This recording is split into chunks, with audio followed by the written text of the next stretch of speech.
काक्षः ॐ इदं विष्णुचक्रमे त्रेधानि ददे पदं समूढमस्यपागुं सुरेश्वाहा कृष्णाय वासुदेवाय हरये परमात्मने प्रणतः क्लेशनाशाय गोविन्दाय नमो नमः। ध्यानार्थे ध्यान पुष्पं समर्पयामि। श्री पुराण पुरुषोत्तमाय नमः। श्री कृष्णचंद्राय नमः। ओम गन्धद्वारां दुराधरखां नित्यपुष्टां करिष्येम् ईश्वरीं सर्वभूतानां तामिहोपहवये श्रियम् इदं गन्धं समर्पयामि। श्री पुराण पुरुषोत्तमाय नमः। श्री कृष्णचंद्राय नमः। ओम माला को स्पर्श करें। ओम मा ओखधेः प्रतिमोदध्वं पुष्पवतीः प्रसूवणीः सज्वावृथा पारिष्णवः। ओम मा इदं पुष्पमालां समर्पयामि। श्री पुराण पुरुषोत्तमाय नमः। श्री कृष्णचंद्राय नमः। ओम हिरण्यगर्भः समवर्तताग्रे भूतस्य जातः पदिरेक आसीत् स दधार पृथ्वीं द्यामुते मां कसमै देवाय हविका विधं मा। ओम कृताय पूजाय साधिगुण्यार्थे द्रवदक्षिणाम्। ओम श्री पुराण पुरुषोत्तमाय नमः। श्री कृष्णचंद्राय नमः। ओम व्यासाय विष्णुरूपाय व्यासरूपाय विष्णवे नमो ब्रह्मवैनिधये वासिष्ठाय नमो नमः। ध्यानार्थे ध्यान पुष्पं समर्पयामि। ओम व्यासाय नमः। गन्धद्वारां दुराधरखां नित्यपुष्टां करिष्येम् ईश्वरीं सर्वभूतानां तामिहोपहवये श्रियम् इदं गन्धं समर्पयामि। ओम व्यासाय नमः। ओम माल्यादीनि सुगन्धेनि मालत्यादीनि वै प्रभो मया हृतानि पुष्पाणि पूजार्थं प्रतिगृह्यताम् इदं पुष्पमालां समर्पयामि। ओम व्यासाय नमः। ओम हिरण्यगर्भः समवर्तताग्रे भूतस्य जातः पदिरेक आसीत् स दधार पृथ्वीं द्यामुते मां कसमै देवाय हविका विधं मा। ओम कृताय पूजाय साधुगुण्यार्थे द्रवदक्षिणाम्। ओम व्यासाय नमः। हरिः ओम द्यो हरि ओम स्वस्ति न इंद्रो वृधस्रवाः स्वस्ति नः पूषा विश्ववेदाः स्वस्ति नस्तार्क्ष्यो अरिष्टनेमिः स्वस्ति नो बृहस्पतिर्दधातु पयः पृथिव्यां पय ओषधि गुपयो दिव्यान्तरिक्षे पयोधाः पयस्वतिः प्रतिशः सन्तु मह्यं मा।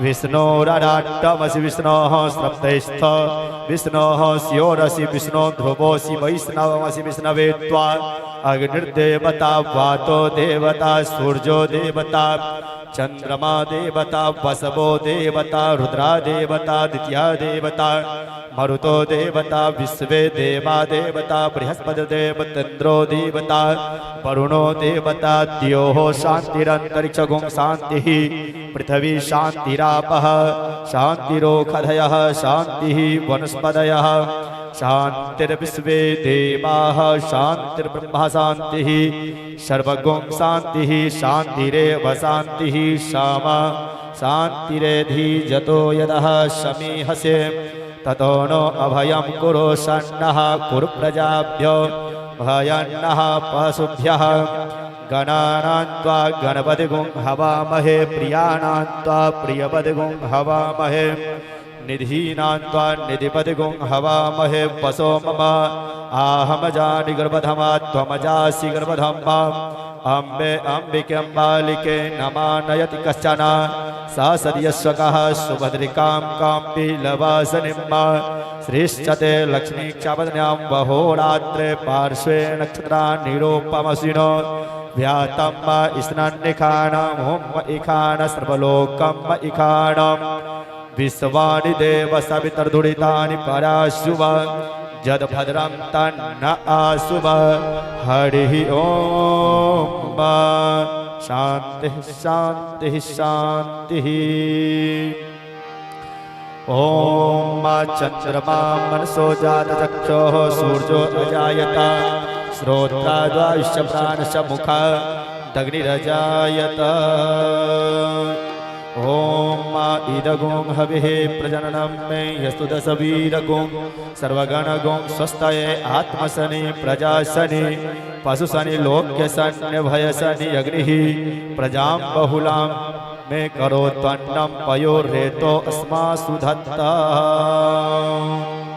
श्री भागवत भगवान की है आरती, पापियों को पाप से है तारते। श्री भागवत भगवान की है आरती, पापियों को पाप से है तारते। ये अमर ग्रंथ, ये मुक्ति पथ, ये पंचम वेद निराला, नव ज्योति जगाने वाला। ये अमर ग्रंथ, ये मुक्ति पथ, पंचम वेद निराला, नव ज्योति जगाने वाला। हरि नाम यही हरि यही हरि नाम हरि नाम यही हरि नाम यही हरि नाम ये जग मंगल की आरती, पापियों को पाप से है तारते। श्री भागवत भगवान की है आरती, पापियों को पाप से है तारते।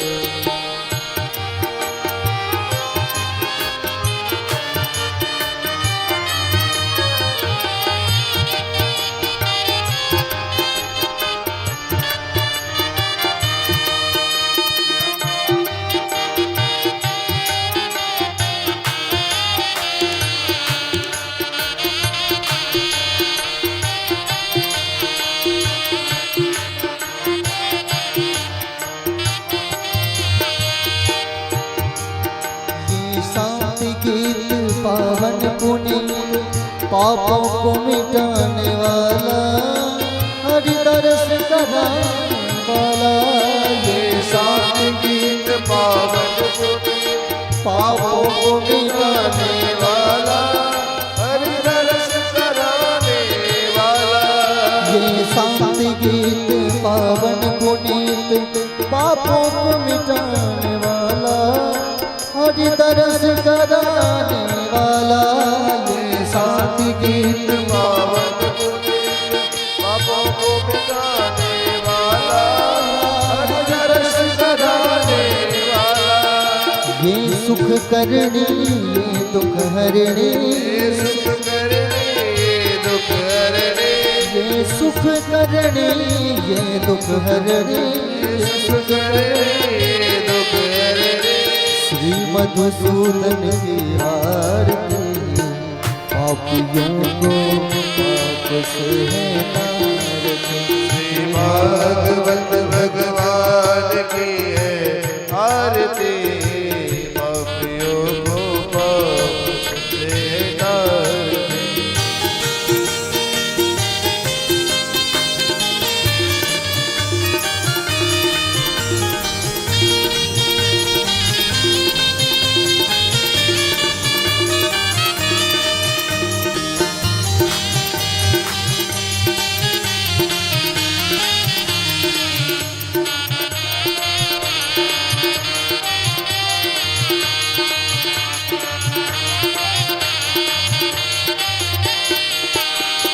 मधुर बोल भव पंथी को सन्मार्ग बताने वाला, बिगड़ी को बनाने वाला। ये मधुर बोल भव पंथी को सन्मार्ग बताने वाला, बिगड़ी को बनाने वाला। ये मधुर बोल भव पंथी को सन्मार्ग बताने वाला, बिगड़ी को बना वाला ये मधुर बोल भगवंत कोल सन्मार्ग दिखाने वाला बिगड़ी को बनाने वाला श्री राम यही घनश्याम यही श्री राम यही घनश्याम यही श्री राम यही घनश्याम यही श्री राम यही घनश्याम यही मीरा के नटवर श्याम यही मीरा के नटवर श्याम यही भक्तों के जीवन प्राण यही भक्तों के जीवन प्राण ये प्रभु महिमा की आरती पापियों को पाप से तारते श्री भागवत भगवान की आरती पापियों को पाप से तारते श्री भागवत भगवान की है आरती पापियों को पाप से तारते श्री भागवत भगवान की आरती पापियों को पाप से तारते पापियों को पाप से तारते पापियों को पाप से तारते कर्पूर गौरम करुणावतारम संसार सारम भुजगेन्द्रहारम सदा वसन्तम हृदयारविन्दे भवानी त्वमेव माता च पिता त्वमेव त्वमेव बन्धु च सखा त्वमेव त्वमेव विद्या द्रविणं त्वमेव त्वमेव सर्वं हरे कृष्णा कृष्ण कृष्ण हरे हरे हरे राम राम राम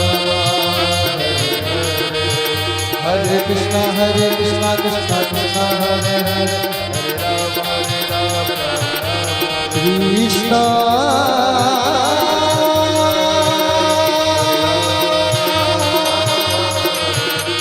हरे कृष्ण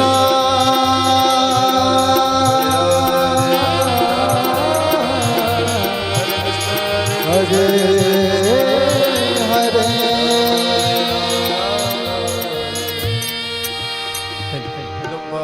ओम जलेन शीतलीकरणम् आरार्तिकग्रहणं पुष्पै देवाभिवन्दनं हरिः ओम जज्ञेन जिज्ञमय जन्तदेवास्तानि धर्मान् प्रथमान्यसन्ना ते हनाकं महिमानः स जयन्तीन्द्र पूर्वे साध्याः शान्तिदेवाः ॐ नारायणाय विद्महे वासुदेवाय धीमहि तन्नो विष्णु प्रचोदयात् ॐ महादेव्यै च विद्महे विष्णुपत्न्यै च धीमहि तन्नो लक्ष्मी प्रचोदयात् नानासुगन्धपुष्पाणि यथा कालोद्भवानि च पुष्पाञ्जलिर्मया दत्ता गृहाण परमेश्वर मंत्रपुष्पाञ्जलिं समर्पयामि श्री पुराण पुरुषोत्तमाय नमः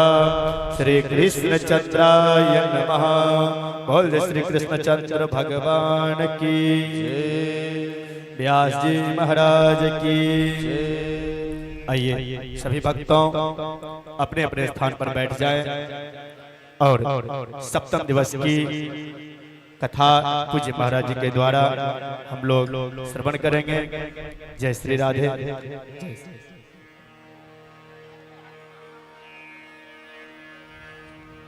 श्री राम राम राम राम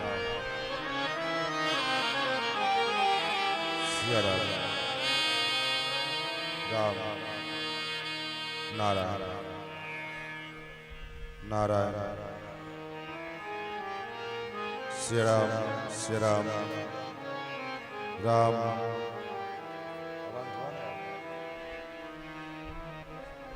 श्री राम श्री राम राम सिया राम सिया राम। श्री सीतारामचंद्र भगवान की जय। श्री अयोध्यानाथ भगवान की जय। श्री वृंदावन बिहारी लाल की जय। श्री कृष्णचंद्र भगवान की जय। श्रीमद्भागवत महापुराण की जय। सप्ताह ज्ञान महायज्ञ की जय। श्री वेद व्यास जी महाराज की जय। श्री सुखदेव जी महाराज की जय। राजर्षि श्री परीक्षित जी महाराज की जय। सूत सौनकाद ऋषिन की जय। सब संतन की सब भक्तन की जय जय श्री सीताराम। हरि ओम। तच्छंजोड़ा वृणीमहे गातुं यज्ञाय गातुं यज्ञपतये नमः।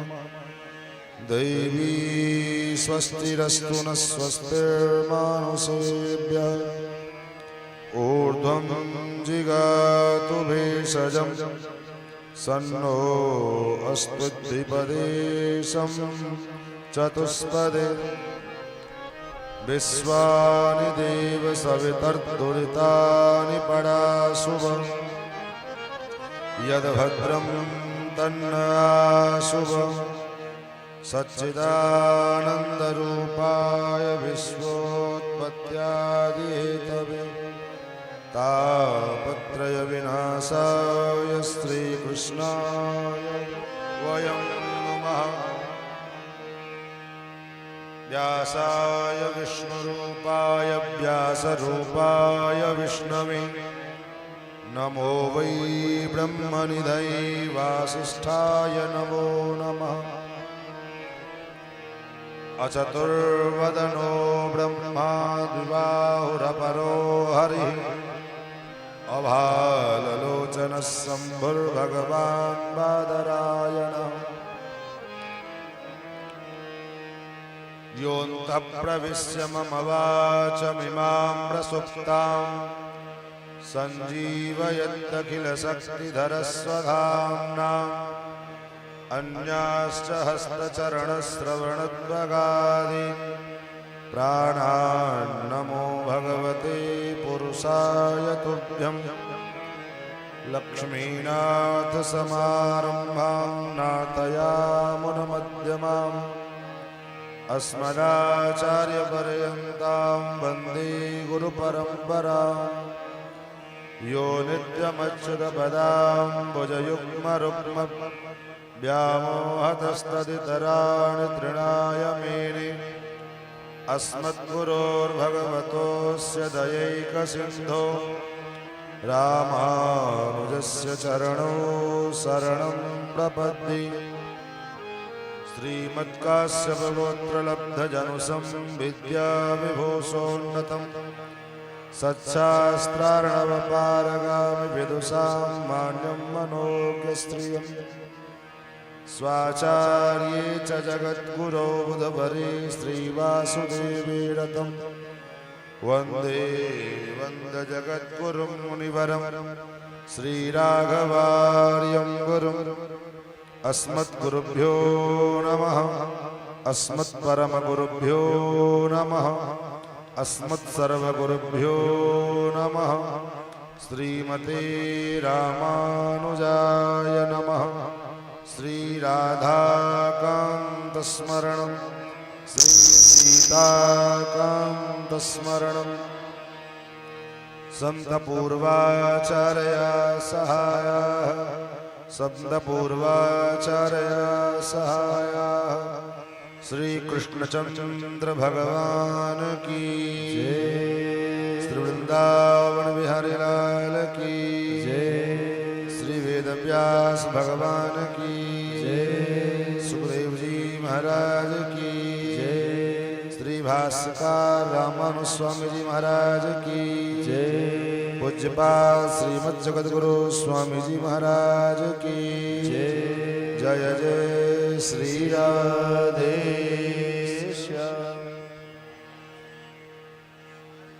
भगवान की पावन कथा सुनाकर हम सभी लोग स्मरण करें। आइए उससे पूर्व अपने मन और वाणी को पवित्र करने के लिए भगवान के पावन मंगल में नाम का संकीर्तन। गोविंद जय जय गोपाल जय जय गोविंद जय जय गोपाल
रसिकेश जय जय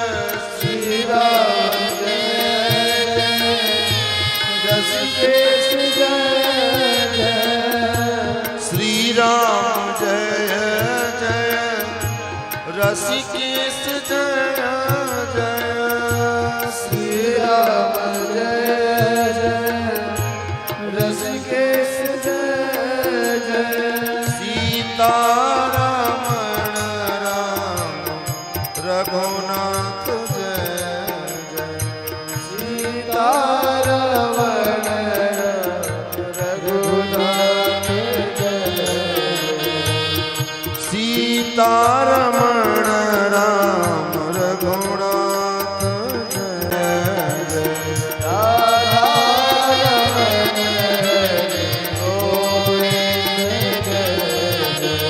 राधा रमण हरि गोविंद जय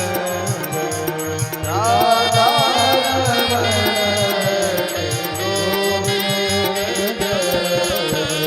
गोविंद जय जय गोपाल जय जय गोविंद जय जय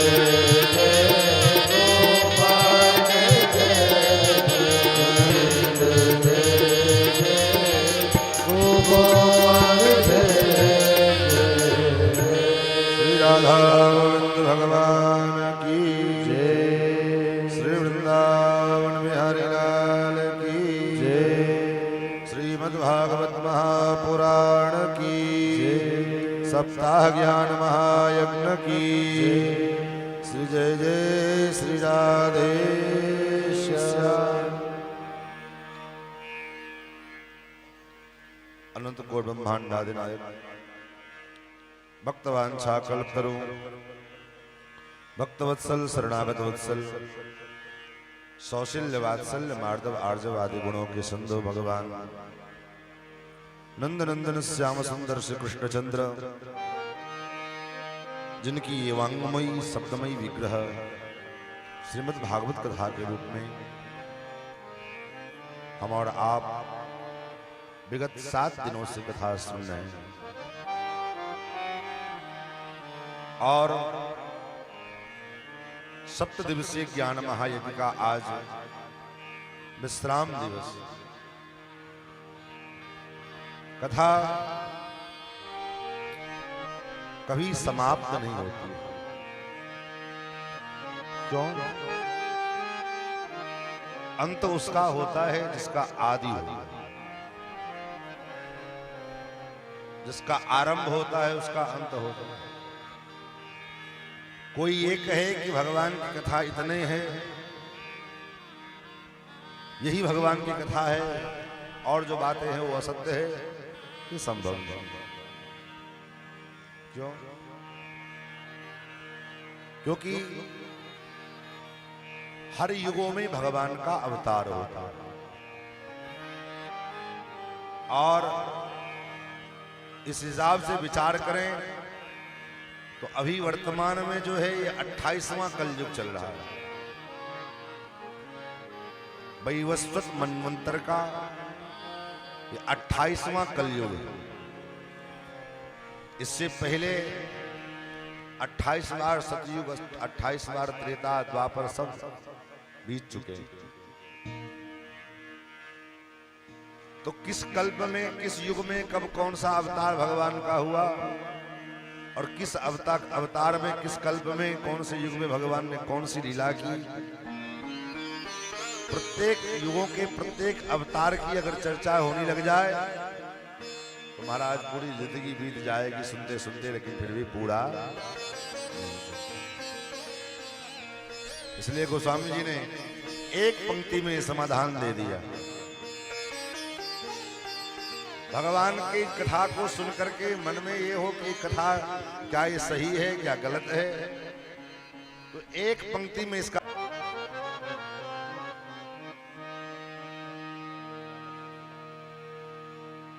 क्यों? क्योंकि ये नाम भगवान को सुरभि के द्वारा प्राप्त हुआ और इसका अर्थ ही होता है गाम विंदती गोविंद, जो गायों की रक्षा करे वो गोविंद है।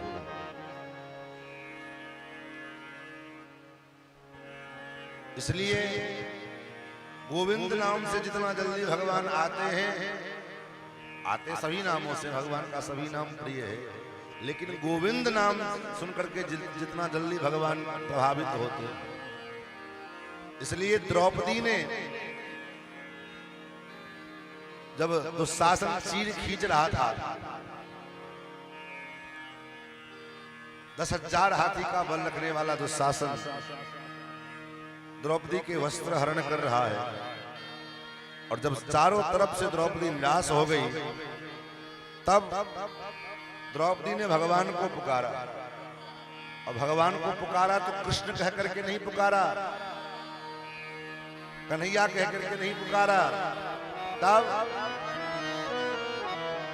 गोविंद द्वारिकावास, हे गोविंद,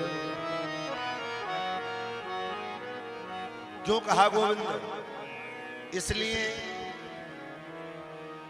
इस भाव के कारण, हे प्रभु, जैसे किसी गाय को कोई कसाई, किसी अबला गाय को कोई कसाई जबरदस्ती बलपूर्वक खींच करके ले जाए उसको मारने के लिए, उस समय वो अबला विवश है, क्योंकि चारों तरफ से वो दुष्टों से, कसाईयों से घिरी हुई है। उसी प्रकार हे गोविंद, अपने को गाय का अनुसंधान कराते हुए भगवान के सामने, हे प्रभु, उसी प्रकार एक गाय की भांति मैं भी हूं, मैं भी एक गाय हूं, और आप गायों के प्रति जितने सतर्क और सजग रहते हैं, उसी प्रकार ये अबला गाय की भांति ये द्रौपदी आज इस दुष्ट कौरवों की सभा में आपको पुकार रहा है। हे नाथ, ये लाज आपकी है, आपको इस लाज को रखना पड़ेगा। अगर मेरा वस्त्रापहार हो जाता है तो मेरा क्या बिगड़ेगा? मेरी लाज नहीं है, लाज आपकी जाएगी, क्योंकि मैं आपकी हूं। आप भक्त वत्सल हो, और आपके भक्त का कोई अपचार कर ले, कोई अपराध कर ले, तो आपने ही कहा है भगवतापचार सह्यापचार। शरणागति गद्य में भगवत्पाद रामानुजाचार्य स्वामी जी महाराज कहते हैं, आरब्ध कार्यान अनारब्ध कार्यान कृतान क्रियमाणान करिष्यमाणान सर्वान अशेषतक्षमस्व। भगवतापचार सह्यापचार। भगवान का कोई अपचार कर ले, कोई अपराध कर ले, भगवान के लिए वो सहनीय है, भगवान उसको सहन कर जाते हैं। लेकिन भगवान के भक्त का, भगवान के आश्रित जनों का, शरणागत जनों का कोई अपराध कर ले तो भगवान को सहन नहीं। भागवतापचार असह्यापचार। भागवत का जो अपचार है वो असह्य अपचार है। इसलिए तो कहा माया पति सेवक सन माया करे तो उलट परे सुर राया। मायापति के जो सेवक हैं उनके साथ छल करना, उनके साथ धोखा करना, उनके साथ कोई अपराध करना, कोई षड्यंत्र करना, ये भगवान से सहन नहीं है।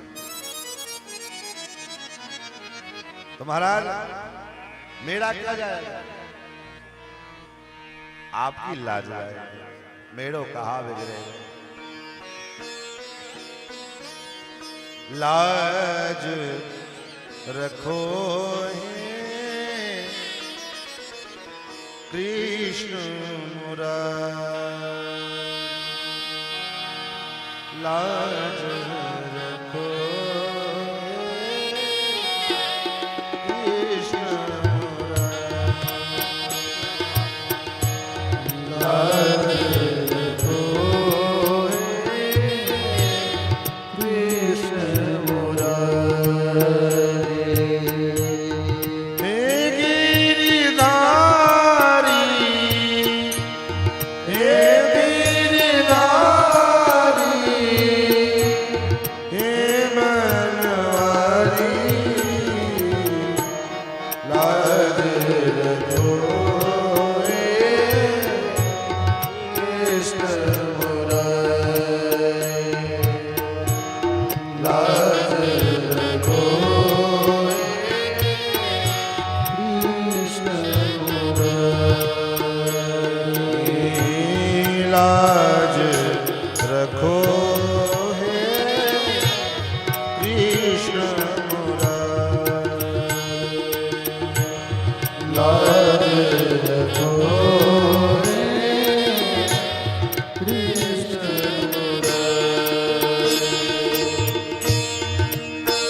कहता है खुद को बलशाली,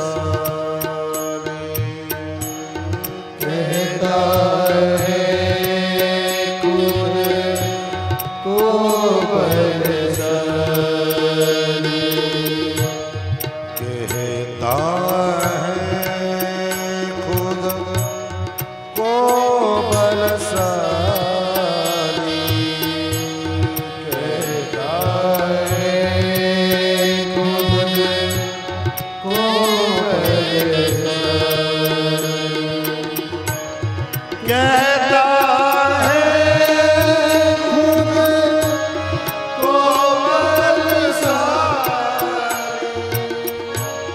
कहता है खुद को बलशाली, खींच राम खींच राम लागी साड़ी लाज रखोरे कृष्ण मुरारी, लाज रखोरे कृष्ण मुरारी।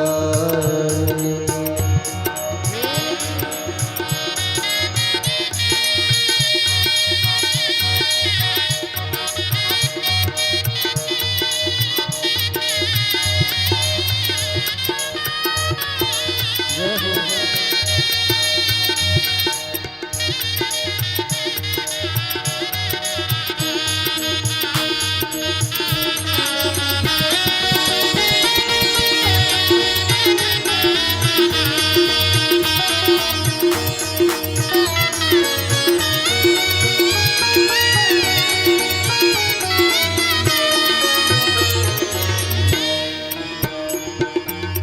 द्रौपदी महारानी कहती है प्रभु, मैं तो यही सोच रही थी कि इस सभा में एक अंधा है, धृतराष्ट्र, लेकिन मैं समझी थी एक है अंधा, मैं समझी थी एक है अंधा, मैं समझी थी एक है अंधा, मैं समझी थी एक है, मैं समझी थी एक है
बाबा भी चुप हो बैठे,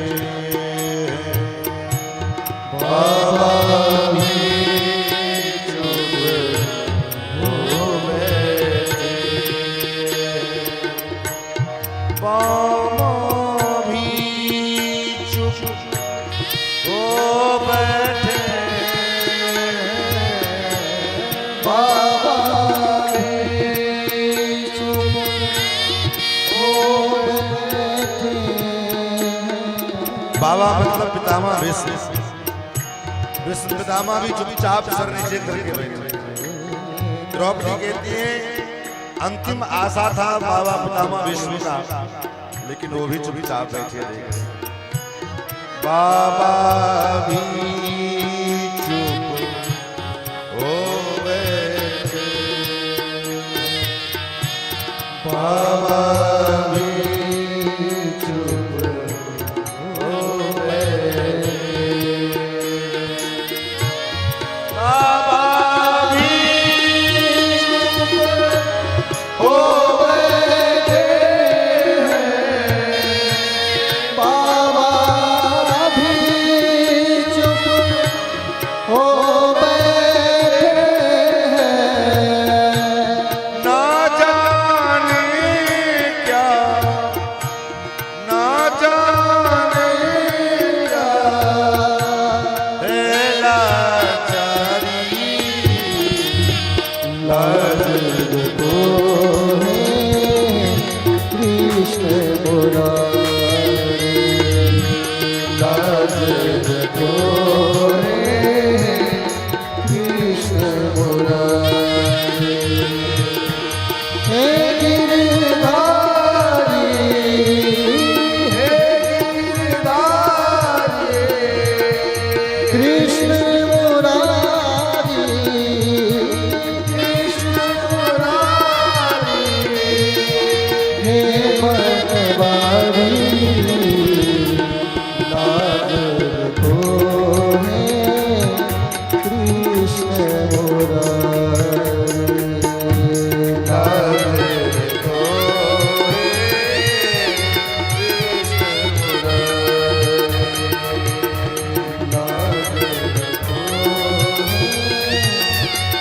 कृष्ण मुरारी, लाज को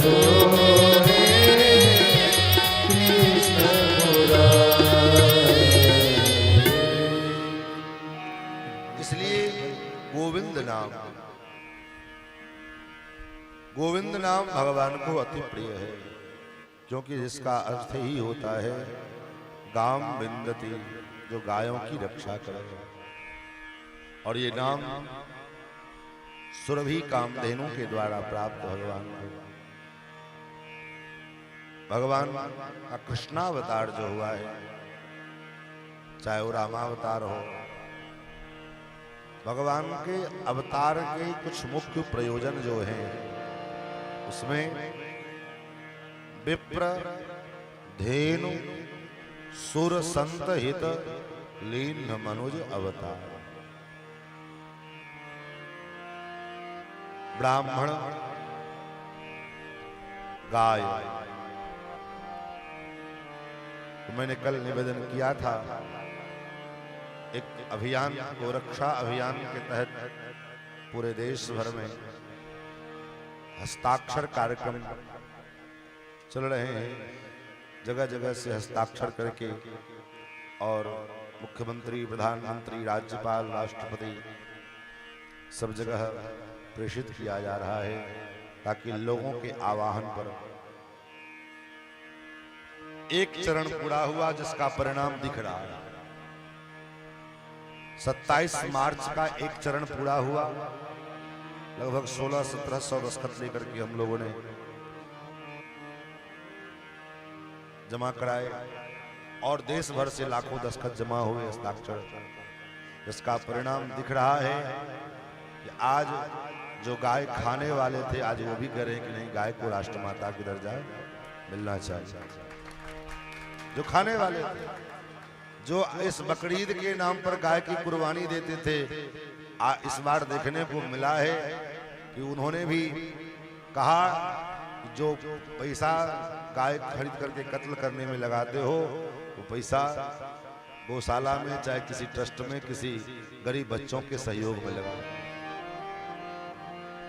तो मुझे आप लोगों से भी यही आशा है, जितने लोग यहाँ बैठे हैं सबके पास चुपचाप धीरे धीरे कागज पहुंचता जाएगा और आप लोग दस्तखत करते अपने अगल बगल बाजू को सरकाते जाएंगे और लेकिन बोलेंगे नहीं, बस अपना नाम, अपना मोबाइल नंबर और हस्ताक्षर। हमारे शंकर बाबू ये चीज आप लोगों के पास लेकर के पहुंचे।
सिया राम राम सिया राम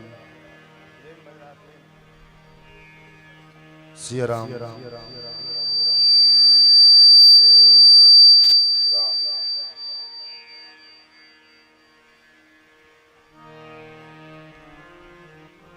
नारायण सिया राम सिया राम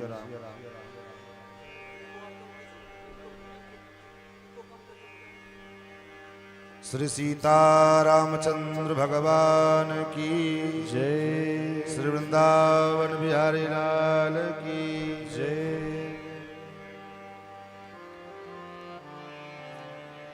तो कल भगवान ने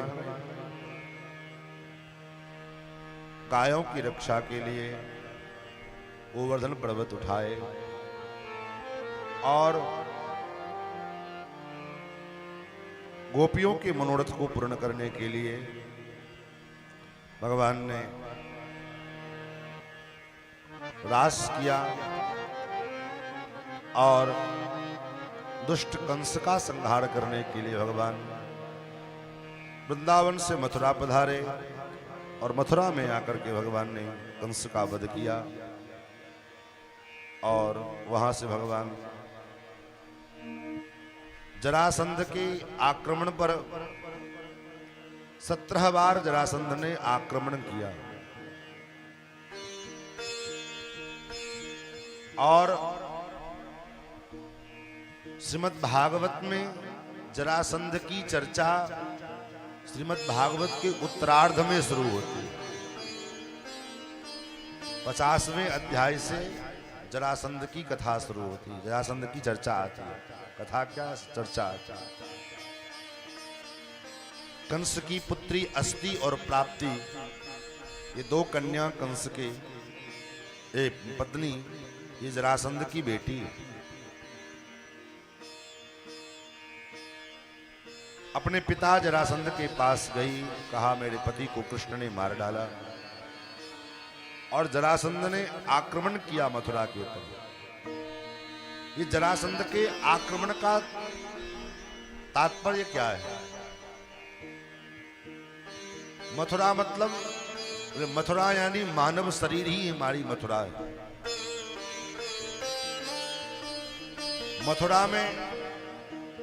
मथुरा शब्द में 3 अक्षर है, मथुरा। मानव शरीर ही हमारा मथुरा शरीर, मथुरा नगरी है। इस मानव शरीर में आने के बाद मथुरा शब्द के जो अंत के अक्षर को आदि में ले आकर और आदि के अक्षर को अंत में ले जाकर जोड़ते हैं तो शब्द बनता है राम। बीच से थू निकाल दो तो राम। इस मानव शरीर को प्राप्त करने के बाद यदि हमने अपने आप को राम जी से नहीं जोड़ा, कृष्ण से नहीं जोड़ा, तो बीच का शब्द आता है थू। यानी ऐसे जीवन में, ऐसे मनुष्य शरीर को धिक्कार है, थू थू है। और ऐसे मानव शरीर रूपी इस मथुरा के ऊपर आक्रमण करता है जरासंध। कब करता है? बोले 50वें अध्याय में। इसका मतलब क्या है? इसका मतलब जड़ा माने बुढ़ापा, वृद्धा अवस्था। जड़ा माने वृद्धा अवस्था। और संधि मतलब वृद्धावस्था की संधि। जीवन का 50 वर्ष पूर्ण हो जाए तो अब समझ लेना कि अब बुढ़ापे में हम प्रवेश कर रहे हैं। ये वृद्धावस्था और जवानी की संधि का समय। 50वां वर्ष जो है ये युवावस्था, जवानी और बुढ़ापा दोनों के संधि का वर्ष है, आयु। और 50 वर्ष जीवन के जब पूर्ण हो गए तो अब बोले अब धीरे धीरे वन की ओर प्रस्थान करो। इसलिए 50 के बाद आप देखिए गिनती शुरू होती है। तो कौन सी गिनती? 50 के बाद जब गिनती शुरू होती है तो वो भी वन की गिनती शुरू होती है। 51, 52, 54, 58 ये वन की गिनती शुरू होती है। इसका तात्पर्य क्या है? बोले अब 50 वर्ष पूरे हुए, अब तुम्हारे पास 10 वर्ष है। धीरे धीरे धीरे धीरे अपनी जिम्मेदारियों से अब थोड़ा पीछे आते जाओ, पीछे आते जाओ। अब धीरे धीरे अपने बच्चों को जिम्मेदार बनाओ। अपने बच्चों के ऊपर थोड़ी जिम्मेदारी डालते जाओ। 60 पूरे हो गए तब तक अगर जिम्मेदारी से मुक्त न हो पाए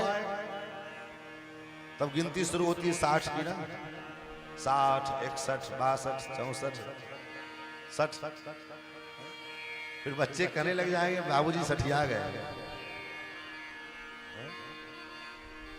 अब अगर नहीं छोड़ोगे, ज्यादा पकड़े रहोगे तो पिता बेटे छुड़ा देंगे। और बेटे छुड़ाएंगे, इससे अच्छा पहले छोड़ दो, क्योंकि छुड़ाएंगे तो कष्ट होगा। क्या? छुड़ाएंगे तो तकलीफ होगी, कष्ट होगा।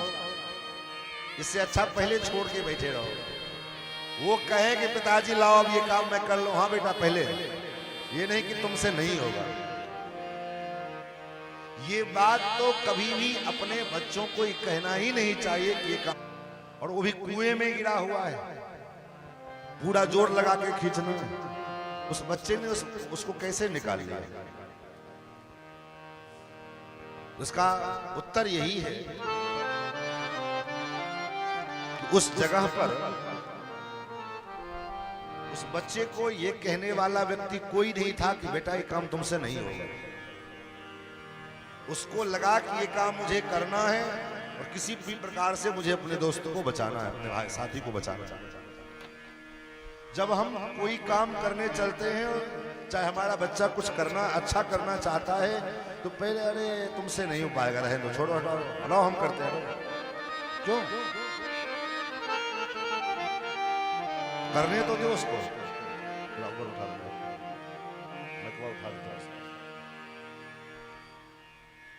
करने तो दो उसको पहले। पहले ही हम नकारात्मक निगेटिविटी उसके अंदर डाल देते हैं। तो 50वें वर्ष में, इसलिए भगवत्पाद शंकराचार्य जी ने कहा कृतांतस्य दूती जरा कर्णमूल। तो मृत्यु नजदीक आता है तो यमराज की दूती आकर के कान में सूचना देती है। कृतांतस्य दूती जरा कर्णमूले। तो यमराज की दूती कौन है? बोले यमराज की दूती ये जड़ा है, बुढ़ापा है। बुढ़ापा कैसे पता चले कि हम बूढ़े हो गए? बोले सीखना, अगर ज्ञान लेना हो तो पता चल जाता है, ना लेना हो ज्ञान तो कोई बात नहीं। दशरथ जी को कैसे पता चल गया कि अब हम बूढ़े हो गए? दशरथ जी को कैसे पता चला कि हम बूढ़े हो गए? शीशे में अपना चेहरा देख रहे थे, आंख कानों के पास कुछ बाल सफेद दिखाई पड़ गए, बस। अब जो शिक्षा लेने वाला होगा वो तो कहीं से शिक्षा ले लेगा। अब जिसको शिक्षा लेना ही नहीं है उसको कितना घोल के पिया हो कोई फर्क नहीं पड़ने वाला है।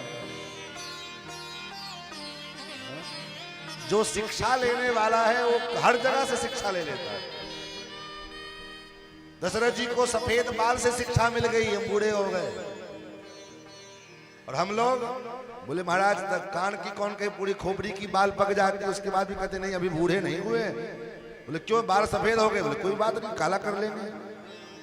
ले आकर खा पोत लिया पूरे मुंह में। दशरथ जी को एक सफेद कान के समीप सफेद बाल से ज्ञान हो गया। श्रवण समीप भये सित केशा। श्रवण समीप भये सित केशा। श्रवण समीप भये सित केशा। श्रवण समीप भये सित केशा। मानहु जराठपन आस उपदेशा।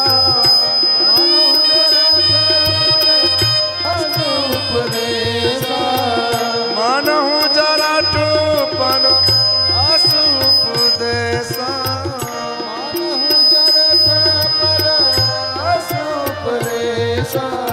श्रवण समीप गए सीत केशा। श्रवण समीप गए सित केशा।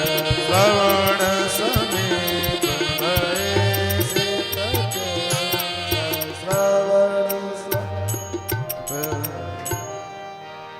श्रवण समीप कान के समीप बाल सफेद। मनहु जरठपन अस उपदेश।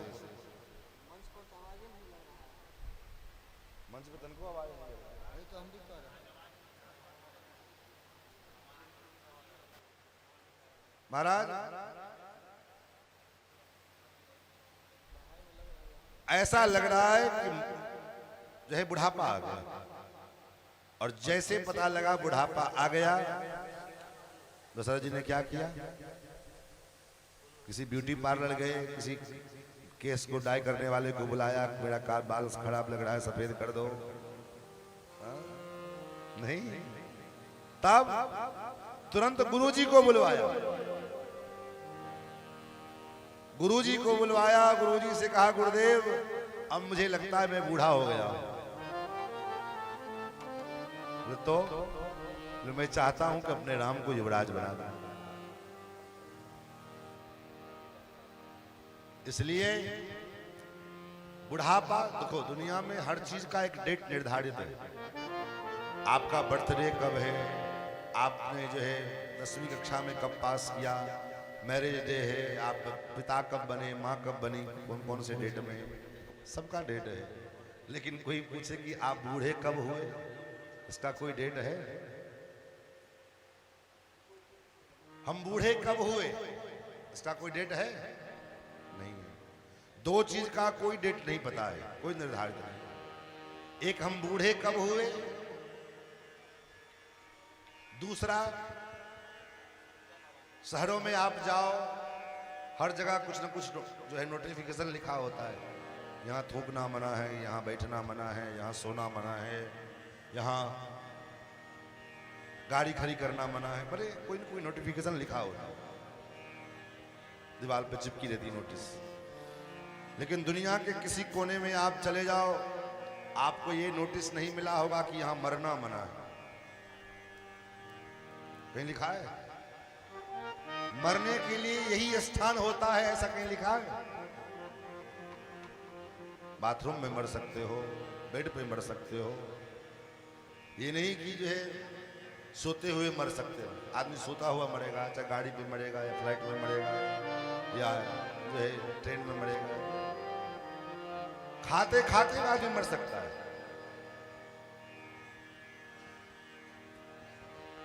बाथरूम में गए बाथरूम करने के लिए, वहां गिरे मरे गए। तो मरने का कोई स्थान, कोई समय, कोई जगह, कोई निर्धारित नहीं है। जब ये दो चीज हमारे जीवन में कुछ निर्धारित नहीं है, तो ये मृत्यु कब आ जाए इसका कोई ठिकाना नहीं, किस रूप में आ जाए चर्चा आती है। भगवान द्वारकाधीश श्री कृष्ण के प्रथम पुत्र प्रद्युम्न जी, संबरासुर नाम का एक दैत्य, उसको वरदान था कि कृष्ण के प्रथम पुत्र के द्वारा उसकी मृत्यु होगी। कृष्ण के प्रथम पुत्र के द्वारा उसकी मृत्यु होगी। और संबरासुर ने क्या किया, अपनी मृत्यु को टालने के लिए, महाराज प्रद्युम्न जी का जन्म हुआ और उनका जन्म होते ही प्रसूतिकागार से उस बालक को अपहरण करके ले आए, ले आकर के समुद्र में फेंक दिया। समुद्र में फेंक दिया। उसी समय एक मगर, महामत्स्य जल के ऊपर मुंह खोल करके पड़ा था, उसी के पेट में वो बच्चा गया। अब विचार करिए, संबरासुर ने अपनी मृत्यु को समाप्त कर दिया। कहां उसकी मृत्यु द्वारका में थी, वहां से ले आकर के समुद्र में फेंक दिया। अब जो है उसने निश्चिंत हो गया कि अब तो हमारी मृत्यु होगी नहीं, क्योंकि हमने मृत्यु का जो कारण था उसी को समाप्त कर दिया। लेकिन संयोग से वो मछली एक मछुआरे के जाल में फंसी। बड़ा मछली था, मत्स्य था। तो मछुआरे ने सोचा ये कोई जो बड़ा खाने वाला होगा राक्षस, उसी के पास ले गया संबरासुर के यहाँ कि मांसाहार तो मानव का आहार है नहीं, मांसाहार तो राक्षसों का ही आहार है। राक्षसों का आहार है या पशुओं का आहार है, मानव का आहार है नहीं। तो संबरासुर के पास यहाँ ले गए। रसोइये ने उस मछली को खरीद लिया, रसोई में ले गए और जैसे उसको बनाने के लिए, तैयार करने के लिए पेट फाड़ा उसके पेट में वो बच्चा जीवित। अब कहो कहां द्वारका में उसकी मृत्यु थी, अपनी मृत्यु को अपने घर में ले आए और उसी के घर में वो बच्चा पालन पोषण हो रहा है। मायावती नाम की एक दासी रसोईया ने दे दिया, देवी तुम इसका पालन पोषण करो, क्योंकि तुम स्त्री हो, इसका पालन पोषण कर सकती हो, मैं क्या करूं। मायावती उस बालक का लालन पालन करने लगी। धीरे धीरे बालक बड़ा हुआ, शस्त्र विद्या शास्त्र विद्या दोनों में उसको पारंगत। संबरासुर के ही विद्यालय में उस बालक का जो है अध्ययन अध्यापन हो रहा है, शस्त्र और शास्त्र दोनों में। अपने ही घर में अपने शत्रु को अपने वध कराने के लिए संबरासुर तैयार कर रहा है। उसको मालूम भी नहीं, न उसको मालूम, न मरने वाले को मालूम है, न मारने वाले को मालूम। जो सब प्रकार से प्रद्युम्न जी सुसज्जित हो गए, युवान हो गए, तो एक दिन जो मायावती नाम की उदासी जो उनका पालन पोषण कर रही थी, वो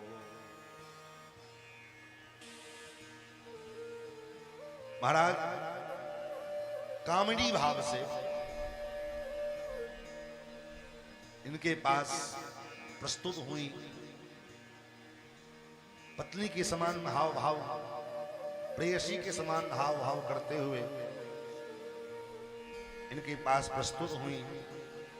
तो प्रद्युम्न जी ने कहा, देवी आपने मेरा पालन पोषण किया, मेरी मां के समान, मैं आपको मानता हूं, लेकिन फिर आपके विचार में, आपकी बुद्धि में ये विकृति कहां से आ गई? मातृभाव व्यतिक्रम्य वर्तसे कामिनी यथा। मातृभाव का व्यतिक्रम करके कामिनी के समान आप आचरण कर रही हैं। ये आपके भाव में ये व्यतिक्रम क्यों? तो उस देवी ने कहा, प्रभु आप शायद अपने आप को नहीं जानते, मैं आपको जानता हूं। आप कौन हो, मैं कौन हूं, पहले आप परिचय जानते हैं। भगवान नारायण सुत, आप साक्षात भगवान नारायण के पुत्र, द्वारकाधीश श्री कृष्ण के पुत्र, और सम्रासुर के द्वारा आपका हरण हुआ है। आप मेरे पुत्र नहीं हैं। इस भाव में मत रहना कि आप मेरे पुत्र हैं। मैंने आपका पालन पोषण जरूर किया। आप साक्षात द्वारकाधीश श्री कृष्ण जो भगवान नारायण के स्वरूप हैं, अवतार हैं, उनके पुत्र हैं। सम्रासुर का वध करने के लिए ही आपका अवतार हुआ है। और मैं अब मेरा परिचय जानिए, मैं आपकी अधिकृता पत्नी हूं। बोले हमारा आपका ब्याह कब हुआ? आप तो मेरा पालन पोषण की, तो फिर हमारा आपका ब्याह कब हुआ जो आप अधिकृता पत्नी हुई? बोले ब्याह तो तब हो जब विलंब होए, हम आपकी सनातन पत्नी हैं। बोले आप कौन हो? बोले आप साक्षात कामदेव हो और मैं आपकी अधिकृता पत्नी रति हूं। अहम ते अधिकृता पत्नी रति काम भवान प्रभो। मैं आपकी अधिकृता पत्नी रति हूं और आप साक्षात कामदेव हो। प्रभु वर्षों बीत गए आपके दर्शन से।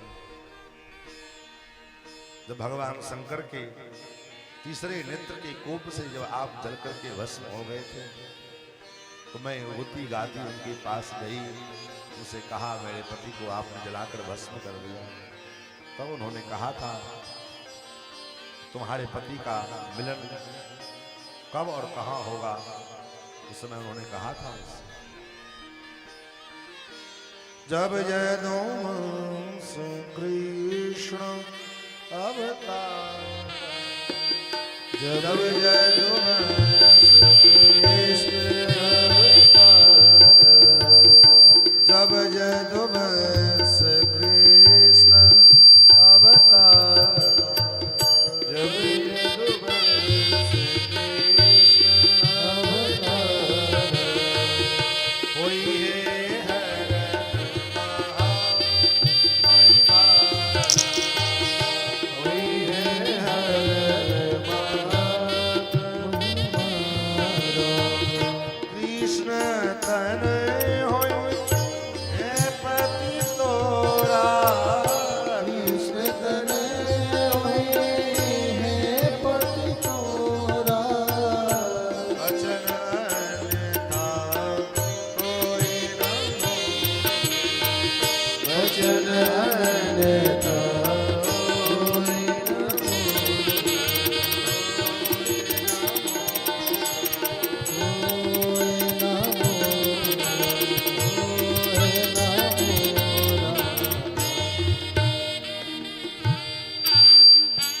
महाराज कृष्ण तने हुई है पति तोरा। कृष्ण के जो पुत्र होंगे वही आपके पति होंगे। अब से लेकर के आज तक मैं उसकी आपकी प्रतीक्षा कर रही हूं। प्रभु आप विचार करो।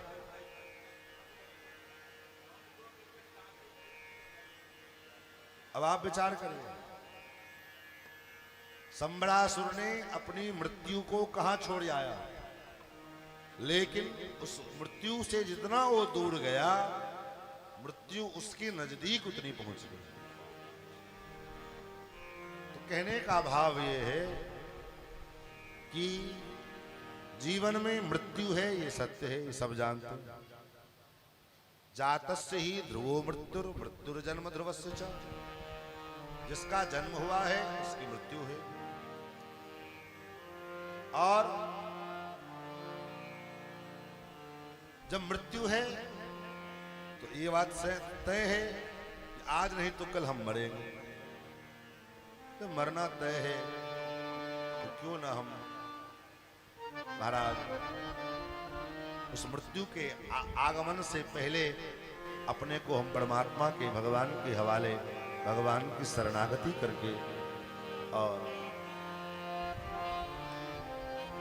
कम से कम पहले से तैयार बैठे।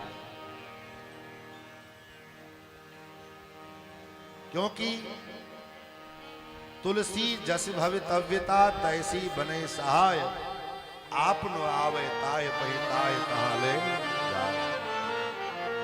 जैसी भवितव्यता है, भवितव्यता के अनुसार हम वहां अपने आप पहुंच जाते हैं। जाने की जरूरत नहीं पड़ती है, पहुंच जाते हैं।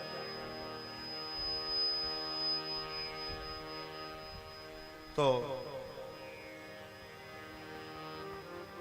प्रारब्ध के अनुसार, प्रारब्ध में जो भी सुख दुख हमारे जीवन में लिखा है, जो हमको मिलना है वो प्राप्त होगा। उसे कोई मायका लाल काट नहीं सकता है। इसलिए कहा प्रारब्धम परिभुज्य कर्म सकलम प्रक्षीण कर्मांतरम।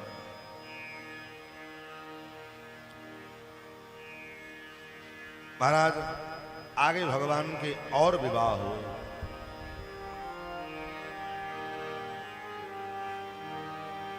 भगवान सत्राजित नाम का एक आदमी द्वारकापुरी में सूर्य की आराधना करके और भगवान सूर्य नारायण से एक मणि प्राप्त करके आए। उस मणि का नाम है स्यमंतक मणि। उस स्यमंतक मणि की विशेषता है कि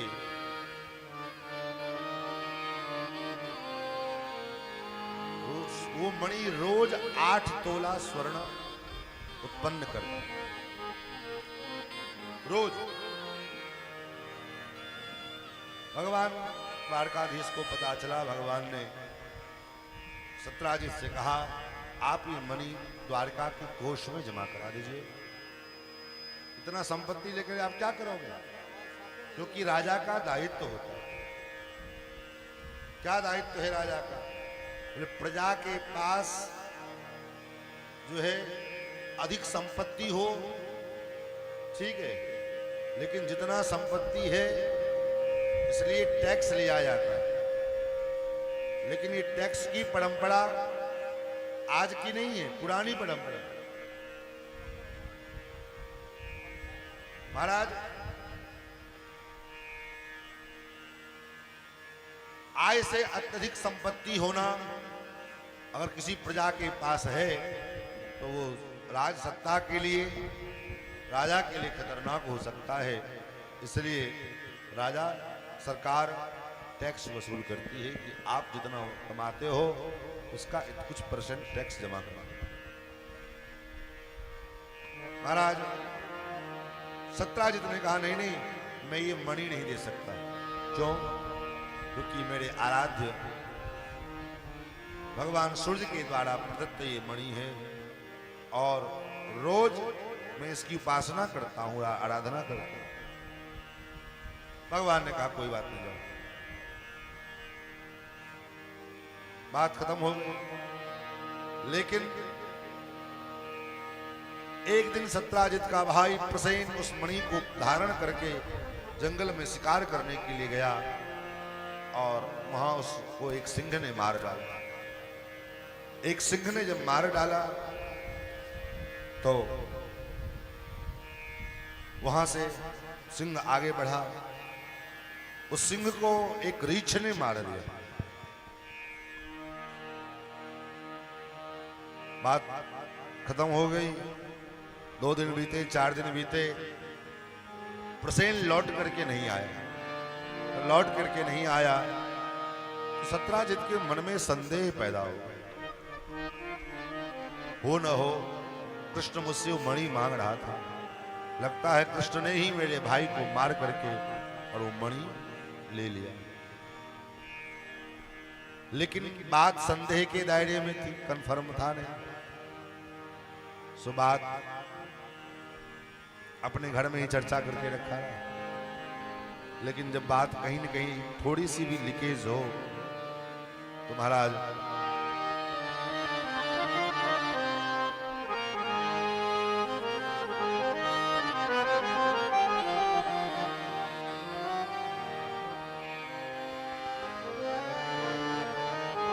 धीरे धीरे बात फैल गई। बात होते होते सुधर्मा सभा भगवान की सभा में पहुंची तो भगवान ने सोचा नहीं, और भगवान ने सब लोगों से कहा, देखो तुम लोग यहां से अब लौट जाओ। अदृष्ट्वा निर्गमं सौरै प्रविष्टस्य विलंजना प्रतीक्ष द्वादशाहानि दुःखिता स्वपुरं ययुः। भगवान ने कहा, मैं इस गुफा में प्रवेश कर रहा हूं और इस गुफा में जो शत्रु है वो अदृष्ट है। कौन है, कैसा है, कितना बलवान है, इसका कोई ठिकाना नहीं है। इसलिए 12 दिनों तक आप लोग मेरी प्रतीक्षा करना, और 12 दिनों में मैं लौट के ना आऊं तो आप चले जाना, वापस हो जाना। भगवान अंदर गए, और अब अंदर गए तो भगवान को देखा। उस रीछ की पुत्री ने भगवान को देखते ही चीख पड़ी। उनके चीखते अंदर से जो जामवंत थे रीछराज, उन्होंने आक्रमण कर दिया। उन्होंने भगवान के ऊपर आक्रमण कर दिया और भगवान के साथ मल्ल युद्ध शुरू हुआ। और ये युद्ध अनवरत 27 दिनों तक चलता रहा। महाराज 27वें दिन जाकर के युद्ध बंद हुआ। कैसे बंद हुआ? तो रीक्षराज की दृष्टि भगवान की छाती पर पड़ी, भगवान के वक्षस्थल पर पड़ी, तो रीक्षराज तुरंत चरणों में गिर पड़े। आखिर क्या देख लिया भगवान की छाती में? बोले, भगवान का जब भी कोई अवतार हो तो उस चाहे वो मानव अवतार लेकर के आए, चाहे वो पशु का अवतार लेकर के आए, चाहे कोई अवतार लेकर आए, भगवान के जो भगवत्ता के 4 चिन्ह हैं। वैकुंठ में सर्वे वैकुंठ मूर्तयः, सभी भगवान के समान चतुर्भुज होते हैं। शंख चक्र गदा पद्म धारण की सब पार्षद भी, जीवात्मा भी और परमात्मा भी। पता कैसे चले कि भगवान कौन है और परमात्मा जीवात्मा कौन है, जीव कौन है? तो 4 चिन्हों से पता चलता है। तो कौन कौन चिन्ह? जो शेष पर्यंक साहित्य, शेष के पर्यंक पर केवल परमात्मा ही शयन कर सकते, क्योंकि शेष जी भगवान के अनन्य सेवक हैं। कितने बड़े सेवक हैं, बोले शेष जी एक साथ कितना काम करते हैं। हमारे परमाचार्य स्वामी श्री यामुनाचार्य जी महाराज आलवंदार स्तोत्र में कहते हैं, निवास सय्यासन पादुकांशुको प्रधान वर्षा तपवारणादि शरीर भेदैस्तव शेषतांगत। निवास, जब आवास की जरूरत पड़ती है तो शेष जी निवास घर बन जाते हैं। भगवान को बिस्तर की इच्छा होती है तो शेष जी बिस्तर बन जाते हैं, सैया। भगवान को आसन की जरूरत हो तो शेष जी सिंहासन के रूप में तैयार हो जाते हैं। ऐसे अनेक, एक साथ अनेक सेवा शेष जी महाराज भगवान की करते हैं। तो शेष पर्यंक साहित्य, शेष के पर्यंक पर केवल शेष भगवान ही शयन कर सकते हैं, पहला लक्षण। दूसरा लक्षण, कौस्तुभ मणि धारकत्व। कौस्तुभ की मणि, कौस्तुभ मणि जो है भगवान ही केवल धारण कर। भृगुपादाब्ज चिन्ह, भृगु जी के जो भृगु जी ने छाती में लात मारी भगवान। आप कहोगे क्यों लात मारी भृगु जी ने? एक बार ये हुआ, ब्रह्मा विष्णु महेश इन तीनों में सर्वश्रेष्ठ कौन है,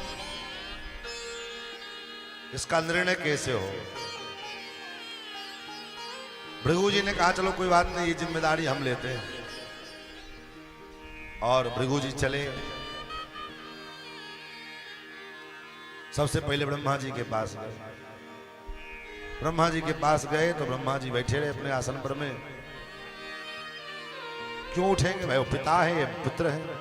ब्रह्मा जी पिता है, ये पुत्र है। तो पुत्र के आने पर पिता को क्या उठना। वो नहीं उठे। अनाप शनाप भृगु जी बोलने लगे, अरे आप कैसे हो, आपके दरवाजे पर कोई महात्मा आया और आपको तनिक शर्म नहीं आती है, आप बैठे हुए हो, अरे कम से कम उठ के उनका अभिवादन तो करना चाहिए। ब्रह्मा जी को क्रोध आया, मेरा ही बेटा मुझे ही सिखाने चला है। दौड़ा दिया भृगु जी को। वहां से भृगु जी आए शंकर जी के पास। शंकर जी उठे तो अभिवादन करने के लिए, गले लगाने के लिए, ए बाबा हटो हटो हटो, दूर रहो हमसे, तुम्हारे शरीर में चिता का भस्म लगा हुआ है, पूरा शरीर बदबू मारता रहता है, हटो हटो हमसे, हमारे दूर पास से। और इतना कहा तो भगवान शंकर नाराज हो गए, उठाया त्रिशूल का भाग। बड़ा बुद्धिमान बनता है। सबसे कठिन परीक्षा भगवान विष्णु की। भगवान शेष पर्यंक पर सोए हुए हैं, लक्ष्मी जी चरण दबा रही हैं। उसी समय श्री भृगु जी आए और सीधे आसन पर चढ़ गए महाराज, और एक लात भगवान के छाती में लगाई। आपके द्वार पर कोई आदमी आया, आप लेटे लेटे पड़े हो।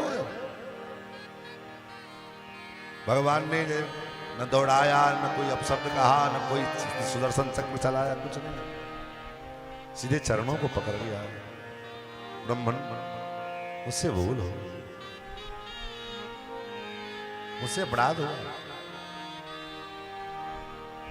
जबकि लात छाती में भृगु जी ने मारी और उल्टे ऊपर से ठाकुर जी अपना पीतांबर लेकर के भृगु जी के चरण को सहला रहे हैं।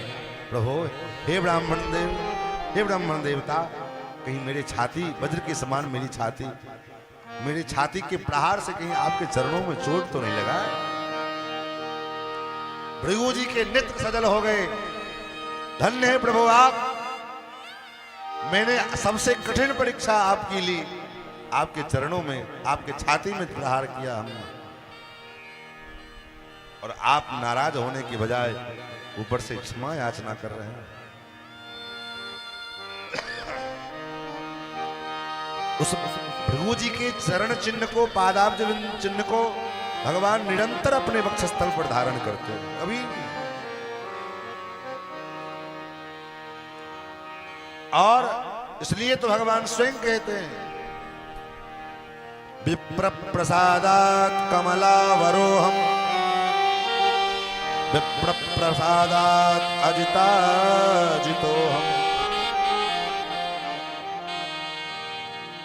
ब्राह्मण के प्रसाद से ही मैं कमला का वर हूं, ब्राह्मण के प्रसाद से ही मैं अजित को भी जीत पाता।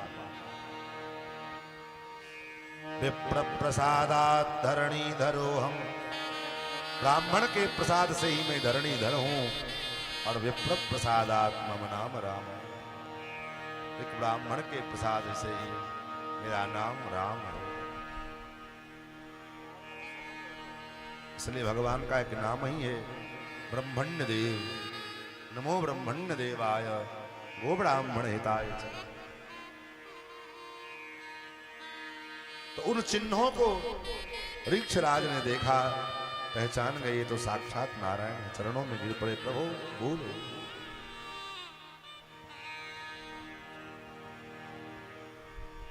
जामवंत जी कोई साधारण ऋक्ष नहीं थे, रामादल के मंत्री जामवंत जी महाराज। राम रावण युद्ध के बाद भगवान ने सभी बंदर भालुओं को कुछ न कुछ दिया। जामवंत जी से पूछा, महाराज आप भी कुछ मांगो। जामवंत जी ने कहा, महाराज एक ही इच्छा है। क्या? बोले इस युद्ध में सबने अपना अपना पराक्रम दिखाया, मुझे अपना पराक्रम दिखाने का अवसर ही नहीं मिला। एक ही बार तो एक थप्पड़ लगाए थे रावण को, महाराज मूर्छित हो गए।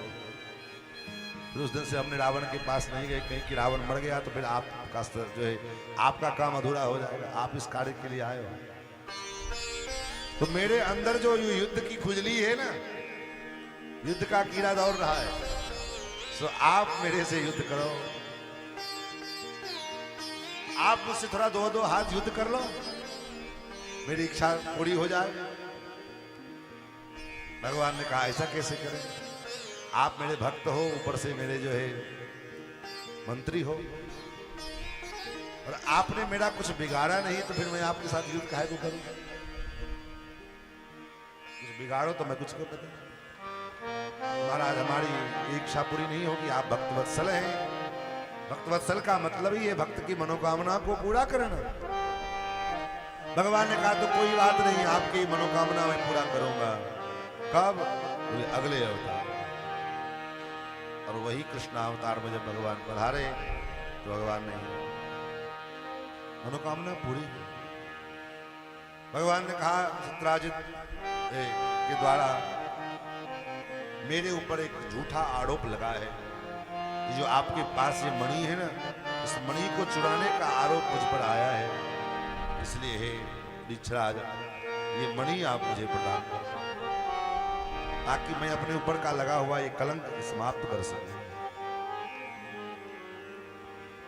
ऋक्षराज ने कहा, जामवंत जी ने कहा, प्रभु मैं मणि तो मैं आपको दे ही दूंगा, लेकिन मेरी एक विनती है। क्या? हे नाथ,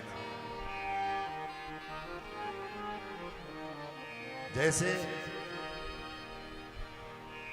मिथिला नरेश महाराज जनक ने आपको अपना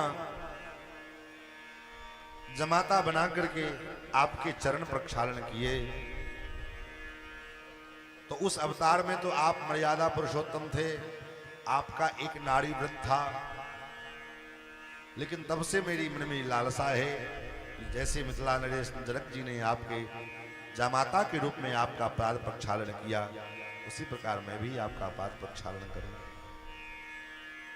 मानो संकेत सीधे सीधे नहीं कह रहे हैं, इनडायरेक्टली कह रहे हैं कि आप मेरी जो बेटी है इससे आप विवाह करो, तभी तो जामाता बनेंगे। और भगवान ने किया, जामवती जी के साथ भगवान का विवाह हुआ। बहुत से लोग कहते महाराज भगवान ने इतने विवाह किए, भगवान इतने विवाह क्यों किए?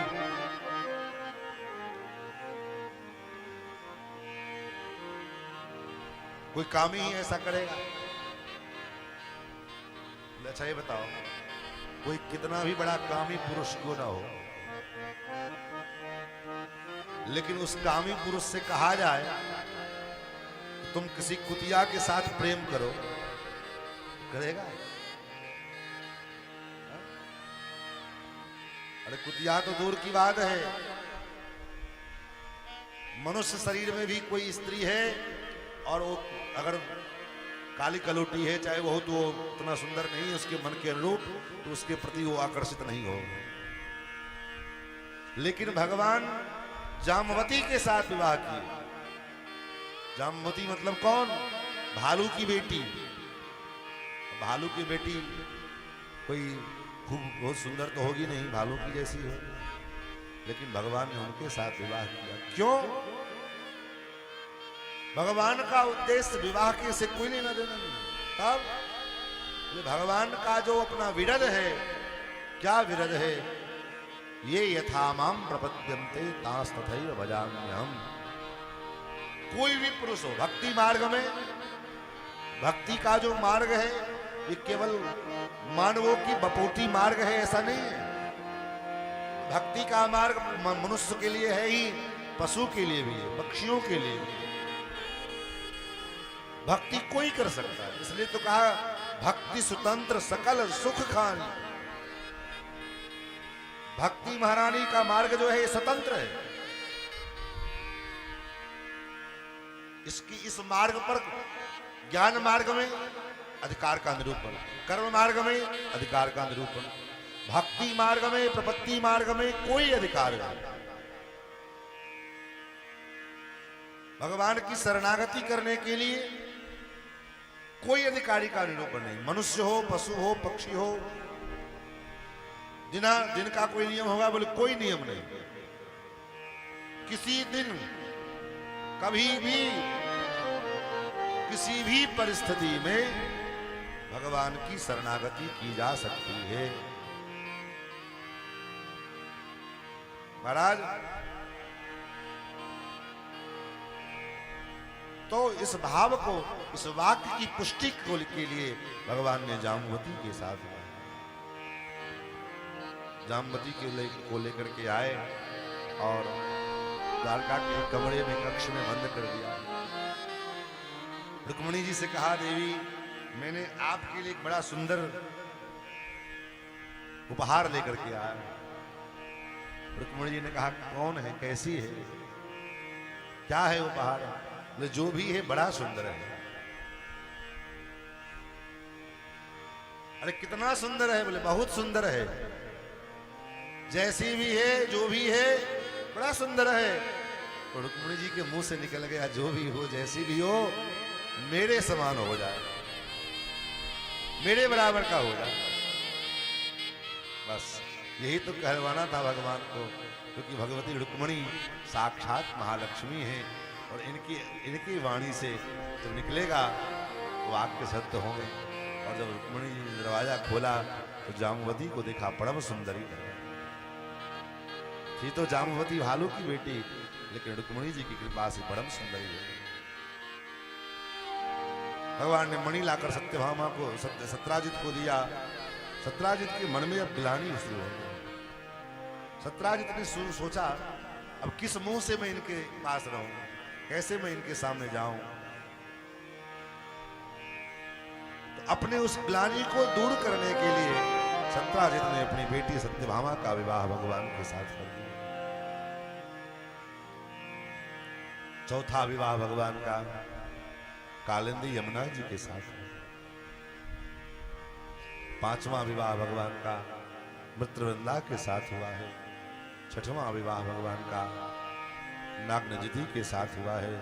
सातवां विवाह भगवान का सत्या जी के साथ और आठवां विवाह भद्रा जी के साथ। ये 8 विवाह भगवान के पट्ट महिषी, 8 पटरानियां भगवान के प्रधान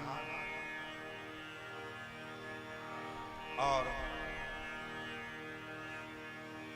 भगवान का 16,100 विवाह एक संग भौमासुर के कारागार में 16,100 क्षत्रिय कन्या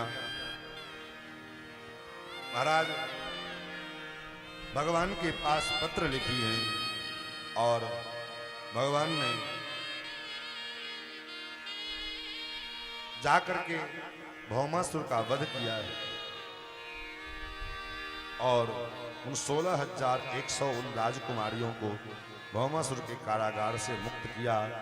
जब कारागार से मुक्त किया तो उन राजकुमारियों ने भगवान के चरणों में प्रणाम करते हुए करुण भाव से बोली, प्रभु मैं छत्राणी क्षत्रिय राजकुमारी, मेरा एक बार हरण हो गया।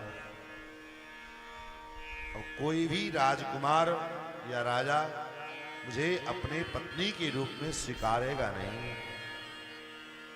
वो आज का जमाना तो था नहीं,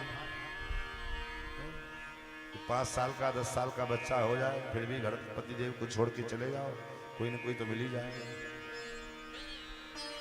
आजकल खूब घटना घट रही है।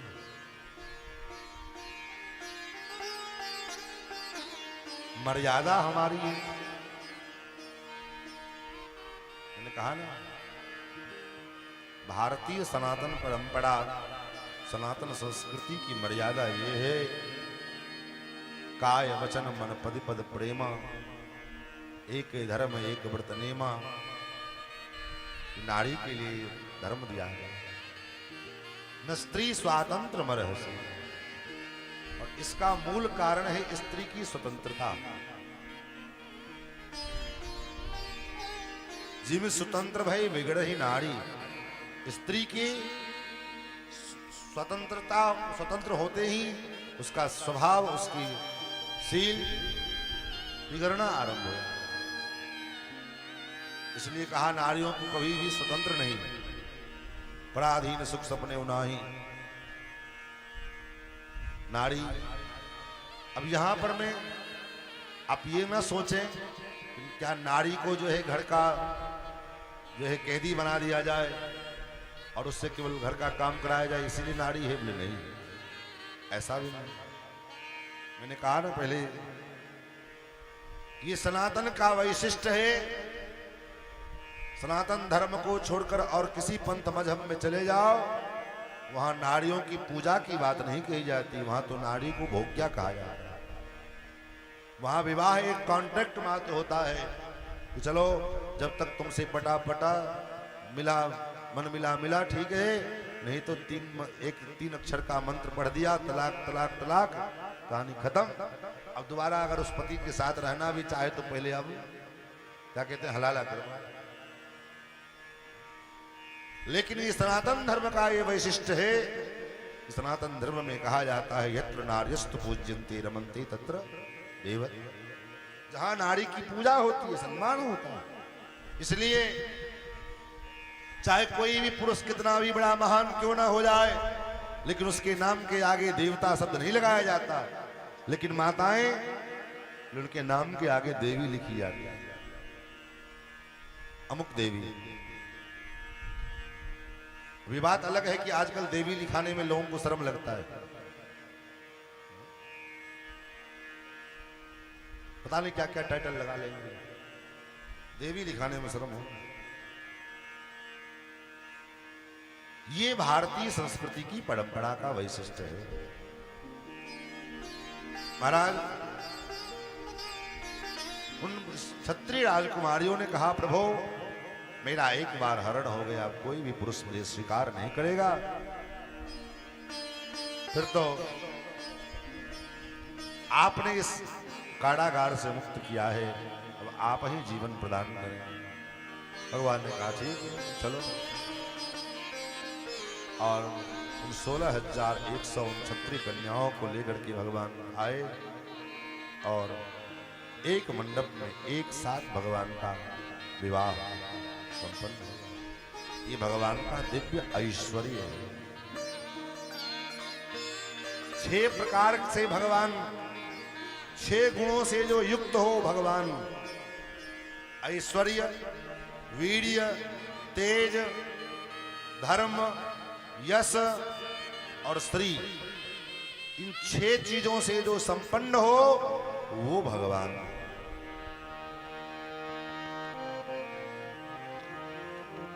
ये भगवान का दिव्य ऐश्वर्य है।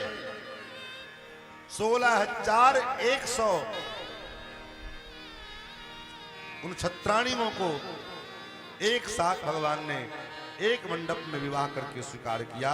ये ठाकुर जी का सामर्थ्य है, ऐश्वर्य। रातों रात महाराज 2 कोठली का भी मकान बनाने में कम से कम 6 महीना लग जाए, लेकिन रातों रात द्वारकापुरी का निर्माण कराया। ये भगवान का श्री है।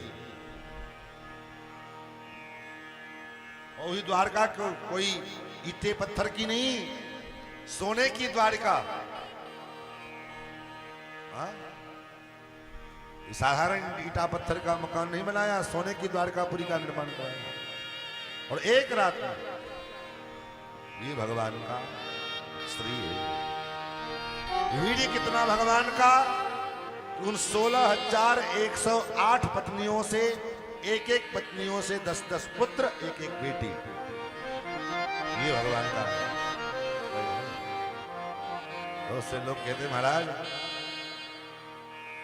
इतना विवाह करने वाला भगवान कैसा हो सकता है? हम तो कहते हैं इतना विवाह करने वाला भगवान ही हो सकता है। आदमी एक विवाह कर ले तो महाराज पूरी जिंदगी क्या बीतता है उसको वही जानता है। और कदाचित 2 हो जाए। एक सेठ जी थे, उनका 2 ब्याह हो गए। एक ही फ्लैट था, दोनों में नीचे वाला फ्लैट पहले एक पत्नी का, ऊपर वाला एक पत्नी। ऊपर वाला हिस्सा एक पत्नी का, नीचे वाला हिस्सा एक पत्नी। अपने दुकान से आए, अपने व्यापार से आए। अब सायंकाल रात्रि का समय है। ऊपर वाली पत्नी ऊपर खींच रही, ऊपर चलो। नीचे वाली पत्नी नीचे खींच रही, नहीं नीचे रहो। उसी समय एक चोर सेठ जी के मकान में चोरी करके सामान सब लेकर के, और ये सब तमाशा देख रहा था। इस दृश्य को देखकर उसे हंसी आ गई। हंसी आ गई तो फिर चोर पकड़ा गया तो राजा, उस समय राजा का दरबार लगता। राजा के पास गए लेकर के चोर को। अब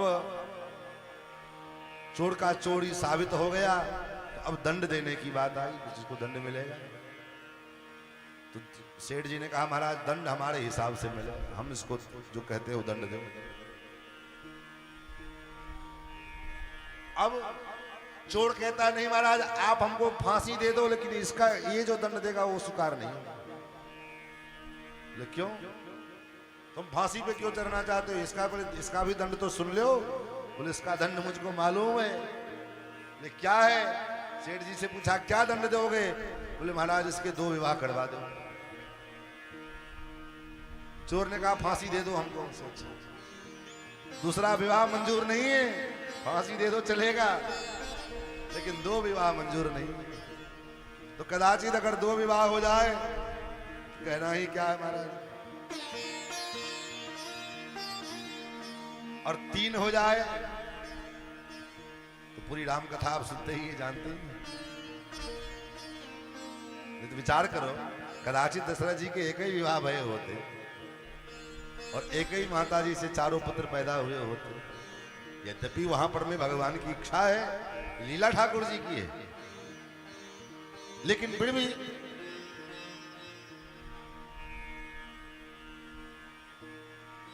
क्या होता? पैर पकड़े हैं महाराज। श्रीमद् वाल्मीकि रामायण में स्पष्ट लिखा है दशरथ जी ने चरण पकड़े हैं कैकेयी के।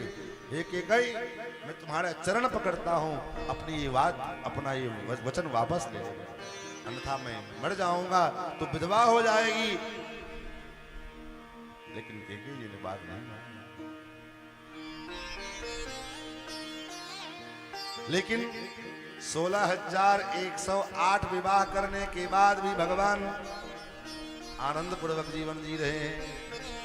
और इसका सर्टिफिकेट नारद जी ने दिया। ठीक है, परिवार में कभी कभी सत्यभामा जी मान करती हैं। सत्यभामा जी का स्वभाव है मान करना, रूठ जाती है। रूठ जाती है तो भगवान कभी कभी मना भी देते हैं।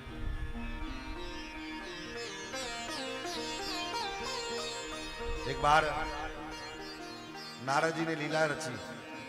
क्या लीला रची? स्वर्ग के पारिजात नाम के वृक्ष के पुष्प लेकर के आए और भगवान को भेंट किया। भगवान ने, रुक्मणी जी बगल में थी तो रुक्मणी जी को पुष्प दे दिया। बस हो गया काम। नारद जी आए, नारद जी ने कहा, देव नारद जी सत्यभामा जी के पास। नारद जी का चेहरा लटका हुआ था। सत्यभामा जी ने पूछा, नारद जी क्या हुआ, आपका मुखमंडल उदास क्यों है? नारद जी ने कहा, मत पूछो, आज तो मैं निराश हो गया। बोले क्या हुआ? बोले सब लोग आज तक यही जानते थे, हम भी यही जानते थे, द्वारकाधीश श्री कृष्ण केवल आपसे ही सबसे ज्यादा प्रेम करते हैं, सबसे अत्यधिक प्रेम आपसे करते हैं। लेकिन आज ये मेरा भ्रम टूट गया। क्यों? आपको क्यों टूट गया आपका भ्रम? बोले महाराज देवी मैं क्या बताऊं, आज मैं कल्प वृक्ष का, पारिजात के वृक्ष का पुष्प लेकर के आया था। द्वारकाधीश को भेंट किया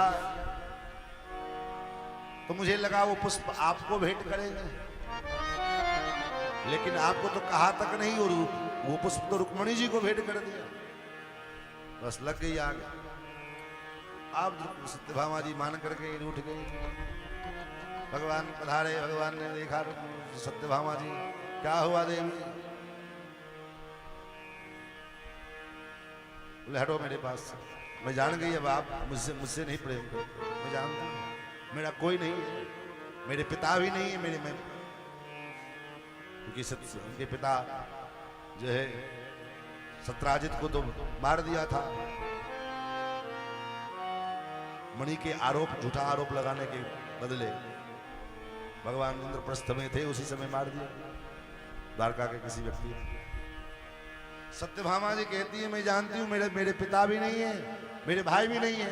एक आप पर भरोसा करती थी कि आप मेरे हो, लेकिन आज आपने सिद्ध कर दिया कि आप भी मेरे नहीं रहे। भगवान ने कहा, बात क्या है, आप ऐसा क्यों सोच रही हैं? बोले पारिजात के पुष्प आपने रुक्मणी जी को प्रदान किए, मुझे नहीं दिया। भगवान ने कहा, तो इसमें कौन सी बड़ी बात है? रुक्मणी जी को मैंने पुष्प दिया, तुम कहो तो मैं तुम्हारे लिए पूरा वृक्ष हिला देता। और भगवान गए इंद्र के साथ, उसके लिए युद्ध भी करना पड़ा भगवान को। और पारिजात वृक्ष को लेकर के आए और सत्यभामा जी के आंगन में लगाया। फिर नारद जी आए। नारद जी आए तो देवी, हाँ अब विश्वास हो गया कि भगवान आपको मानते हैं। लेकिन देवी ऐसे ही परमानेंट आपको मानते रहे, इसके लिए भी कुछ उपाय कर लो। बोले क्या उपाय करें? बोले जो चीज आपको चाहिए दीर्घ काल तक उसका दान करना चाहिए। हम चाहते हैं कि हम सुखपूर्वक रहें, दूसरों को सुख प्रदान करो। हम चाहते हैं घर में लक्ष्मी आए तो लक्ष्मी केवल कमाने से नहीं आएगा, लक्ष्मी का भी दान भी करना पड़ेगा, तब लक्ष्मी दीर्घ काल तक हमारे पास रहेगी। उसी प्रकार आपको सबसे ज्यादा प्रिय कौन है? बोले हमको तो सबसे ज्यादा प्रिय द्वारकाधीश है, तो इनको दान कर दो, ये दीर्घ काल तक आपके बने रहेंगे। सत्यभामा जी कहे ठीक है। हाथ में जलक्षत कुछ लिया, तिल लिया और नारद जी को दे दिया, दान कर दिया संकल्प लेकर। नारद जी भगवान को लेकर के चल पड़े। बोले कहाँ चल दिए? बोले अब आपने मुझे दान कर दिया, इसको लेकर के हम जा रहे हैं। बोले तो दान किया? अरे महाराज जी तो बड़ा चक्कर में फंसाए हमको आप। अब सब रानियां, रुक्मणी जी भी आई, महाराज ये इनको कहाँ लेकर के चल रही है आप? बोले इनको तो दान में मिला है, हमको दान में ली गई वस्तु को लेकर के जा रहे हैं। बोले ऐसा न करो, बड़े हमारे पतिदेव हैं इनके, इनको कैसे दान किया जा सकता है? बोले वो कैसे किया जा सकता? सत्यभामा ने किया, अब मैं लेकर के जा रहा हूं। अब सत्यभामा जी बेचारी परेशान, क्या करें? हम तो दान किए थे कि सदा सदा इनका प्रेम प्राप्त होता रहे, ये तो लेकर के चले ही जा रहे हैं, अब क्या होगा? तो रुक्मणी जी ने नारद जी से पूछा इसका कोई विकल्प होगा ना? बोले हाँ विकल्प तो है, जो चीज आपने दान किया इसके बदले कुछ कीमत दे दो हमको, ले लो अपना सामान। बोले कितना कीमत दे दो? बोले इनके बराबर कीमत दो, इनके बराबरी का कीमत को होना चाहिए। तो तराजू के एक पलड़े पर में सत्यभामा दौड़ के, उनको तो धन का जो है सत्राजित की बेटी है ना, तो थोड़ा धन का अभिमान, दौड़ के गई, तराजू बड़ा सा मंगवाया, तराजू के एक पलड़े पर द्वारकाधीश श्री कृष्ण को बिठाया और एक पलड़े पर जितने सोना चांदी थे सब लाद दिए महाराज। सब पत्नियां जो है रुक्मणी जी को छोड़ करके सब पत्नियां अपने अपने स्वर्ण चांदी जितने आभूषण सब लाद दिए, लेकिन भगवान का पलड़ा टस से मस नहीं हुआ। लेकिन रुक्मणी जी बड़ी सरल हैं और बड़ी बुद्धिमान है, बताता है। रुक्मणी जी गई और आंगन से एक तुलसी का पत्र लिया और दूसरे तरफ तराजू के पलड़े पर जितना आभूषण इत्यादि थे सबको हटा दिया। सबने देखा इतने जो है आभूषण से पलड़ा नहीं उठा, तो ये क्या करेगी, अब क्या डालेगी इस पर? रुक्मणी जी आई और तुलसी के पत्ते पर में द्वारकाधीश श्री कृष्ण का नाम लिखा और तराजू के पलड़े पर रखा। जैसे ही पलड़े पर रखा, महाराज भगवान का पलड़ा उठ गया और तुलसी का पलड़ा भारी पड़ गया। मानो क्यों ऐसा क्यों हुआ? क्योंकि भगवान से भी भारी, भगवान से भी श्रेष्ठ, भगवान से भी ज्यादा महत्वपूर्ण, भगवान से भी ज्यादा अत्यधिक प्रभावशाली भगवान के नाम है। भगवान के नाम में भगवान से भी ज्यादा प्रभाव है। लेकिन विश्वास करने की चीज, जिसको विश्वास हुआ विश्वास करना है। भगवान शिव को विश्वास हुआ, शंकर जी को विश्वास था नाम राम नाम के प्रभाव का। किसी ने पूछा उनसे कि बाबा आप जहर पी गए, विष पी गए आप, और आपको कोई प्रभाव नहीं पड़ा? ना, क्यों? और भीतर में थे राम जी, भीतर थे राम जी और ऊपर से आया विष, दोनों मिल गए। तो विष और राम को मिला दो तो क्या बनेगा? विश्राम। शंकर जी कहते हैं ऊपर थे और भीतर थे राम जी, ऊपर से आया विष, दोनों मिल गए तो मुझे मिला विश्राम।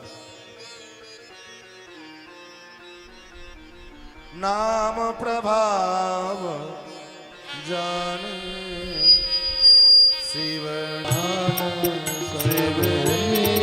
को, नाम प्रभाव जाने शिवनी को, नाम प्रभाव जाने शिवनी को।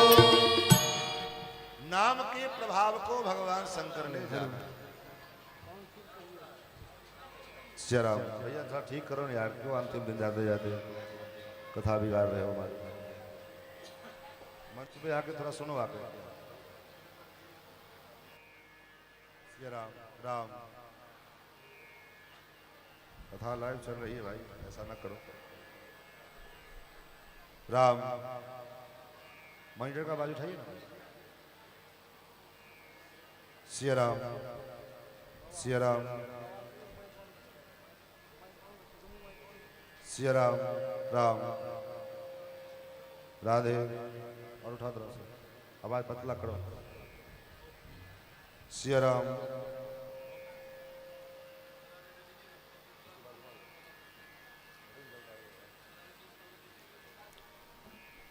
हेलो सिया राम राम राम।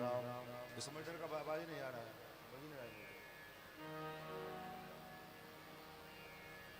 राम सिया राम। ये दोनों मॉनिटर का आवाज उठाओ ना थोड़ा। सिया राम सिया राम राम। हाँ?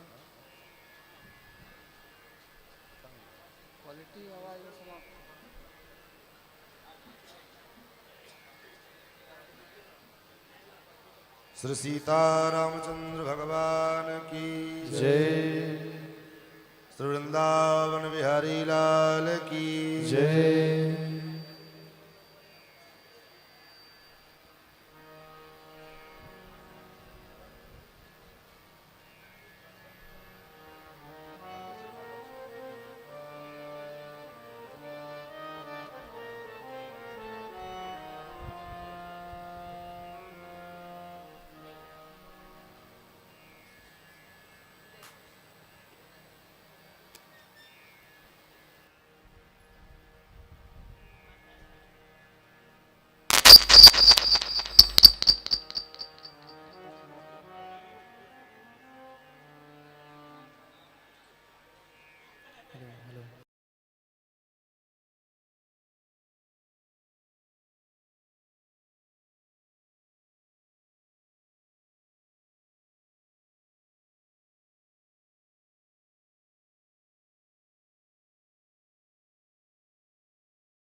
राम राम राम हरे राम राम राम सीता राम राम हरे राम राम राम सीता राम राम राम हरे राम राम राम सीता राम राम राम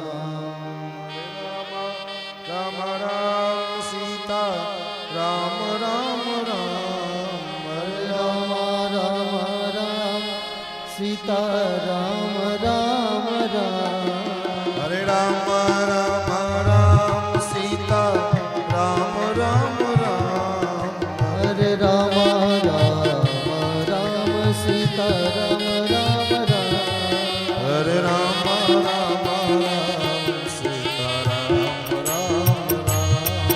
हरे राम राम राम सीता राम सीता राम राम राम सीता राम राम श्री सीताराम नाम महाराज की जय। महाराज आगे चर्चा आती है भगवान के पौत्र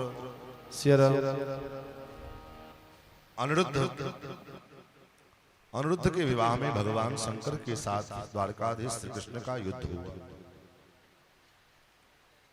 क्या हुआ? बाणासुर की बेटी उषा ने एक दिन स्वप्न में एक पुरुष के साथ प्रेम करने का ही स्वप्न देखा। एक पुरुष के साथ व्यवहार कर रही है, प्रेम कर रही है, हास परिहास चल रहा है, ये स्वप्न देखा। सवेरे उठी तो उनका मुखमंडल उदास। उषा की एक सहेली है जिनका नाम है चित्रलेखा। चित्रलेखा चित्रकारी करना बढ़िया जानती है और कुछ माया कर भी जानती है। चित्रलेखा ने देखा, देवी क्या बात, तुम्हारा मुखमंडल उदास क्यों है, क्या हुआ? फिर तो चित्रलेखा ने उषा ने अपने सारी बात बतलाई। तो चित्रलेखा ने कहा, अगर उस पुरुष की तस्वीर अगर मैं तुम्हारे सामने बनाऊं तो क्या तुम उसको पहचान लोगी? बोले हाँ पहचान। चित्रलेखा उस समय के जितने राजा और राजकुमार थे सबका एक एक करके चित्रकारी करना शुरू किया। और उसी में यदुवंशियों का, यदुवंशी राजाओं का, उसमें यदुवंशी में जब भगवान श्याम सुंदर श्री कृष्ण के तस्वीर बनाए तो कहा इनसे मिलते जुलते हैं, ये नहीं है, इनसे मिलते जुलते। फिर प्रद्युम्न का चित्र बनाया, बोले हाँ इनसे कुछ और ज्यादा मेल खाते हैं। और फिर जब पौत्र का नंबर आया तो प्रद्युम्न के पुत्र अनिरुद्ध का जब चित्र बनाया तो उषा मुस्कुराते हुए दूसरी तरफ घूम गई। तो चित्रलेखा इनके मन की बात को समझ गई और चित्रलेखा ने सोते हुए अनिरुद्ध को बिस्तर के सहित द्वारकापुरी से उठा करके ला करके यहां रख दिया उषा के महल में। और उषा के साथ अनिरुद्ध जी रहने लगे। एक दिन किसी बात के ऊपर दोनों में हास्य परिहास होते हुए थे, किसी बात पर जोर से हंसी आई, ठहाका मार के हंसे तो हंसी की आवाज बाहर तक आई। तो बाहर जो प्रहरी लोग थे, द्वारपाल लोग, उनके मन में संदेह हुआ कि राजकुमारी के महल से किसी पुरुष के हंसने की आवाज आ रही है। तुरंत बाणासुर को सूचित किया, बाणासुर दौड़ा आया, देखा इनको, महाराज कारागार में डाल दिया, बंदी बना लिया। नारद जी के द्वारा भगवान को पता लगा। फिर भगवान ने आक्रमण किया है प्रागज्योतिषपुर के ऊपर और उसी में बाणासुर की 1000 भुजाएं थी। बाणासुर भगवान शंकर का चेला था और भगवान बाणासुर की रक्षा के लिए भगवान आए शंकर जी। तो भगवान के साथ तो पहले तो बहुत युद्ध हुआ, फिर जन्मणास्त्र के द्वारा भगवान को, शंकर जी को मोहित किया भगवान ने, और मोहित करके अंदर गए और बाणासुर के 996 भुजाओं को काट दिया, 4 भुजाएं छोड़ दी। उसी समय तन्माता कोटरा नाम नग्ना मुक्त शिरोरुहा पुरोवतस्थे कृष्णस्य पुत्र प्राण रक्षया। अपने पुत्र की रक्षा के लिए बाणासुर की धाई मां कोटरा देवी नग्न अवस्था में भगवान के सामने खड़ी हो गई। भगवान फेर लिए। उसी समय भगवान शंकर आए, कहा प्रभु जैसा भी है अच्छा है, बुरा मेरा चेला है, माफ कर दो। भगवान ने कहा मैं माफ तो कर दे नहीं देता, लेकिन माफ इसलिए भी मैं करूंगा इसको क्योंकि आपका जो चेला है सो तो है ही, लेकिन इसके प्रपितामह को मैंने वचन दिया है। किसको? बोले बाणासुर किसका बेटा है? बोले बाणासुर राजा बलि का बेटा। अब बलि के पिता विरोचन और विरोचन के पिता प्रहलाद जी। तो प्रहलाद जी को भगवान ने वचन दिया था कि तुम्हारे वंश में कोई भी कितना भी बड़ा दुष्ट क्यों ना हो, लेकिन मैं उसको मृत्यु दंड नहीं दूंगा। इसलिए भगवान ने अपने पुत्र पौत्र वधु उषा और पौत्र अनिरुद्ध को लेकर के स्वराजधानी में लौट करके आए। एक दिन भगवान देखो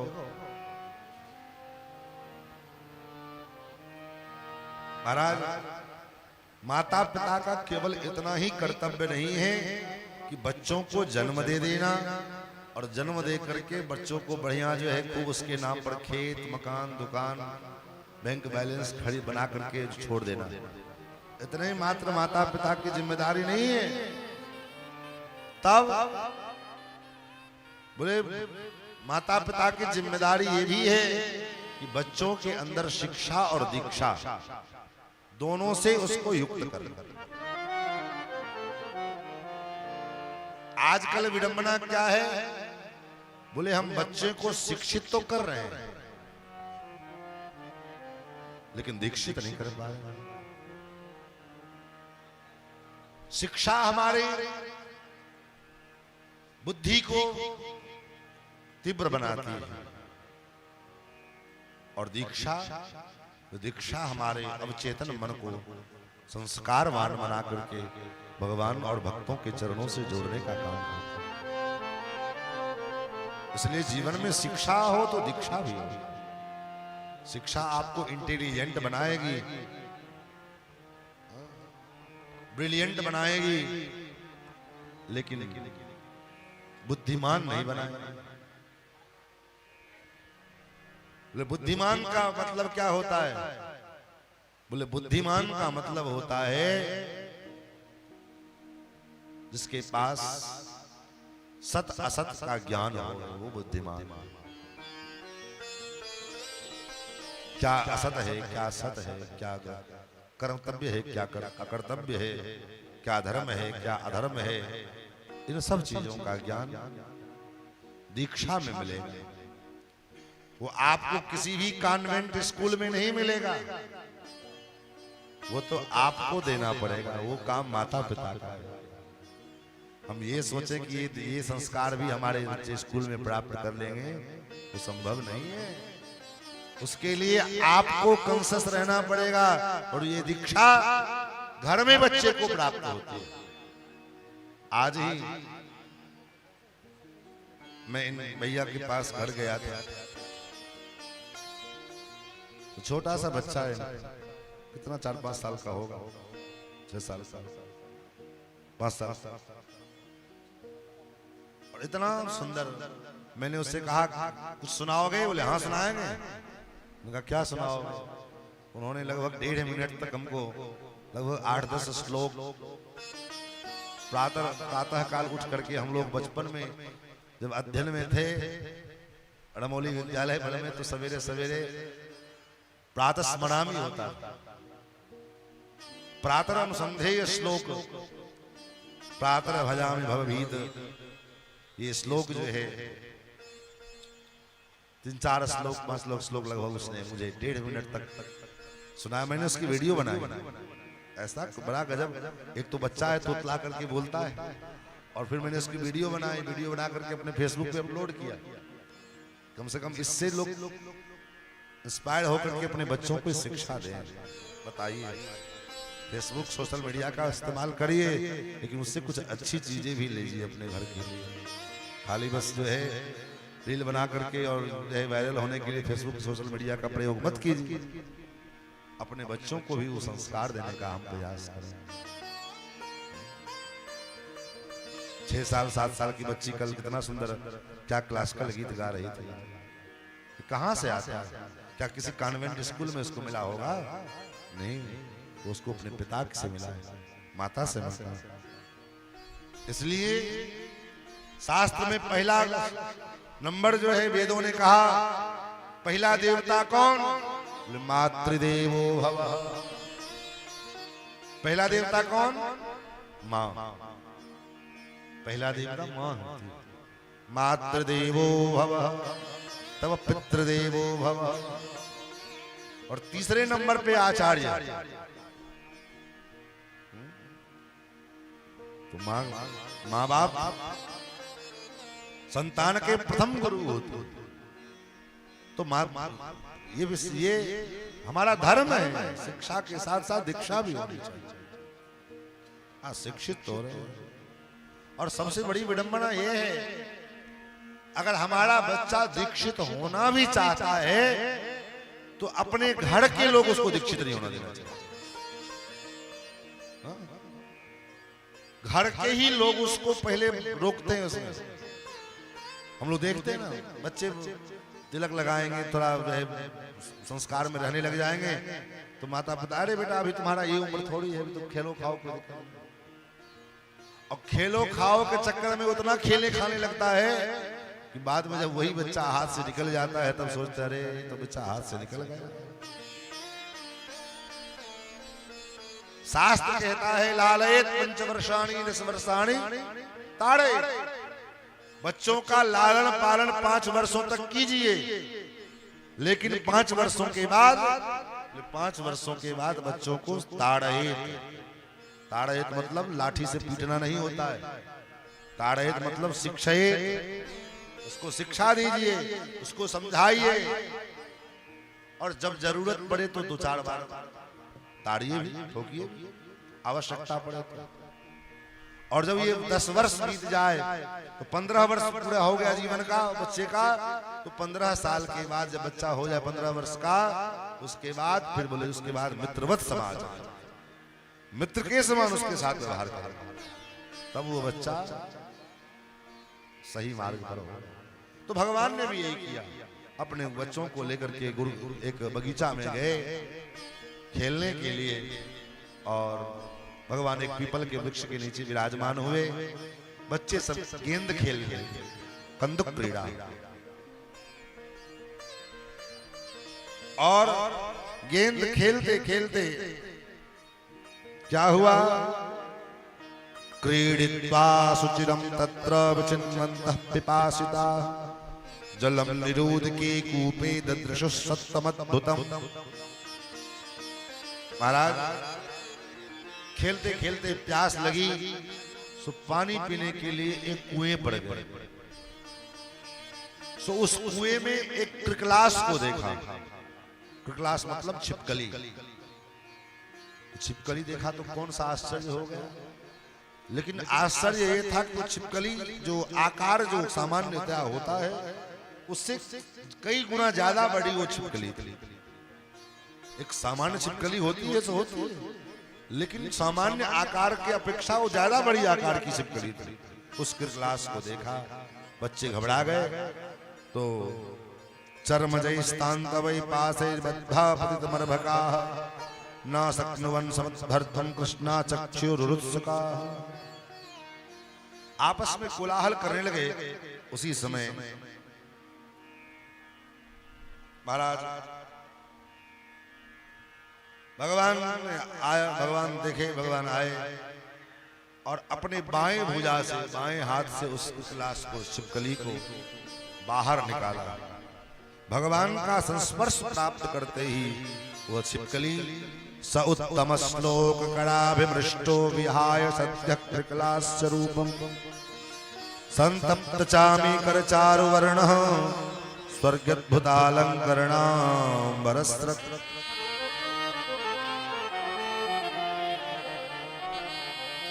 भगवान का स्पर्श प्राप्त करते ही वो छिपकली के देह से मुक्त होकर के और एक राजा के रूप में प्रकट हो गए। भगवान ने पूछा आप कौन, आपका परिचय? तो उस राजा ने कहा महाराज आप मुझे नहीं जानते, मुझे हमको नहीं जानते। बहुत से लोग का अभ्यास होता है, हम लोग कभी कभी परेशान हो जाते हैं। भाई साल भर में 50 जगह जाना होता है, अब कितना कितना चेहरा याद रखे यार। लोग मिलेंगे तो कहें महाराज प्रणाम, भैया महाराज हमको नहीं पहचान। बोले कितना पहचाने जीवन में, भगवान को पहचान ले यही बहुत है। आदमी का चेहरा कितना याद रखेगा, परिचय तो दो। हमको नहीं पहचाने महाराज, आपसे ये उम्मीद नहीं थी, आप हमको नहीं पहचाने, भूल गए क्या? ऐसा लोगों का स्वभाव होता है। ऐसे उन्होंने कहा महाराज हमको नहीं जानते हो। भगवान ने कहा कौन सा बड़ा तीर मार के बैठे हो, छिपकली बने बैठे रहे। क्या पहचाने तुमको? परिचय दो अपना। महाराज नृगो नाम नरेंद्रो हम इक्ष्वाकु तनय प्रभो। मैं राजा नृग हूं, इक्ष्वाकु का पुत्र महाराज नृग। तो तुम अच्छी बात, कहीं भी दानियों का नाम आता होगा तो मेरा भी नाम आता होगा। भगवान ने पूछा तो क्या दान किया तुमने? नृग ने कहा महाराज मैंने गौ दान किया। अच्छा तो हो सकता है बूढ़ी गाय दान किए होगे तभी तो गिरगिट बन गए। नहीं नहीं, बूढ़ी गाय नहीं, पयस्विनी तरुणी शील रूपा गुणोपपन्ना कपिला हेम श्रृंगी। तरुणी जवान गाय, पयस्विनी दूध देने वाली गाय। अच्छा ये भी नहीं, एक जो होता है मरखा गाय हो, अब कोई घर में दो चार लोगों का हाथ पैर तोड़ चुका है वो गाय, तो आदमी सोचता है ये गाय कोई खरीद भी नहीं रहा है, कोई कौन जाएगा इसको, चलो कोई पंडित जी को दान कर दो, पंडित जी समझे जाने जाने। ऐसा भी नहीं, पयस्विनी तरुणी शील रूपा सज्जन गाय, गुणोपपन्ना गुणों से युक्त, कपिला हेम श्रृंगी, उसके सिंग को सोने से मड़वा करके, खुद को चांदी से मड़वा करके, और दान किया। अच्छा हो सकता है ब्लैक मनी होगा, काला धन। आदमी कभी कभी क्या करता है, आजकल खूब होता है, ब्लैक मनी को व्हाइट करने के लिए ट्रस्ट में कुछ दान कर दो और रसीद कटवा लो, ब्लैक मनी व्हाइट मनी में कन्वर्ट हो जाएगा। क्या वकील साहब? तो लेकिन कहते नहीं उस दान से कोई दान करो, लेकिन दान किस प्रकार के धन का दान होना चाहिए? जो धन न्याय से अर्जित किया हो। अब किसी का मर्डर करके 1 लाख रुपया लेकर के आए, सोचा चलो 25-50 हजार दान कर लेते हैं, पाप कट जाएगा। उससे पाप नहीं कटेगा। किसी की चोरी करके लाए, उसमें से चलो कुछ दान कर लेते, नहीं, न्यायार्जिता, न्याय पूर्वक अर्जित किए गए धन को दान करो। न्यायार्जिता रुप्य खुरा सवत्सा दुकूल माला भरणा ददापहम स्वलंकृतेभ्यो गुणशीलवद्भ्यः सीदत् कुटुम्बेभ्यः प्रतेभ्यः तपस्तुत ब्राह्मणो ब्रह्मवदान सद्यः प्रादाम युवभ्यो रजपुंगवेभ्यः। अच्छा दान किया आपने, ठीक है, लेकिन कभी कभी दान भी जो है घातक बन जाता है।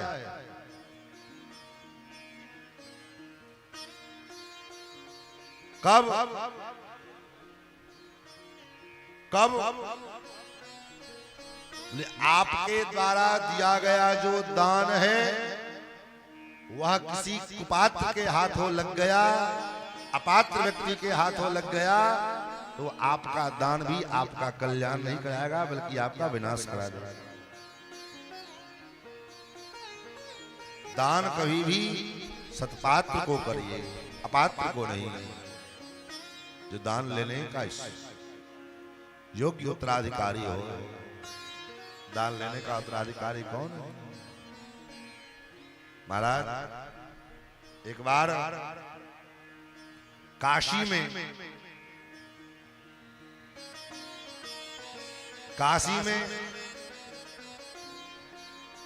काशी के राजा को मार्केश योग हुआ। ज्योतिषियों ने कहा कि आप अपने बराबर के स्वर्ण की प्रतिमा, स्वर्ण की मूर्ति बना करके दान करो, तब ये मार्केश योग से हटेगा। ठीक, राजा थे, तुरंत मूर्ति बनवाई, सोने की मूर्ति तैयार हो गई। अब पंडितों को बुलाया दान लेने के लिए। ब्राह्मण लोग आए, संकल्प जैसे करने लगे तो मूर्ति की एक उंगली बाहर निकल जाए। पूरे काशी के पंडित घबरा गए, दान कौन लेगा महाराज? मूर्ति की उंगली बाहर निकल जाती है। अब तो ब्राह्मणों के प्रतिष्ठा की बात आ गई, क्योंकि ब्राह्मण को कोई दान के लिए दे और दान ना ले ब्राह्मण, ये उसके धर्म के विरुद्ध है। कोई अगर दान दे रहा है तो दान लेना पड़ेगा।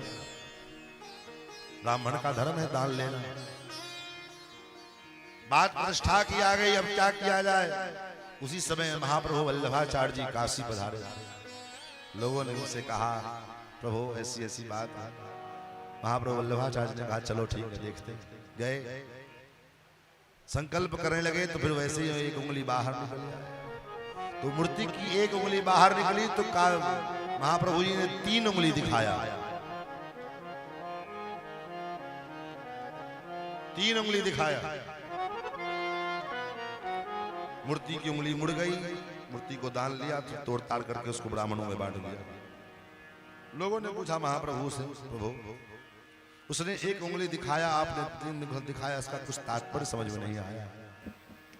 महाप्रभु जी मुस्कुराए और महाप्रभु जी ने कहा मूर्ति का भाव ये था कि एक उंगली का, तो मूर्ति मानो कहना चाह रही है कि कम से कम अगर एक काल की संध्या भी करते हो तब तो मुझे दान में लेना। उसने एक काल की बात कही, मैंने कहा मैं त्रिकाल संध्या करता हूं, तीनों टाइम संध्या, प्रातः मध्याह्न और सायंकाल। आज विडंबना यह है, लोगों को पूछो संध्या करते हो, क्यों महाराज संध्या क्या होता है? संध्या क्या चीज होती है? अच्छा शाम को सायंकाल की वेला को जो पूजा कहते हो वो संध्या नहीं। संध्या एक कर्म है। रात्रि और प्रातः दिन के संधि के काल में जो सूर्य की उपासना की जाती है, गायत्री की उपासना की जाती है, इस क्रिया का नाम संध्या वंदन है। और उसको करने में लगता कितना देर है? बोले 10 मिनट, मात्र 10 मिनट का समय। लेकिन आज दुर्भाग्य इस बात का है कि अन्य लोगों को तो छोड़ो मारो, बोली महाराज अन्न की तो चर्चा ही छोड़ दीजिए। जो पंडित ब्राह्मण इस जीविका से अपना जीविकोपार्जन कर रहे हैं, उनमें 90-95% पंडित संध्या का अर्थ नहीं जानते हैं, लेकिन करते नहीं। जबकि उनको तो निश्चित रूप से संध्या करना चाहिए, क्योंकि साक्षात जजमान जो कुछ देता है पंडित जी को, ब्राह्मण को, तो क्या देता है? बोले सद्या अपना पाप देता है। लेकर ये पाप को पचाने की क्षमता कब आएगी? जब आप गायत्री का अनुष्ठान करोगे, गायत्री जप करोगे, संध्या वंदन करोगे, सूर्य की उपासना करोगे, ये ब्राह्मण करे तब उसको पचा पाए। लेकिन आज ब्राह्मण, क्षत्रिय, वैश्य, ये जो तीनों द्विजाति हैं, इनमें ब्राह्मण द्विजा और को तो छोड़ दो, जो ब्राह्मण के बच्चे होते हैं उनको संध्या नहीं मालूम है, तो और की क्या कल्पना करें। और चले हैं देश को हिंदू राष्ट्र बनाने की। देश को हम हिंदू राष्ट्र बाद में बनावे, पहले हम खुद हिंदू बन जाए। राष्ट्र हिंदू राष्ट्र बनकर क्या हो जाएगा? जब इसमें रहने वाला व्यक्ति हिंदू नहीं रहेगा तो राष्ट्र को हिंदू बना करके क्या कर लोगे? आज से 5000-2000 वर्ष पूर्व जिस धर्म का, जिस पंथ का कोई अस्तित्व नहीं था, आज पूरे विश्व भर में 50 देश उसके हैं, इसके इस्लाम। लेकिन हमारा वजूद, हमारी परंपरा लाखों करोड़ों वर्ष की है, लेकिन वर्तमान काल में कोई ऐसा जगह नहीं है जहां हम अपने स्वतंत्रता पूर्वक अपने धर्म का पालन कर सकें। अपने ही देश में आज कथावाचकों की दशा ये हो गई है, अच्छे धर्माचार्यों की, कि वो महाराज वो मंच से खुल करके कोई धर्म की बात जो है बोल नहीं सकते। अगर बोल दे तो कल से महाराज उनके ऊपर में जो है अनेक प्रकार के जो है संस्था, अनेक प्रकार के जो है संगठन उसका उत्पटांग अर्थ निकाल करके और प्रस्तुत करना आरंभ कर देंगे, और परिणाम महाराज को जेल जाना पड़ेगा, कुछ भी हो सकता है। बेचारे कतराते हैं कि कोई बात क्या कहें जिससे जो है लोगों को कोई, और स्वाभाविक है जब सत्य बात कहेंगे, शास्त्र की बात कहेंगे, तो आज 99.9% लोग ऐसे हैं जो धर्म से बिल्कुल उनका जीवन दूर है, और उस जगह पर में धर्म की बात कहेंगे तो स्वाभाविक है उनको बुरा लगेगा। क्या आज के विषय में कहेंगे कि भाई सौभाग्यवती स्त्री को सिंदूर लगाना चाहिए, लेकिन आजकल एक ट्रेंड बन चुका है कि सिंदूर नहीं लगाएंगे, और लगाएंगे भी तो ऐसी जगह लगाएंगे जहां कोई दिखे न मरे। सिंदूर क्या है?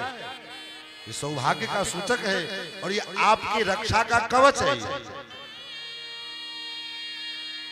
आपके मस्तक पर सिंदूर विराजमान है तो कोई भी मनचला व्यक्ति आपकी ओर गलत दृष्टि से नहीं देख सकता है, क्योंकि वो जानता है कि किसी न किसी की अमानत है, ये किसी न किसी की जो है भारिया है।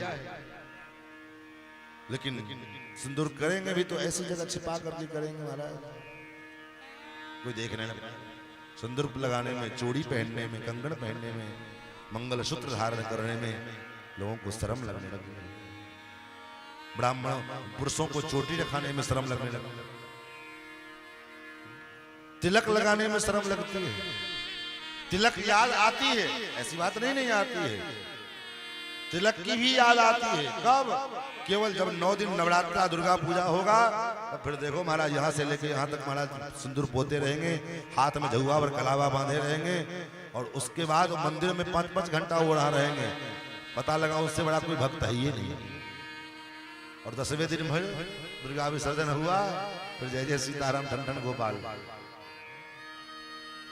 तो ऐसे धर्म से, ऐसे धर्म पालन से क्या हमारा सनातन धर्म बचेगा?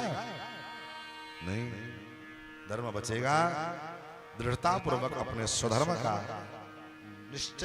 निश्चय पूर्वक, चाहे जो भी हो जाए, अपने धर्म का हम त्याग ना करें, अपने कर्तव्य का त्याग ना करें। महाराज निष्ठा पूर्वक अपने कर्तव्यों का निर्वहन जो व्यक्ति करता है वही पुरुष कहलाता है, वही पुरुषार्थवान पुरुष कहलाता है। अन्यथा कभी इस घाट का पानी पिए, कभी उस घाट का पानी पिए, कभी यहाँ कभी वहां, नहीं। स्वधर्मे, भगवान ने गीता में क्या कहा? स्वधर्मे निधनम श्रेयः परधर्मो भयावह। स्वधर्म का पालन, अपने स्वधर्म का पालन करते करते अगर मर जाना अपने स्वधर्म में, ये श्रेयस्कर है, दूसरे का धर्म भयावह। आज हमारा स्वधर्म क्या है यही हम नहीं जानते। क्यों? कारण क्या है? बोले भागवत गीता केवल हमने धारणा बना लिया है। भागवत पुराण, गीता, गरुड़ पुराण, ये सब जब कोई मरेगा तब ही सुनाएंगे, चाहे कोई मरने वाला हो उसको सुनना चाहिए। मरने वाले व्यक्ति को भागवत सुनना चाहिए। क्या आप जिंदे वाले व्यक्ति हो? आपकी कोई गारंटी है कि आप 100 साल जियोगे? कोई गारंटी है तो पेपर पे लिख के दो, स्टाम्प पेपर पे कि हाँ हम 100 साल जीने वाले हैं। हम सब मरने वाले हैं, कब कौन मर जाएगा इसका कोई ठिकाना नहीं है।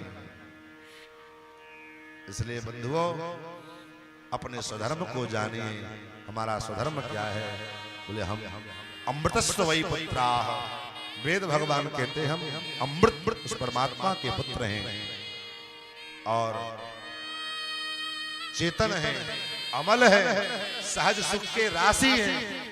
लेकिन फिर भी जब देखो तब रोते रहे,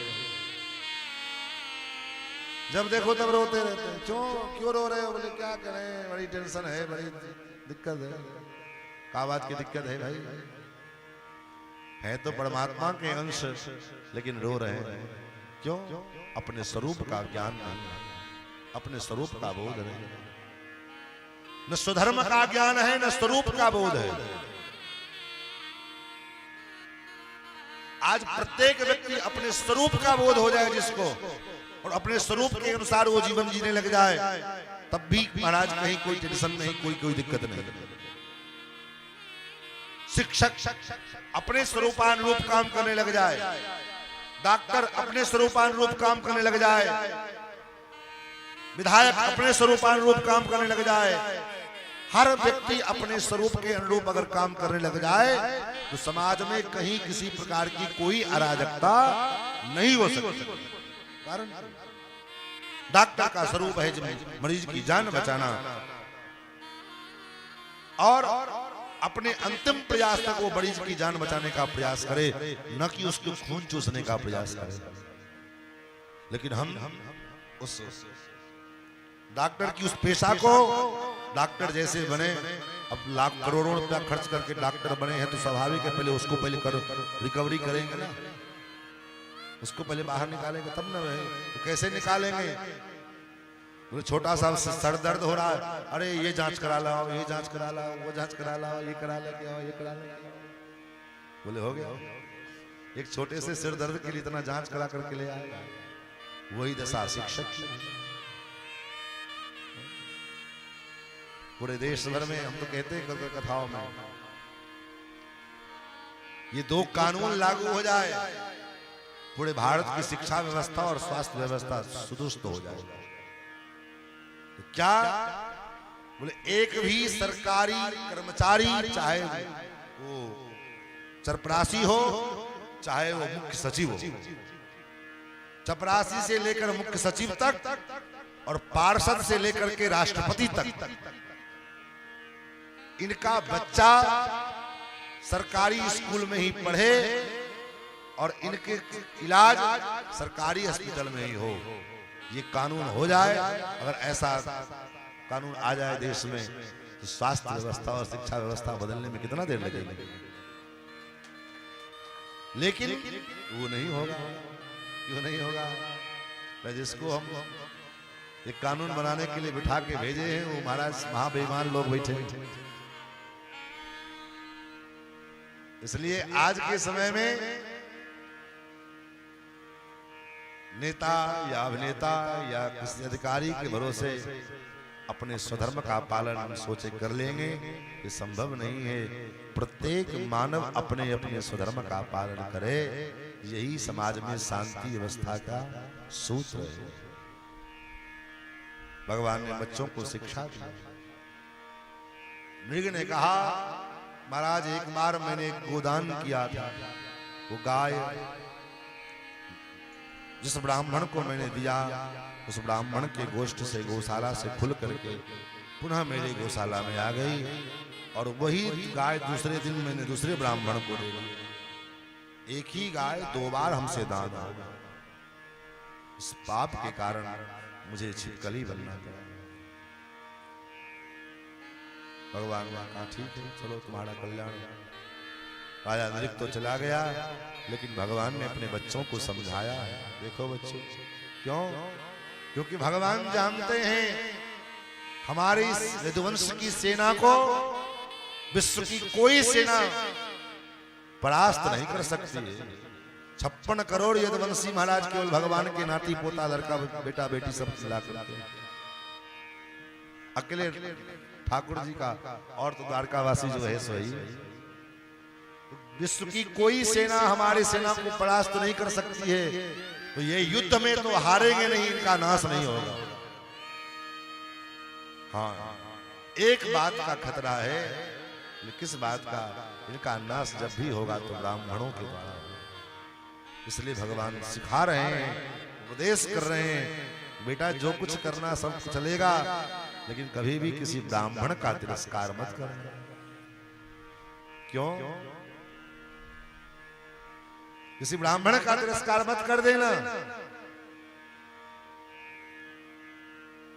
क्योंकि ब्राह्मण का धन जो है स्वदत्ताम परदत्ताम वा ब्रह्मवृत्तिम हरेच्छयः 60 वर्ष सहस्राणि विष्टायाम जायते कृमि। अपने द्वारा दिया गया हो या किसी और के द्वारा दिया गया हो, ब्राह्मणों के धन का वृत्ति का जो हरण करता है वह 60,000 वर्ष तक मलमूत्र का कीड़ा बना। इसलिए ब्राह्मण को कोई चीज हम देंगे ऐसा विचार भी मन में आ गया तो तुरंत दे दो, और संकल्प कर लिया तब तो दे ही दो। अथवा तुम ना दो, लेकिन कभी किसी ने दिया है तो उसका भी हरण करना चाहो तो कर ले, लेकिन परिणाम भोगने के लिए भी तैयार हो।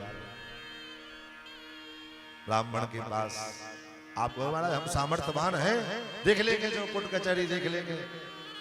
बोले कितनों बड़े समर्थवान हो गए, विश्वामित्र जी से समर्थ ज्यादा नहीं हो सकता। महाराज विश्वामित्र कई अक्षौहिणी सेना लेकर के और कई दिव्यास्त्र लेकर के वशिष्ठ जी के ऊपर आक्रमण करने के लिए बड़े बड़े दिव्यास्त्र, पाशुपतास्त्र, ब्रह्मास्त्र सब लेकर के गए, लेकिन वशिष्ठ जी महाराज केवल एक दंड लेकर के खड़े थे और उस दंड के आगे बड़े बड़े ब्रह्मास्त्र, दिव्यास्त्र सब फेल हो गए। सारी सेना समाप्त हो गई विश्वामित्र की। अंतिम में कहना पड़ा विश्वामित्र जी को, दिक्बलम क्षत्रिय बलम ब्रह्म तेजो बलम बलम। और इसीलिए विश्वामित्र जी ने तपस्या की, कई हजार वर्ष तक तपस्या की तो राजर्षि बने, फिर तपस्या की तो महर्षि बने, और कई हजार वर्षों तक तपस्या किया तब ब्रह्मा जी के द्वारा उनको ब्रह्मर्षि का पद मिला। कई हजार वर्षों। क्यों? क्योंकि ब्राह्मण का बल क्या है? बोले ब्राह्मण का बल बैंक बैलेंस नहीं है, ब्राह्मण का बल नौकरी का बल नहीं है। तब बोले ब्राह्मण शरीरोयम क्षुद्र कामाय निश्चिते, ब्राह्मण का शरीर क्षुद्र कार्य करने के लिए नहीं मिला है। तब ब्राह्मण का बल क्या है? तप बल विप्र सदा बरियारा, तप बल विप्र सदा बरियारा, तप बल विप्र सदा बरियारा, तप बल विप्र सदा बरियारा। इनके कोपना कौरवारा, इनके कोपना कौरवारा, तप बल विप्र सदा बरियारा, तप बल विप्र सदा बरियारा, तप बल विप्र सदा बरियारा। ब्राह्मण का बल तप है, साधना उसका बल है। ब्राह्मण जितना तप करे उसका बल उतना अधिक बढ़ता है। आज विडंबना है कि ब्राह्मण तप से च्युत हो गए। नहीं तो एक बात बड़ी सुंदर मुझे लगी, प्रयागराज में थे तो परम श्रद्धेय ऋग्वेदी पूर्वामनाय ज्योतिषपीठा पुरी पीठाधीश्वर शंकराचार्य भगवान, उनके शिविर में उनका प्रश्नोत्तरी चल रहा है। स्वामी श्री निश्चलानंद सरस्वती जी महाराज, उनसे किसी व्यक्ति ने बीच में उठ के कहा, महाराज आजकल ब्राह्मणों की कौन ही सुनने वाला नहीं, न कोई प्रधानमंत्री, न कोई मुख्यमंत्री, न कोई राष्ट्रपति, न कोई अधिकारी, कोई नहीं सुनता। बड़ी दुर्दशा है ब्राह्मणों की। तो पहले स्वामी जी मुस्कुराए और मुस्कुरा करके कहा कि किस ब्राह्मणों की आप बात करते हो? वो ब्राह्मण जो किसी ठेके पे जाकर के बोतल तोड़ने वाला है वो ब्राह्मण, या फिर किसी कुटिया में बैठ करके अपनी साधना करते हुए और साधना के द्वारा अपने समाज को जगाने वाला ब्राह्मण?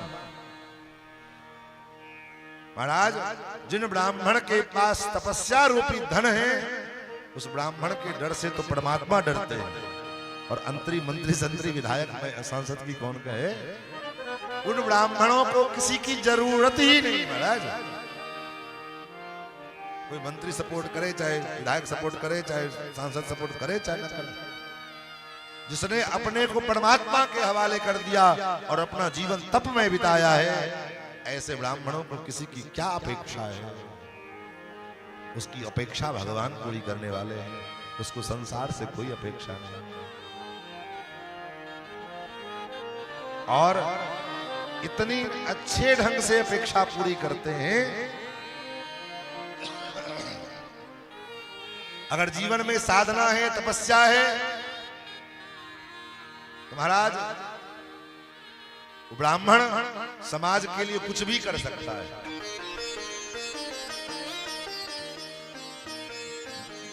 एक परिवार को चलाने के लिए आदमी 12 घंटे ड्यूटी करता है, नौकरी करता है, व्यापार करता है, क्या क्या दिन हिसाब किताब करता है, तब जाकर के वो कहीं एक परिवार का भरण पोषण कर पाता है। और इतने संत महात्मा लोग, सैकड़ों बच्चे विद्यालय में, आश्रम में अध्ययन अध्यापन करते हैं।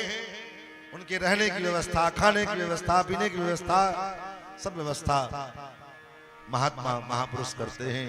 और केवल उतना ही नहीं करते हैं, बीच बीच में समाज को जगाने के लिए कभी कभी कोई बड़ी बड़ी कार्य भी कर देते हैं। ना उनके पास बैंक बैलेंस रहता है, ना कोई जो है बैंक फिक्स दरमाहा वेतन उनके पास में है, ना कोई व्यापार है। कैसे हो जाता है? क्योंकि उन्होंने अपने जीवन को भगवान के भरोसे सुपुर्द कर दिया है। तो ठाकुर जी सब कर देते हैं। भगवान के भरोसे रहने वाला फिर चिंता क्या करे? जिसके जो भगवान के भरोसे है, जिसके ऊपर सीताराम जी का वरदहस्त हो, उसकी क्या कहना। और सिर पर सीताराम फिकर फिर क्या करना, सिर पर सीताराम फिकर फिर क्या करना, सिर पर सीताराम फिकर फिर क्या करना, सिर पर सीताराम फिकर फिर क्या करना, सिर पर सीताराम फिकर फिर क्या करना, क्या करना, क्या करना, फिकर फिर क्या करना, क्या करना, क्या करना, फिकर फिर क्या करना, क्या करना, क्या करना, फिकर फिर क्या करना, क्या करना, क्या करना, फिकर फिर क्या करना। तेरे बिगड़े बनेंगे काम, फिकर फिर क्या करना, तेरे बिगड़े बिगड़े काम, फिकर फिर क्या करना, बिगड़े बनेंगे काम, फिकर फिर क्या करना, तेरे बने बनेरे काम, फिकर फिर क्या करना।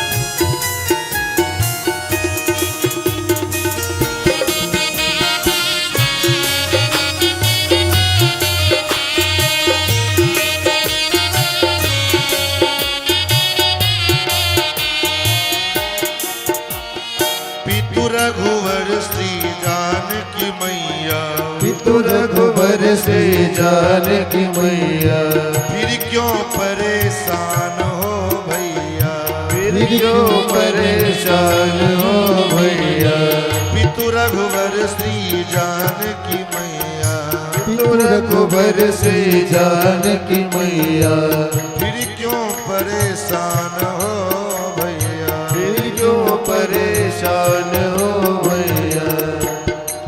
वो तेरे कटेंगे कष्ट तमाम, फिकर फिर क्या करना, तेरे कटेंगे कष्ट तमाम, फिकर फिर क्या करना, क्या करना, क्या करना, फिकर फिर क्या करना, क्या करना, क्या करना, फिकर फिर क्या करना।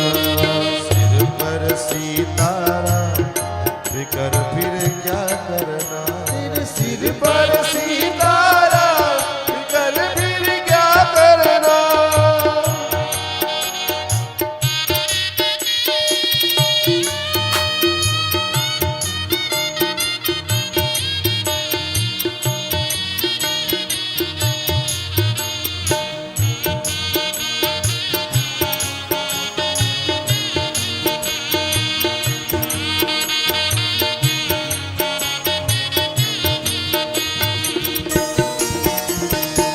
जो जन राम कथा सत्संगी, जो जन राम कथा सत्संगी, जो जन राम कथा सत्संगी, जो जन राम कथा सत्संगी, उनके सहायक श्री बजरंगी, उनके सहायक श्री बजरंगी, उनके सहायक श्री बजरंगी, उनके सहायक श्री बजरंगी।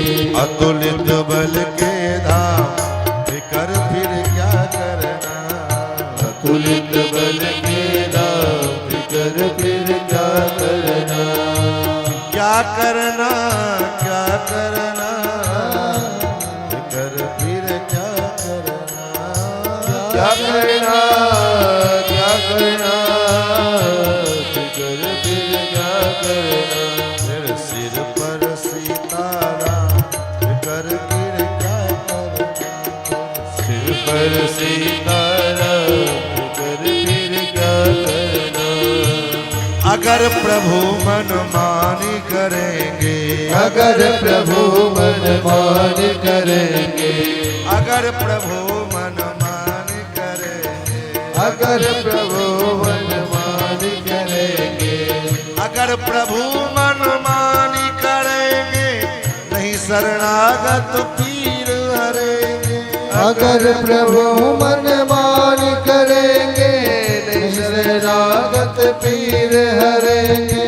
अगर प्रभु मन मानी करेंगे, अगर प्रभु मन मान करेंगे, नहीं शरणागत पीर हरेंगे, नहीं शरणागत पीर हरेंगे। और होगा बिरद बदनाम फिकर फिर क्या करना, होगा बिरज बदनाम फिकर फिर क्या करना, होगा बिरद बदनाम, होगा बिरज बदनाम फिकर फिर क्या करना, क्या करना, क्या करना, फिकर फिर क्या करना, क्या करना, क्या करना, फिकर फिर क्या करना। सिर पर सीताराम फिकर फिर क्या करना, सिर पर सीताराम फिकर फिर क्या करना।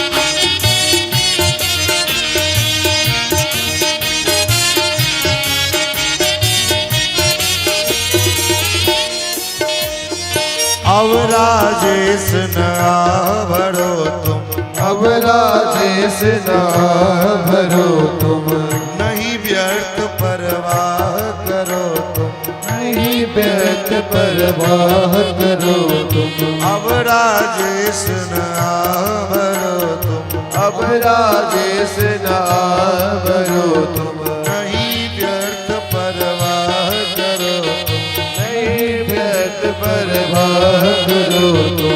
रटो राम जी का नाम कर फिर क्या करना, रटो राम जी का नाम फिकर फिर क्या करना, रटो राम जी का नाम कर फिर क्या करना, रटो राम जी का नाम फिकर फिर क्या करना।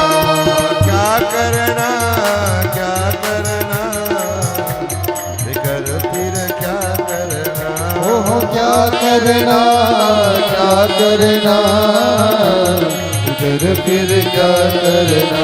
तेरे सिर पर सीताराम फिकर फिर क्या करना, सिर पर सीताराम फिकर फिर क्या करना, सिर पर सीताराम फिकर फिर क्या करना, सिर पर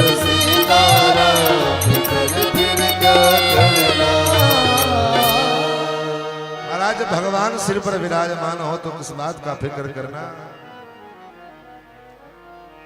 तब राम जी का नाम रटो, बस कुछ करने की जरूरत नहीं है। राम राम रटते रहो, राम राम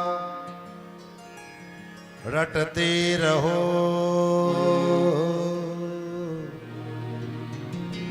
जब लगी घट में प्राण। कब हूं तो दीन दयाल की भनक परे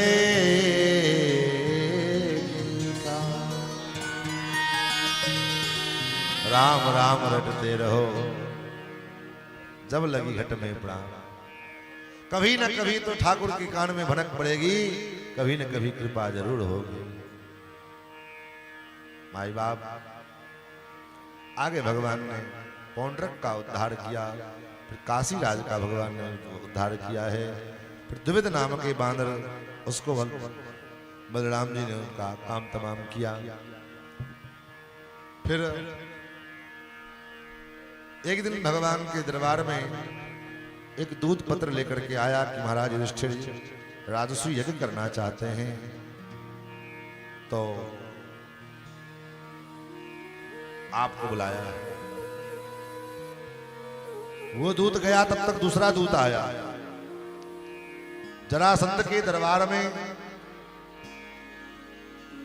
सैकड़ों राजा, जिनको जीत करके जरासंध ने बंदी बना लिया था, उन राजाओं ने भगवान को निवेदन भेजा, प्रभु इस कारागार से मुक्त कराओ। फिर तो भगवान पहले इंद्रप्रस्थ पधारे और वहां महाराज भीम दादा को और अर्जुन को भगवान ने साथ लिया और उन सबको साथ लेकर के साधु का वेश बना करके भगवान जरासंध के यहां पहुंचे याचना करने के लिए। बोले नहीं नहीं आप बताओ तो कौन होगा। बोले नहीं नहीं आप बताओ तो कौन होगा।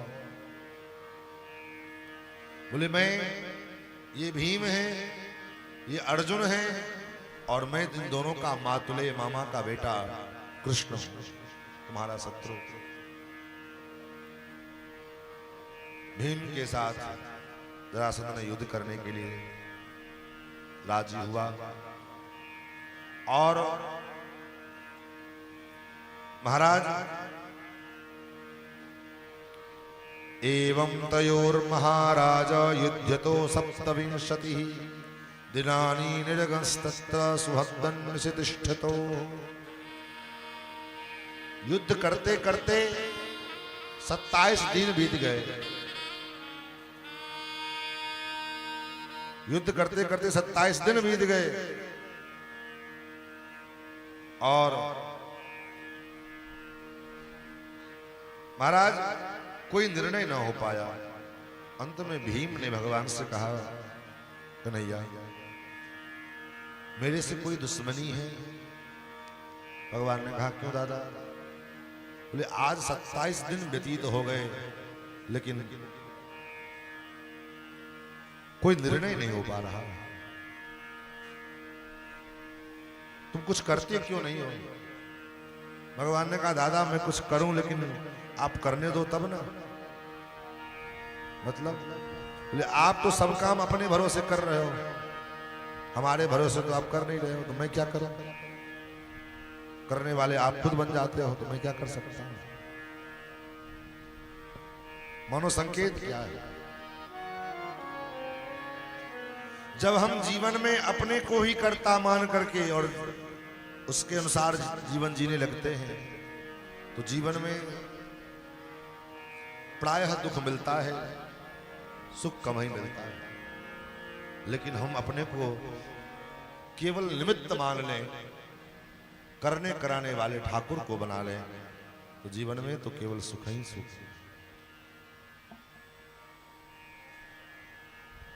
अहंकार के कारण अपने को हम कर्ता मान लेते हैं, तभी तो अहंकार होता है। ये मकान मैंने बनाया, ये खेत खलिहान मैंने बनाया, ये सब मैंने किया, ये किया वो किया, और अपने को कर्ता मान करके करते हो, तो इसलिए जो है बाद में जब उसमें अनुकूल फलश्रुति नहीं मिलती है तो मन में दुख होता है। इतना किया कुछ नहीं मिला, इतना किया कुछ नहीं। हम अपने को नहीं, अपने तो भगवान को कर्ता मान लें। करने कराने वाले भगवान हैं, हम तो केवल और केवल निमित्त मात्र। करते हो तुम कन्हैया और मेरा नाम हो। करने वाले परमात्मा हैं, बस मैं तो निमित्त हूं। अन्यथा आप विचार करो ना, मुझ में वो सामर्थ्य कहां से आया? अगर भगवान ने मुझे वो सामर्थ्य न दिया होता तो आज मैं शरीर से लाचार होता। तो स्वस्थ शरीर भी तो उन्हीं का दिया हुआ है। आप कहोगे भगवान ने क्या दिया मुझे? तो जिस शरीर, जिस चीज के द्वारा, जिस मेहनत के बल पर में आपने इतना साम्राज्य खड़ा किया, वो मेहनत करने वाला जो वो शरीर कहाँ अपने बाप की फैक्ट्री से लाए थे या किसी दुकान से खरीद के लाए थे? किसने दिया वो शरीर? अगर उसी में अगर वो शरीर एक पैर लंगड़ा कर देता तब क्या करता? एक पैर से शरीर अस्वस्थ हो जाता तब क्या करते? बोल नहीं पाते, सुन नहीं पाते, कोई ना कोई ऐसी परिस्थिति उत्पन्न हो जाती तो क्या करते आप? ये भगवान की कृपा का ही फल है। भगवान ने जो दिया, मुझे तुमने दाता बहुत कुछ दिया है। हे नाथ, कभी भी भगवान को ये मत कहो कि तुमने क्या दिया है। जब भी कहो प्रभु आपने बहुत दिया है, मुझे तुमने दाता बहुत कुछ दिया है, तेरा शुक्रिया है, तेरा शुक्रिया है। ये जायदाद दी है, जमीन जायदाद दिया, धन दौलत दी, परिवार दिया, बच्चे दिए, इतना दे। अरे और तो और हम जो श्वास ले रहे हैं ये भगवान की कृपा की वजह।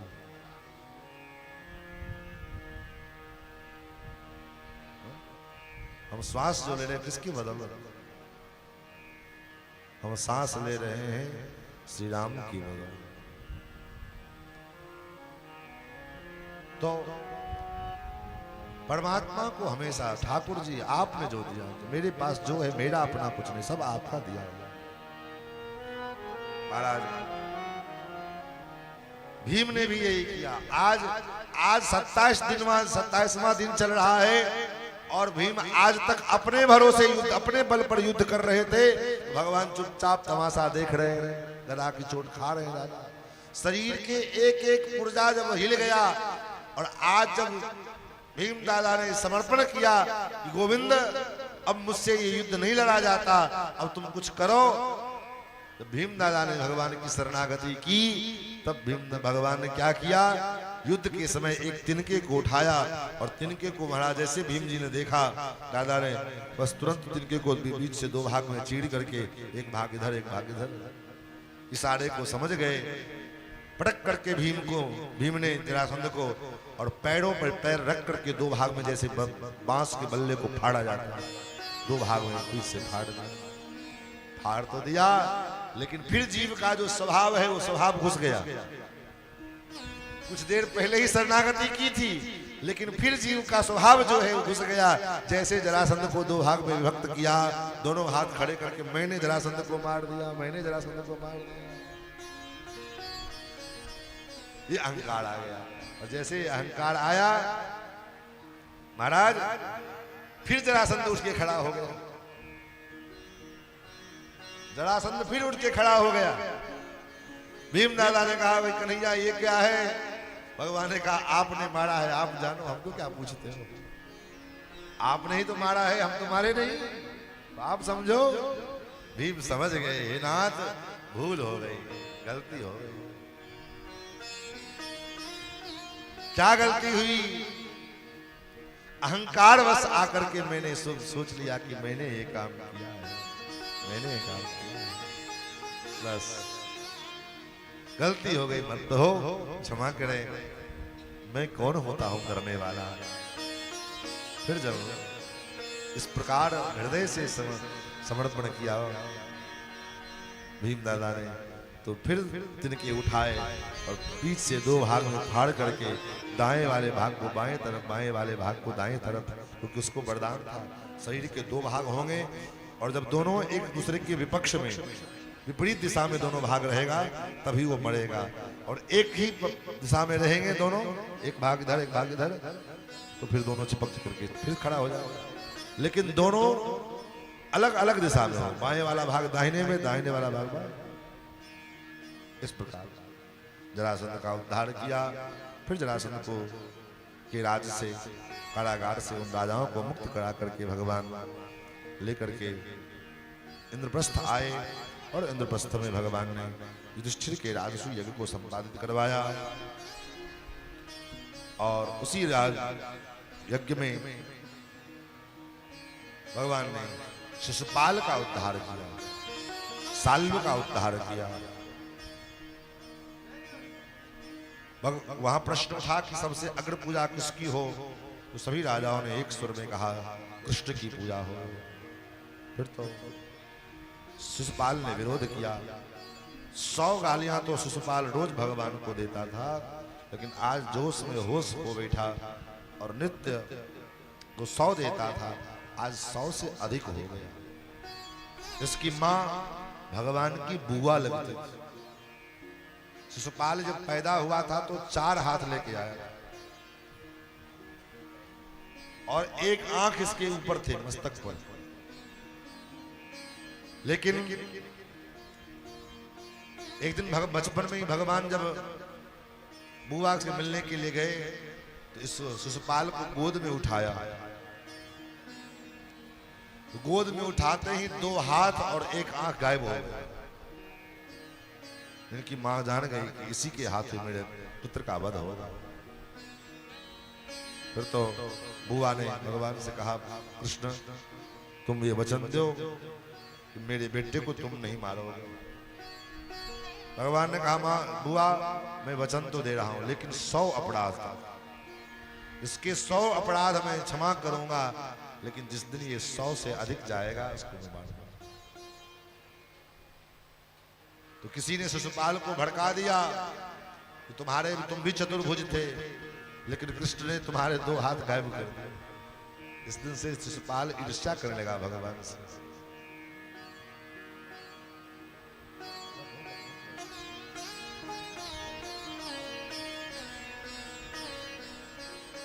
महाराज तो आज शिशुपाल ने 100 गालियों से सीमा पार कर गई। भगवान का सुदर्शन चक्र चला और शिशुपाल का उद्धार हुआ।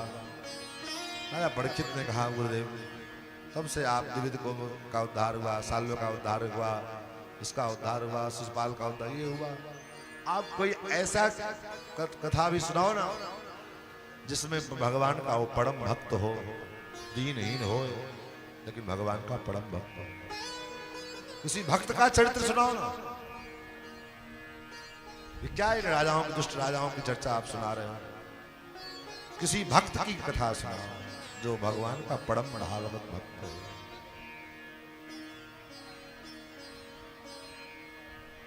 महाराज भगवन् यानि चान्यानि मुकुन्दस्य महात्मनः वीर्यानन्यन्त वीर्यस्य श्रोतुमिच्छामहे प्रभो।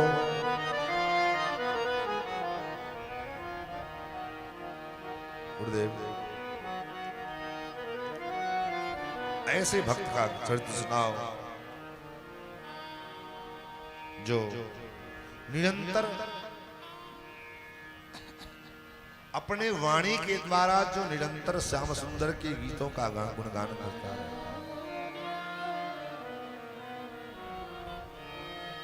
सावाज्ञया तस्य गुणान् गृणीते करौ च तत्कर्म करौ मनश्च स्मरेत् वसन्तं स्थिरजङ्गमेषु शृणोति तत्पुण्य कथा सकर्णः।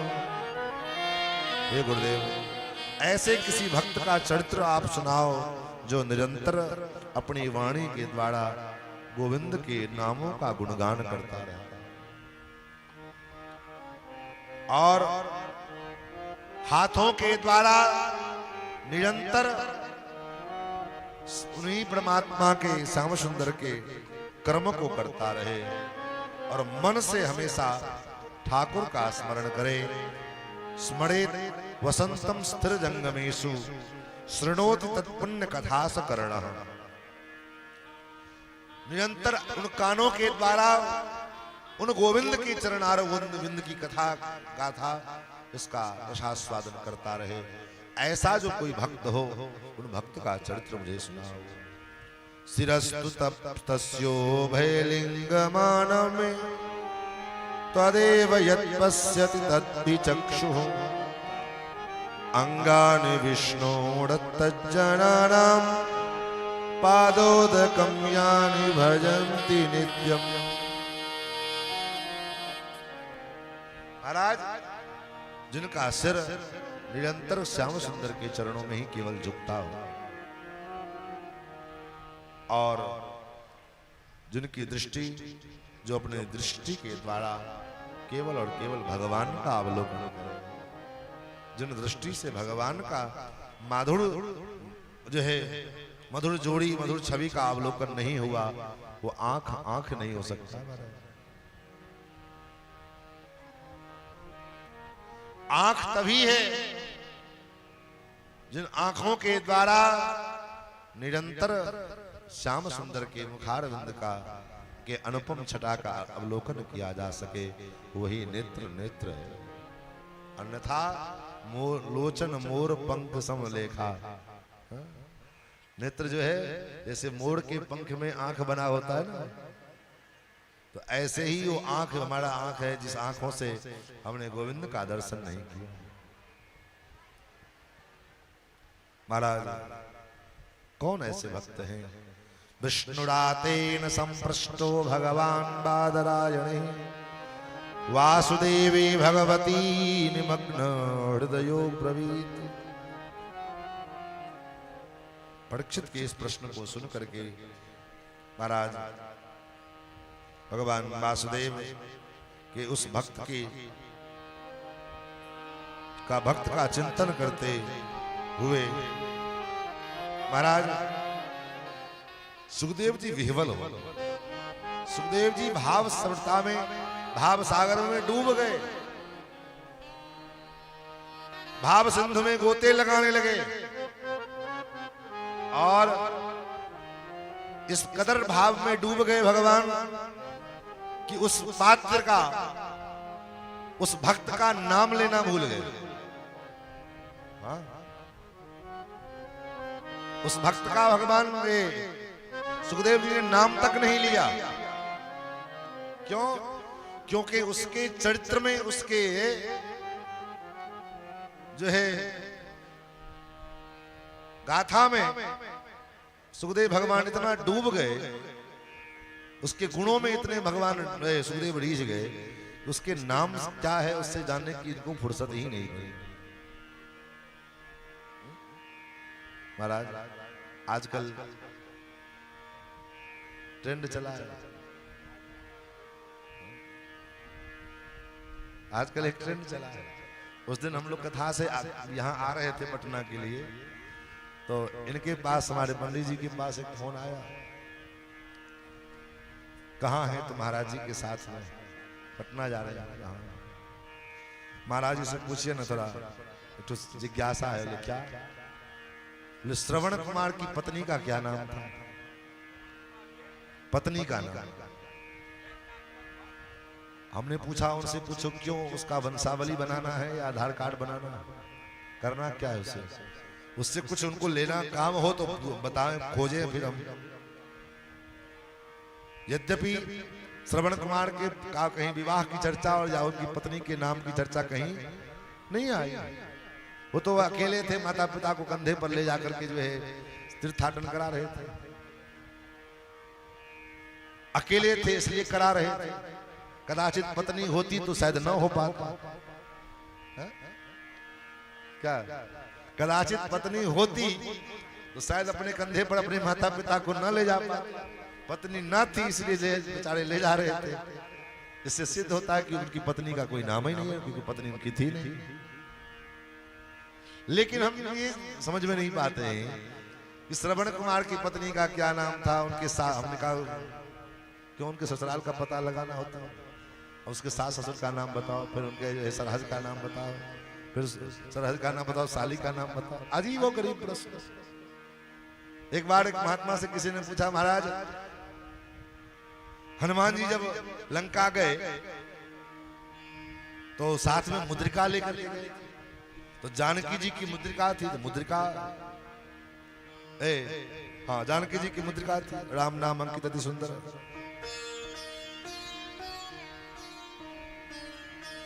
तो मुद्रिका एक सीमित साइज का होगा जो अंगूठी होता है, हाँ हो। लेकिन जब हनुमान जी अगर लंका में प्रवेश किए तो वहां लिखा है मसक समान रूप कपिधरी। जब हनुमान जी खुद ही मच्छर बन गए तो फिर वो अंगूठी कहां रखा? बताओ, इस बात का कोई जवाब है?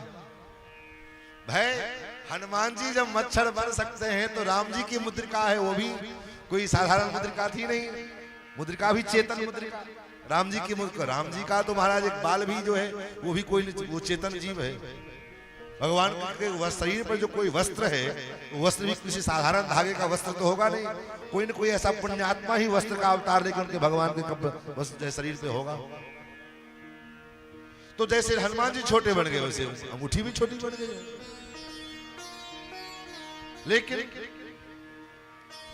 दिल को तार महाराज का जांच करें, महाराज क्या जवाब देते हैं? यही नहीं होता है महाराज को और कोई शास्त्रीय बात नहीं मिलेगी पूछने को, तो कुछ ऐसा बधुअल प्रश्न पूछ दो जो महाराज का जवाब ही ना दे। ऐसे कहेंगे महाराज सुदामा जी के माता पिता का नाम क्या? भागवत में सुदामा जी के नाम नहीं लिखा है, तो माता पिता का नाम कहां से आ? जब ऐसे भक्त के विषय में पूछा परीक्षित जी ने कि ऐसे भक्त की कथा सुनाओ जो भक्त दिन रात भगवान के ही कीर्तन में लगा रहता हो, उन्हीं के गुणगान गाता हो और शरीर के द्वारा उनकी सेवा करे, कानों के द्वारा उनकी कथा सुने, नेत्रों के द्वारा निरंतर उनकी छवि का अवलोकन करे, ऐसे भक्त का चरित्र सुनाओ। तो उस भक्त के चरित्र में सुखदेव जी इतना डूब गए कि भक्त का नाम क्या हो लिखना चर्चा करना भूल गए। भागवत में कहीं भी नहीं लिखा है सुदामा जी का नाम, बस इतना लिखा है कि वो ब्राह्मण थे जो भगवान के मित्र हैं, सखा हैं। कृष्णस्यासीत सखा कश्चित ब्राह्मणो ब्रह्मविद्। कृष्ण के कोई सखा हैं जो ब्राह्मण हैं, और केवल नाम के ब्राह्मण नहीं है कि पेट पुजाने वाला ब्राह्मण की चलो आरक्षण लेने वाला ब्राह्मण की चलो नौकरी लेने वाला ब्राह्मण की जाति के नाम पर में आप ब्राह्मण नहीं, ऐसे ब्राह्मण नहीं थे। ब्राह्मणो ब्रह्मविद्, ब्रह्म को जानने वाले ब्रह्म माने वेद, और वेद को जो जान रहे वो जानने वाला, वो लोग कहते ब्रह्म जानाति ब्राह्मण, जो ब्रह्म को जाने। ब्रह्म का अर्थ वहां लगाते हैं कि परब्रह्म परमात्मा, बोले नहीं, वहां परब्रह्म परमात्मा नहीं है, वहां तो ब्रह्म का मतलब वेद है। वेद को जो जाने, वेद का जिसने सांगोपांग अध्ययन किया वो ब्राह्मण है। ऐसे ब्राह्मण है सुदामा जी। कृष्णस्यासीत सखा कश्चित् ब्राह्मणो ब्रह्मविद्तमः। और बोले विरक्त इंद्रियार्थेषु, विरक्त जो अपने इंद्रियों से विरक्त है,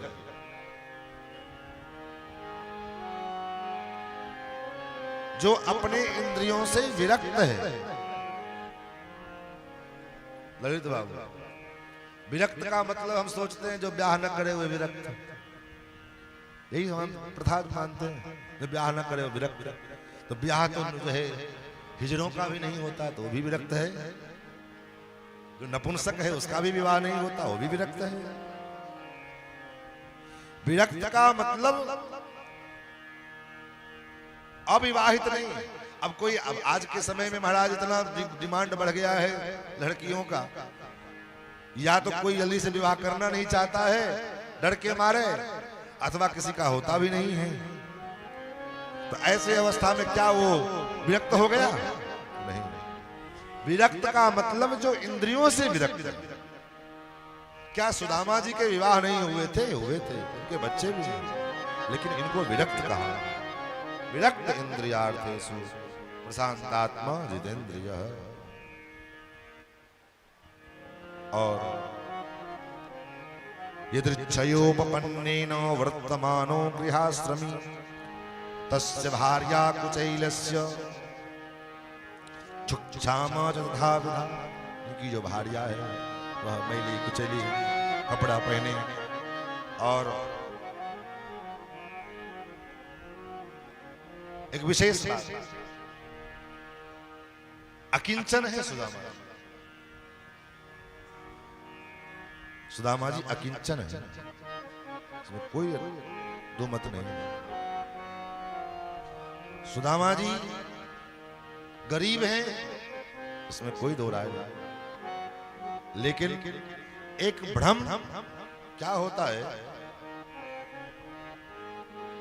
कि हमारे धर्म ग्रंथों के प्रति, हमारे मनीषियों के प्रति, हमारे जो आदर्श जिनको हम अपने जीवन में मानते हैं उनके प्रति एक ऐसा नकारात्मक विचारधारा हमारे पाश्चात्य के जो है दार्शनिकों ने भरा, क्योंकि पाश्चात्य के दार्शनिक जिस बात को एक्सेप्ट करें उसी को हम एक्सेप्ट कर लेते हैं, स्वीकार करते हैं।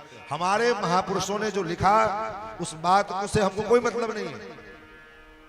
उस बात को अगर कोई जो है वेस्टर्न कल्चर का कोई अंग्रेजी फिलॉसफर वो अगर कह देते, हाँ अरे ये अरस्तु ने कहा, ये प्लूटो ने कहा, ये सुकरात ने कहा, हमारे वेदव्यास जी ने कहा, उससे कोई लेना देना नहीं। जो बात आज इस फिलॉसफर इन दार्शनिकों ने कहा, ये बात हजारों साल पहले हमारे वेदव्यास जी ने, महर्षि वाल्मीकि ने हमारे धर्म ग्रंथ में लिख दिया, उससे कोई लेना देना नहीं है। धर्म ग्रंथों को तो पढ़ने का अवसर है ही नहीं। तो आजकल इंग्लिश मीडियम में हम पढ़ते हैं, तो इंग्लिश मीडियम पढ़ने वाले कौन? वेस्टर्न कल्चर के लोग इंग्लिश ज्यादा, और वही लोग ज्यादा अंग्रेजी के ग्रंथों को लिखे हैं। तो उसमें क्या किए, हमारे जो आदर्श महापुरुष हैं उनके प्रति कुछ न कुछ ऐसा चरित्र उनका लिख दिए जिन्होंने जो है जिसके लिए हम एक अपवाद बना दिया। अब एक धारणा मन में डाल दी गई कि सुदामा जी ने भगवान कृष्ण के चने खा लिए तो भगवान ने श्राप दे दिया, तुम दरिद्र हो जाओ। बताओ क्या भगवान का स्तर इतना नीचे गिरा है कि थोड़े से चने के लिए सुदामा जैसे भक्त को भगवान श्राप दे रहे हैं? यह सुदामा जी का नेचर इतना गिरा हुआ है कि अपने मित्र के हिस्से का चना वो खुद खा लेंगे। लेकिन कहां लिखा है इसे कोई बहस नहीं, बस सुना और सुन करके वही अपने माथा में दिमाग में धर लेते। हाँ, सुदामा जी ने चने खाए, कथा आती है, लेकिन किस लिए खाए, क्यों खाए? बोले जब एक दिन माता गुरु माता ने जंगल में लकड़ी लेने के लिए जब जाने लगे तो सुदामा जी ने कहा मैया मैं एक अपने साथ एक आदमी को ले लो। माँ ने कहा मैं तो जानती हूँ अकेले तुम जाओगे नहीं कृष्ण के बिना, ले लो जाओ। तो ठीक है मैया, मैं थोड़ा अंदर जाता हूँ और लकड़ी काटने का सामग्री, रस्सी, कुल्हाड़ी सब लेकर के आता हूँ। तब तक मैया ने सोचा, गुरु माँ ने सोचा बच्चे हैं, जाएंगे जंगल में भूखे प्यासे, कब तक आएंगे, नहीं आएंगे। जब तक आएंगे तब तक के लिए कुछ खाने को दे देते हैं। एक पोटली में चना लिया, पोटली बनाई और रखी, इंतजार कर रही कि बच्चे आएंगे तो उनको दे दूंगे। उसी समय दुर्वासा ऋषि आए और दुर्वासा जी ने आवाज लगाई भिक्षान्न दे। गुरु माता सांदीपनी महर्षि की पत्नी ने कहा मुनिवर अभी तो बच्चे भिक्षाटन के लिए गए हैं, घर में कुछ खाने को है नहीं, सो बच्चे भिक्षाटन करके आवे तब मैं आपको कुछ भिक्षा दूं, तब तक आप विश्राम करें आश्रम में। दुर्वासा जी ने कहा ठीक है। दुर्वासा जी कुछ दूर आगे बढ़े, फिर मन में क्या न क्या भावना आई कि सांदीपनी के घर में कुछ ना हो, ऐसा तो हो नहीं सकता। दुर्वासा जी ने ध्यान लगाया, नेत्र बंद करके ध्यान लगाए और ध्यान लगा करके जब देखा तो गुरु माँ सुध सांदीपनी महर्षि की पत्नी के आंचल में वो चने की पोटली दिख गई। देवी, आपके पास ये चना होने के बावजूद भी आपने मुझे मना कर दिया देने से। कहा कुछ नहीं है, जाओ, मैं श्राप देता हूं, ये चना जिसको आप खिलाओगे वो दरिद्र हो जाएगा। इस चने को जो खाएगा वो दरिद्र हो जाएगा। और जब ये श्राप दुर्वासा जी ने दिया, उसी समय सुदामा जी अपने कक्ष से बाहर निकले, कुटिया से बाहर निकले, और ये श्राप देते हुए सुदामा जी ने दुर्वासा जी को सुन लिया।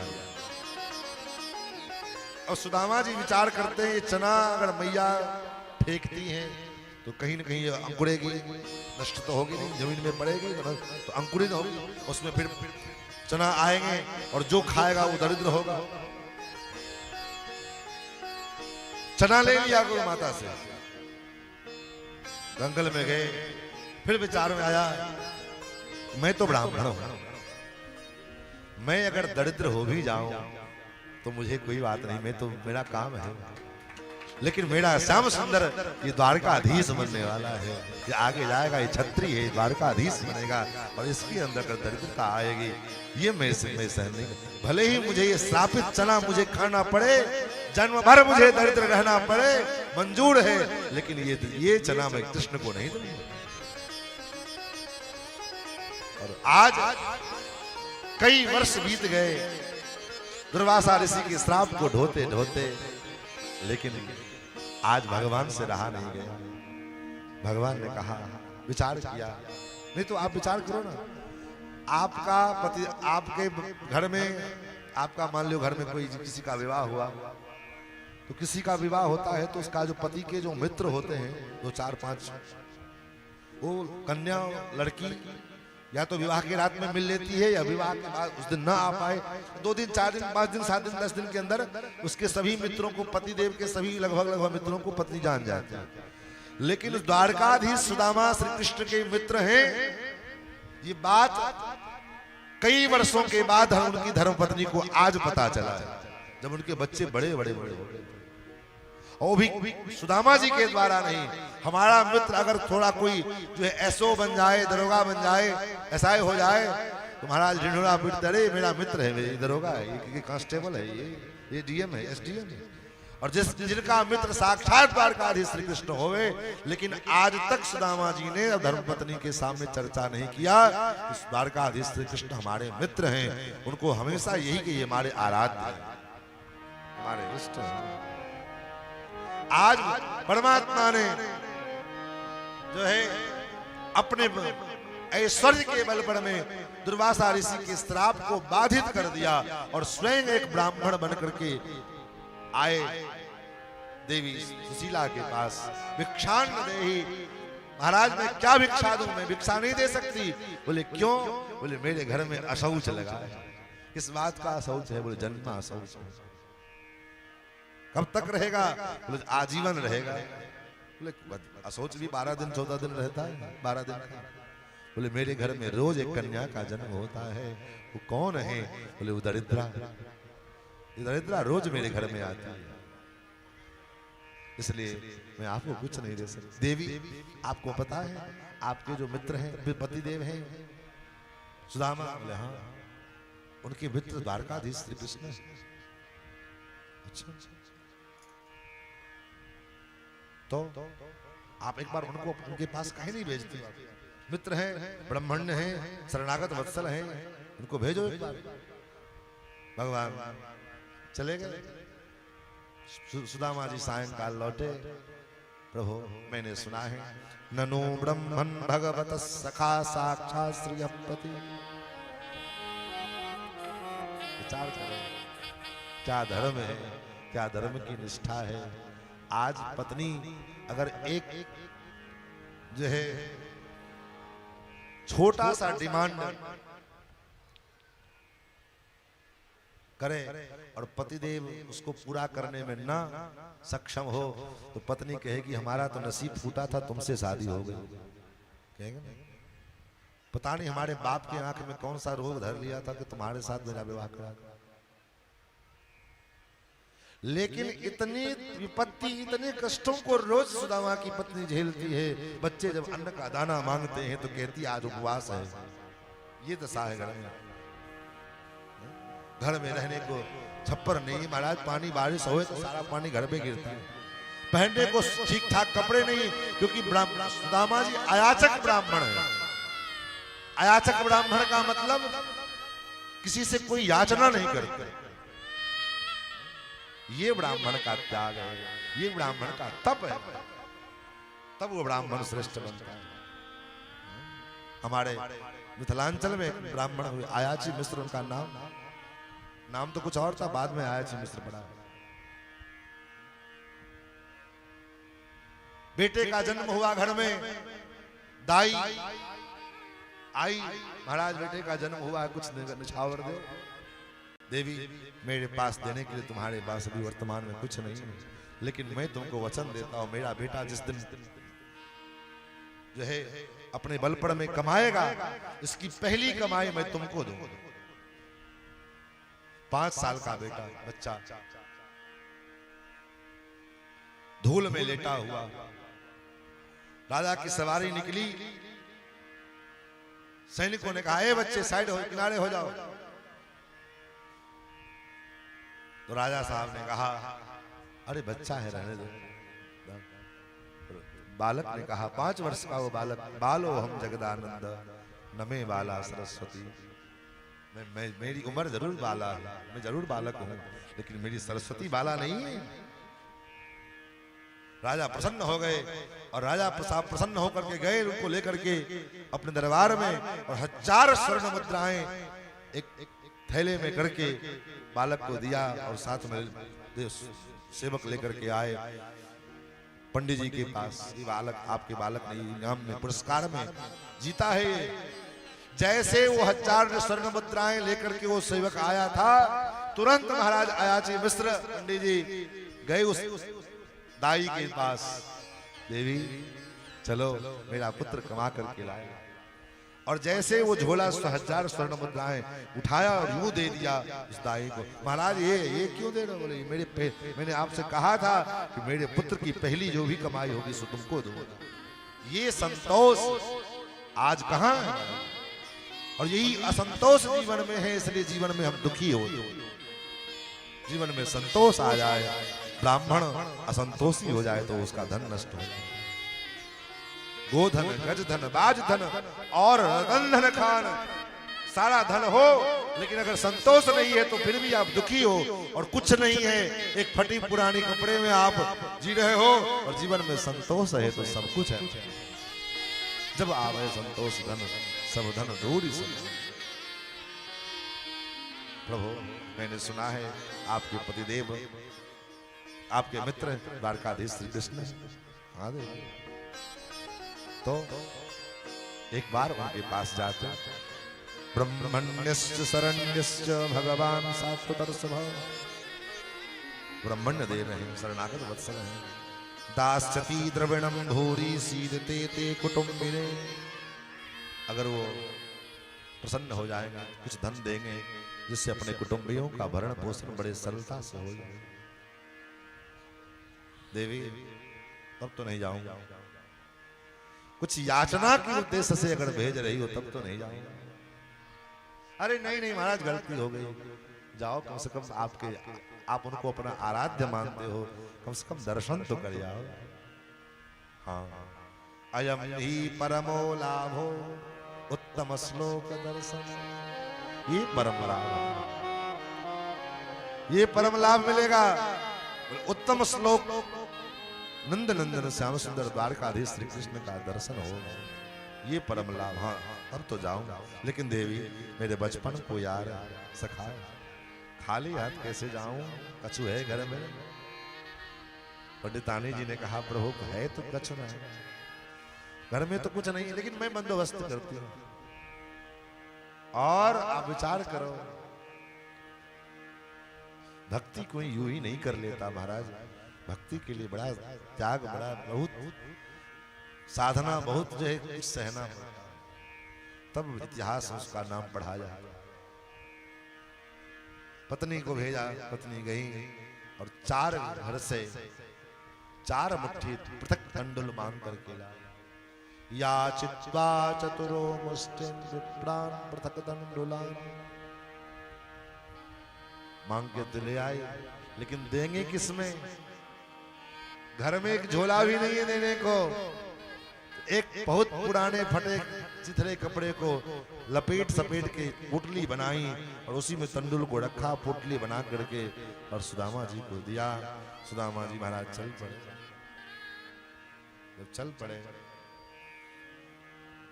और रास्ते में जा रहे हैं,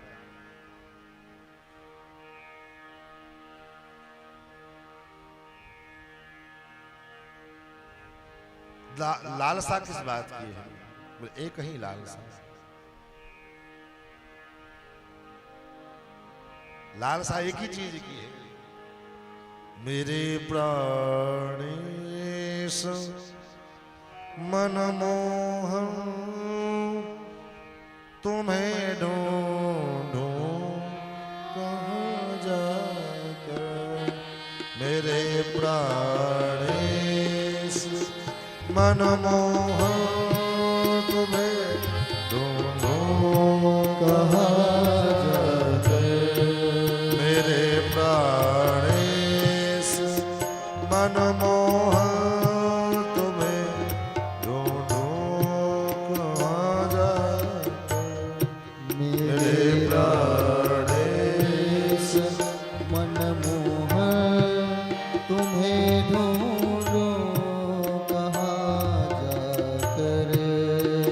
मेरे प्राणेश मनमोहन तुम्हें ढूंढो कहाँ जाकर। मेरे प्राणेश मनमोहन तुम्हें ढूंढूं कहाँ जाकर। बड़ा बेचैन हूँ तुम बिन तुम्हें देखो जरा।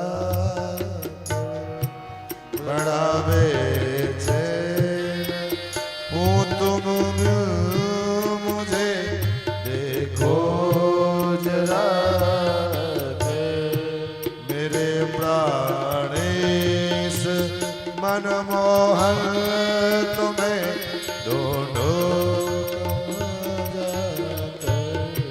मेरे प्राणेश मनमोहन तुम्हें ढूंढो कहाँ जाकर।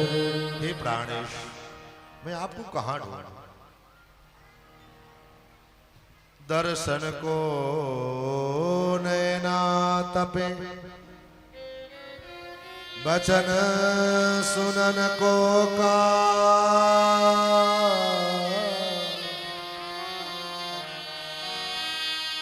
मिलवे को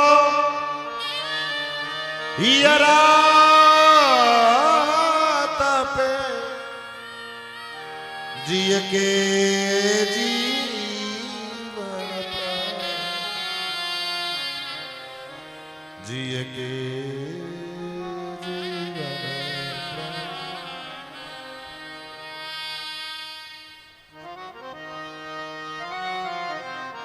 महाराज, हे प्रभु, मैं कहाँ ढूंढूं? और हरे कृष्ण हरे राम कीर्तन करते हुए सुदामा जी महाराज चल पड़े।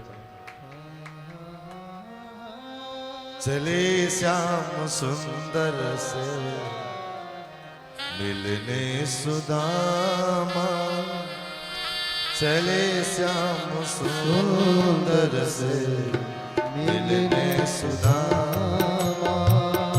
चले श्याम सुंदर से मिलने सुदामा। चले श्याम सुंदर से मिलने सुदामा। गाते चले मन में हरे कृष्ण राम। गाते चले मन में हरे कृष्ण राम।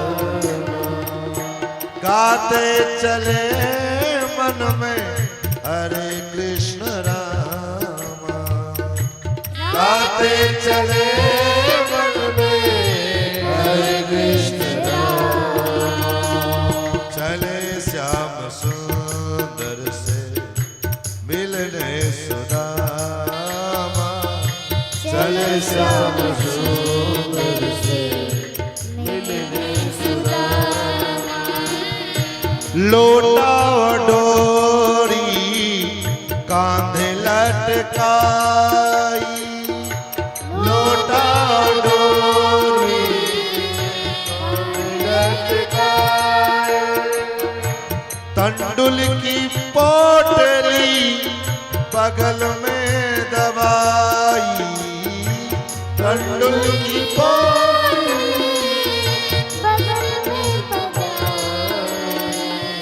जाय पहुँचे द्वारिका जाय पहुँचे द्वारिका नाथ के धाम गाते जाते मन में हरे कृष्ण रामा गाते जाते मन हरे कृष्ण रामा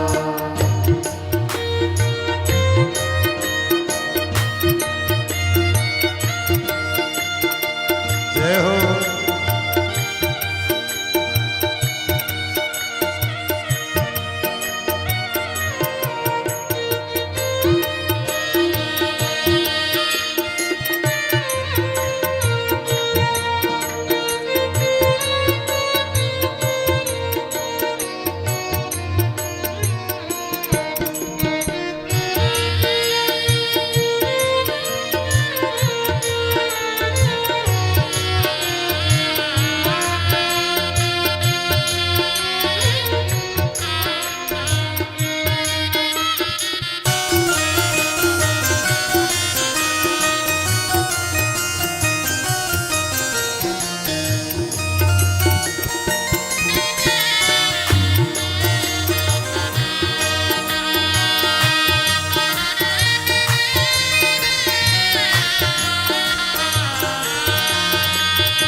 श्रवण सुनत प्रभु पैदल धाये श्रवण सुनत प्रभु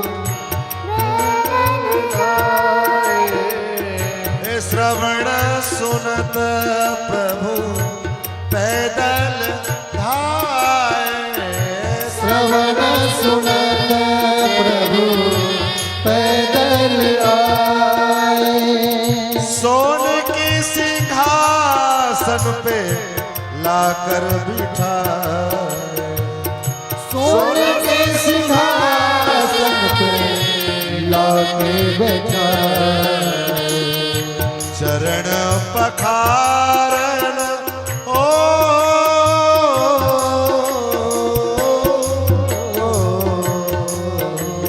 चरण पखारन चली सत्यभामा गाते जाते मन में हरे कृष्ण रामा गाते जाते मन में हरे कृष्ण रामा चले श्याम सुंदर से मिलने सुदामा चले श्याम सुंदर से मिलने सुदामा आगे जाते मन में हरे कृष्ण रामा गाते जाते मन में हरे कृष्ण रामा गाते जाते मन में हरे कृष्ण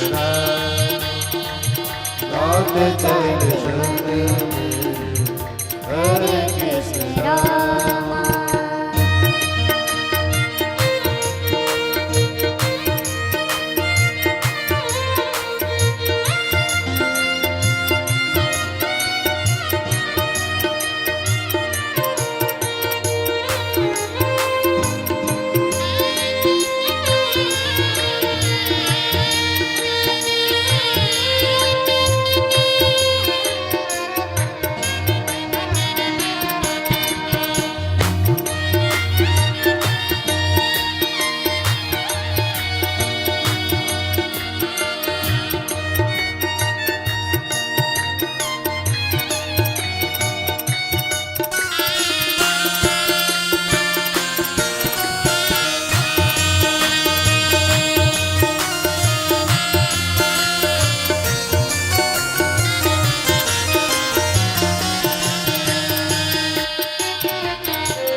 हस हस पूछत कृष्ण कन्हाई, हस हस पूछत कृष्ण कन्हाई, हस हस पूछत कृष्ण कन्हाई, हस हस पूछत कृष्ण कन्हाई। क्या भेजी है भैया मेरी भौजाई, क्या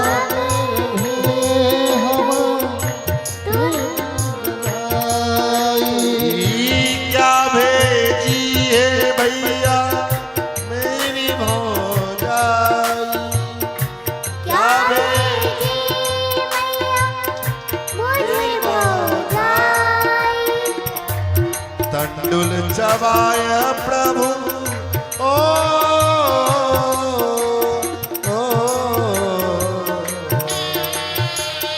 तंडुल चबाय प्रभु दिए धन धामा, तंडुल चबाय प्रभु दिए धन दामा।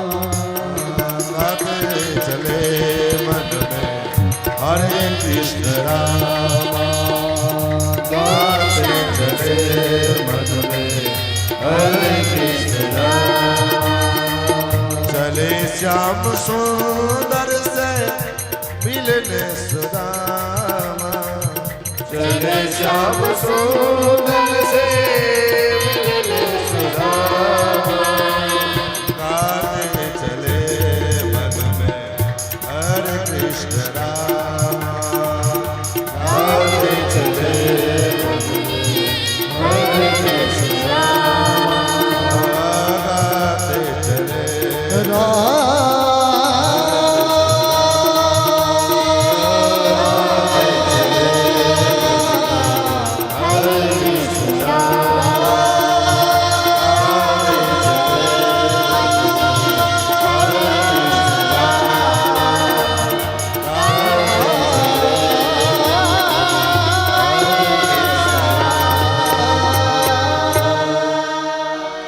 द्वारका जाहू जो द्वारका जाहू, आठो याम यही एक टेढ़े, जो न कहो करिए तो बड़ो दुख जाय, कहा आपन गति तेरे।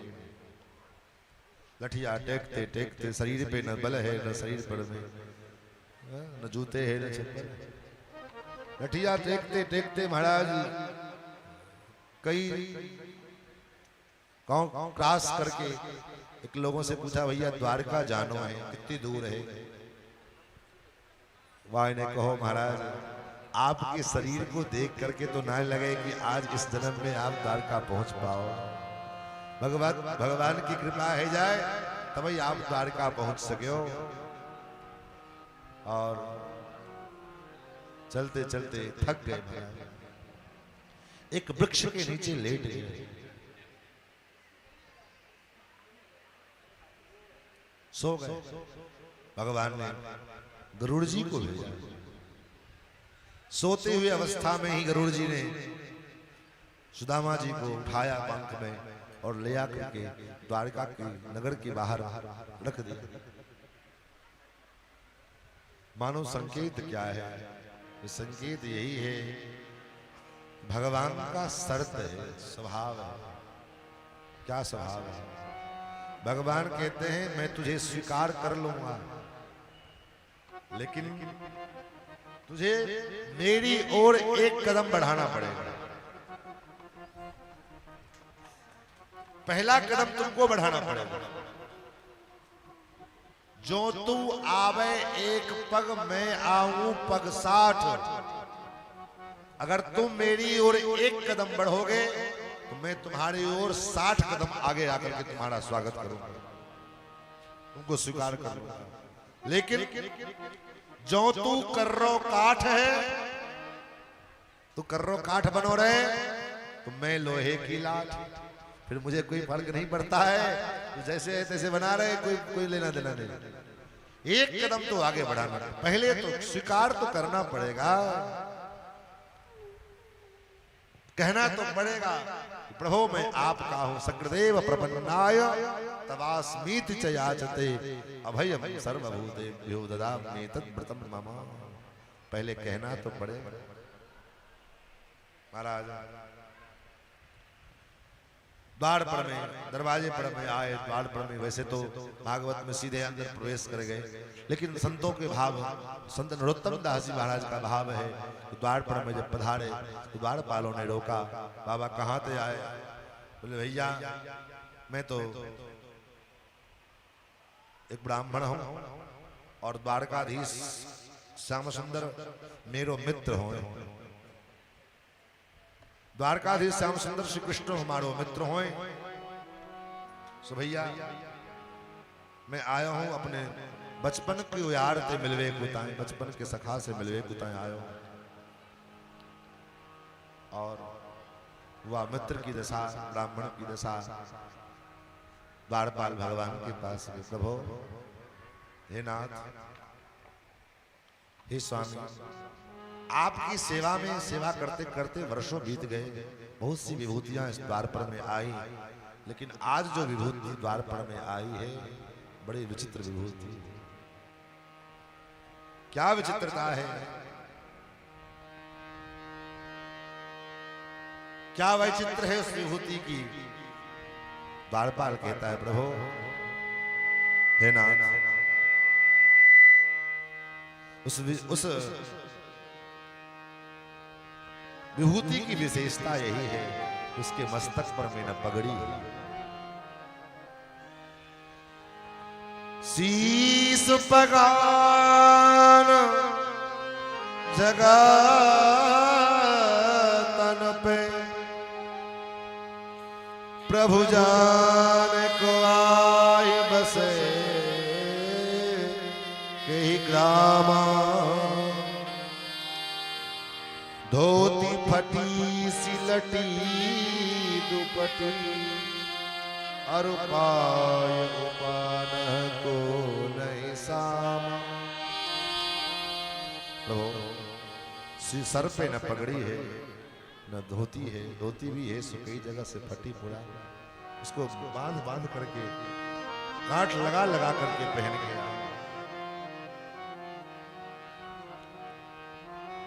न पैरों में जूते हैं, द्वार खरो द्विज द्विर्बल एक रहो चकिसो वसुधा। द्वार पर एक ऐसा दुर्बल ब्राह्मण खड़ा है प्रभु, जिसको देख करके मन चकित है। आपको अपना सखा बतावे, पूछत दीन दयाल को ना बतावत आपनो नाम सुना। पूछत दीन दयाल को ना बतावत आपनो नाम सुना। ये 3 अक्षर जो ठाकुर जी के कर्ण में पड़े, भगवान सिंहासन से सीधे कूद गए, दौड़ पड़े। सामने पैर कहीं रख रहे हैं, कहीं पड़ रहा है, सामने से कोई आ रहा है, टकरा करके गिर जा रहे हैं। पीतांबर कहीं गिर गया, पादुका कहीं छूट गई। एक ड्योढ़ी पार किया, दूसरा ड्योढ़ी पार किया। इधर द्वार पर में सुदामा खड़े खड़े, 2 गति होती है, जैसे भरत जी की गति हो रही है। भरत जी के मन में चल रहा था, मेरे समान कुटिल को ठाकुर जी अपनाएंगे कि नहीं आएंगे, अपनाएंगे। फिर मन में आता नहीं नहीं, वो तो शरणागत वत्सल है, मुझे जरूर स्वीकार कर। वही दशा आज सुदामा जी की है। सुदामा जी सोचते हैं, अरे इतना बड़ा द्वारकाधीश है, कहाँ मैं अकिंचन गरीब, मुझे कैसे पहचानेगा? चलो सुदामा। फिर कहता नहीं नहीं नहीं, उसका स्वभाव, मेरे कन्हैया का स्वभाव है सुना है, मेरा कन्हैया ऐसा नहीं। ये दुविधा में पड़े हुए हैं। तब तक जो है उधर से ठाकुर जी सुदामा सुदामा करते हुए चले आए। दूर से सुदामा जी ने भगवान को देखा, जो लठिया के सहारे खड़े थे उसको फेंक दिया। मानो एक ऐसा जोश, एक ऐसी ताकत, ऊर्जा शरीर में आ गई।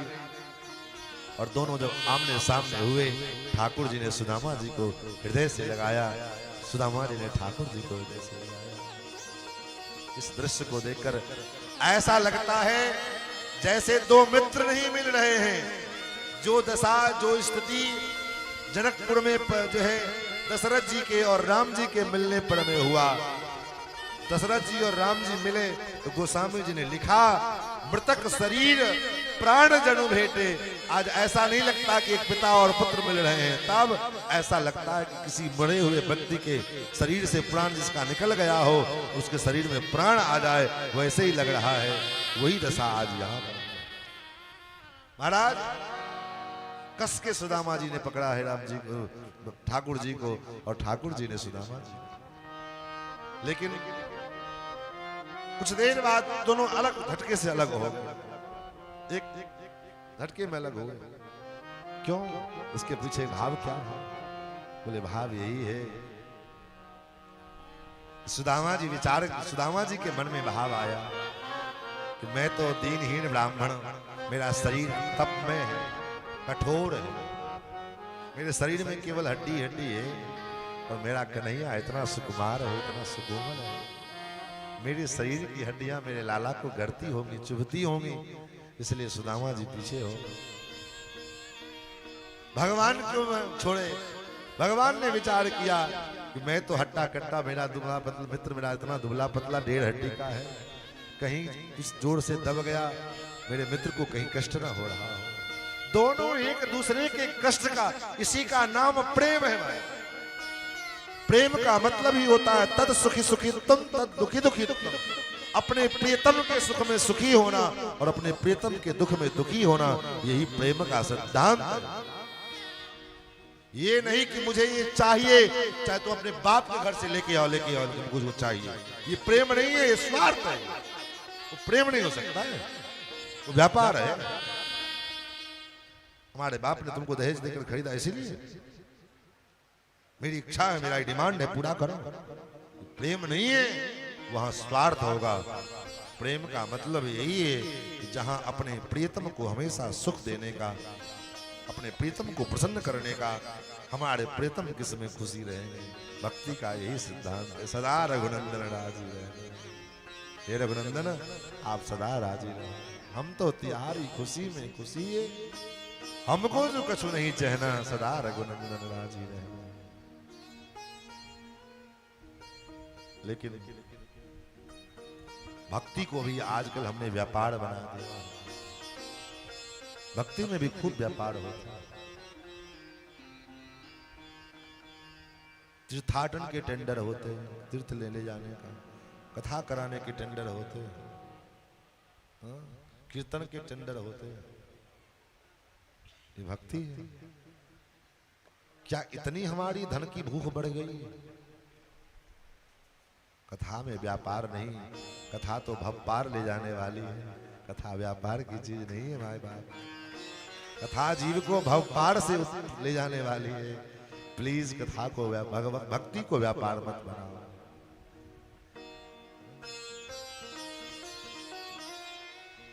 ठाकुर जी ने सुदामा जी को लेकर के आए अपने सिंहासन पर, निज सिंहासन पर, जिन सिंहासन पर ब्रह्मादि के देवता के मुकुट का अग्रभाग जिन चरण पादुका तक नहीं पहुंच पाता है, और ऐसे सिंहासन पर भगवान ने स्वयं अपने सिंहासन पर सुदामा जी को बिठाया। और स्वयं भगवान सुदामा जी के बगल में भी नहीं बैठे, सुदामा जी के चरण पादुका के जहां चरण रखे वहां सुदामा जी बैठे। और सुदामा जी ने पत्नी से कहा, देवी जल्दी से जल लेकर आओ। और सुदामा जी के पैरों को लेकर अपने जंघे पर रख लिया, और ठाकुर जी अपने हाथों से सुदामा जी के चरणों को सहला रहे हैं। कहीं कंकड़ गड़े हैं, कहीं कांटे गड़े हुए हैं, कहीं कुछ चुहा हुआ है, कहीं गांठ बना हुआ है। भगवान ने देखा, भैया कैसे बेहाल विवान सो, भय कंटक जाल पड़े पग जो, हाय महादुख पायो सखा तुम, आयो इते न किते तुम खोए। देखी सुदामा की दीन दशा, करुणा करके करुणा निधि बोले। और जब तक रुक्मणी जी जल लेकर के आती, ठाकुर के चरणों से सरजू जी प्रकट हो गए। गंगा जी नहीं, गंगा जी तो चरणों का धुला हुआ है। सरजू जी कौन? बोले सरजू जी जो नेत्रों से निकली, नेत्रों से जल की धारा फूट पड़ी। और जब तक रुक्मणी जी जल लेकर के आती, पानी पड़ा तो हाथ छुयो नहीं, नैनन के जल सो पग दो। पानी पड़ा तो हाथ छुयो नहीं, नैनन के जल सो पग दो। अपने नेत्रों के जल से ही ठाकुर जी ने सुदामा जी के चरणों को सींच दिया। महाराज फिर अपने निज कक्ष में लेकर के गए। निज पर्यंक पर दूध के समान फेन वाले पर्यंक उस पर सुलाया और चरण दबाने लगे। भगवान वार्ता करते, भैया और सब कुशल है? गुरुकुल से जाने के बाद क्या तुमने ब्याह किया कि नहीं किया? दो मित्र मिलते हैं तो यही चर्चा हो, भैया तेने ब्याह किया कि? हाँ लाला ब्याह तो है। ये बता तेनो ब्याह कियो, मोई बुलायो तक ना है। लाला मैं तो ब्याह करना चाहूँ ना है, लेकिन मैया बाबा की इच्छा रही, जालिए ब्याह करना पड़ो। और इतनी जल्दी जल्दी में ब्याह भयो लाला की, कुछ काऊ को खबर ना करता। अच्छा ये बता तेनो ब्याह कियो कि ना? बोले हाँ भैया मैंने ब्याह कर। दुल्हन कैसी है? बोले बिल्कुल ठीक है। मिलाओगे ना? कहाँ है? कहाँ है? बोले मिलाएंगे, आराम से मिलाएंगे, पहले अभी आए बैठो। भैया गुरुकुल की बात याद है? ऐसे करते थे, वैसे करते थे, सब चर्चा होने लगी। और भगवान तो ये चाह रहे हैं कि सुदामा जी जो पुटलिया लेकर के आए हैं, पुटलिया स्वयं दे दे। लेकिन सुदामा जी हिम्मत नहीं कर पा रहे हैं वो पोटली निकालने की। क्यों नहीं हिम्मत कर रहे हैं? कन्हैया मेरा मित्र है, ये तो मेरी परिस्थिति जाने है, ये तो अंतर्यामी है, या को तो कछु ना है, कोई दिक्कत ना है। लेकिन या की पत्नी कहा सोचेगी, कैसो दरिद्र मित्र आयो है, संदेशों में चावल तंडुल लेके आया, और वो भी तंडुल होते हो, बासमती होते हो, भागलपुरी होते हो, कतरनी होते हो, तुलसी फूल होते हो, तो कोई बात ना है। 4 मुट्ठी तंडुल, वो भी पैकेट में ना है, 4 मुट्ठी तंडुल है, वो भी 4 रंग के, कोई टूटा है, कोई फूटा है, कोई दान लगा हुआ है। ऐसे तंडुल देखेंगे इनकी पत्नियां, कहा सोचेंगी कि कैसो दरिद्र मित्र आया। या संकोच के मारे महाराज सुदामा जी की हिम्मत नहीं है रही है कि तंडुल की वो पोटली निकाले। और भगवान सोच रहे हैं निकाले, संकोच त्याग करके। संकोची व्यक्ति कहाँ संकोच त्याग पावे? भगवान कहते हैं लाला मेरा स्वभाव है। कहा स्वभाव है? पत्रम पुष्पम फलम तोयम यो मे भक्त्या प्रयच्छति तदहम भक्ति प्रदर्शनामि प्रयतात्मनः। ये श्लोक भगवान ने गीता में भी कही, भागवत में भी कहा। प्रेम पूर्वक कोई पत्र, कोई पुष्प, कोई कुछ जल, कोई जल जो मिल जाए वही ला करके दे दे, मैं उसे स्वीकार कर लेता। और लेकिन फिर भी सुदामा जी का महाराज हिम्मत नहीं हो रहा था। तब भगवान ने कहा भैया एक बात बताओ। कहा मैं जब से तुम आए हो तब से मैं देख रहा हूं कि आप ये हाथ क्यों दबाए हो? बोले लाला का कचुनाई, चलते चलते थक गऊं या अच्छा, तो चलते चलते आप थक गए हो तो मैं आपके लाओ हाथ दबाई दो। बोले ना ना ना, रह दे रह दे। लाए लाओ दबाई दो। विचार करो, जिनकी चरणार विंद की एक झलक प्राप्त करने के लिए देवता भी लालायित रहते हैं, और योग ध्यान गम्यम, जो बड़े बड़े योगियों के लिए ध्यान के लिए भी अगम्य है, ऐसा परमात्मा और आज सुदामा जी के चरणों को दबा रहा है। किस लिए? क्या सुदामा जी ने नौलखा हार भगवान को प्रस्तुत किया? कि क्या सुदामा जी ने बढ़िया बेशकीमती गजरा बना करके भगवान को प्रस्तुत किया? क्या सुदामा जी ने भगवान को चांदी का सिंहासन बना के भेंट किया? क्या सुदामा जी ने भगवान को 56 भोग लगाए? क्या सुदामा जी ने गंगोत्री यमुनोत्री का जल ला करके भगवान को अर्पित किया? नहीं ना। तब क्यों हुए? आज क्यों परमात्मा चरण दबा रहे हैं? क्या कारण है? बोले एक कारण है, प्रेम। परमात्मा का एक सिद्धांत है, एक सूत्र है। परमात्मा को रिझाने का कोई मंत्र पूछे कौन सा मंत्र है, तो एक मंत्र है। कौन सा मंत्र? राम ही केवल प्रेम पियारा, राम ही केवल प्रेम पियारा, राम ही केवल प्रेम पियारा, राम ही केवल प्रेम पियारा, जानी ले हूँ जो जान निहार, जान ले हो जो जान लिया, जान ले हो जो जान निहार,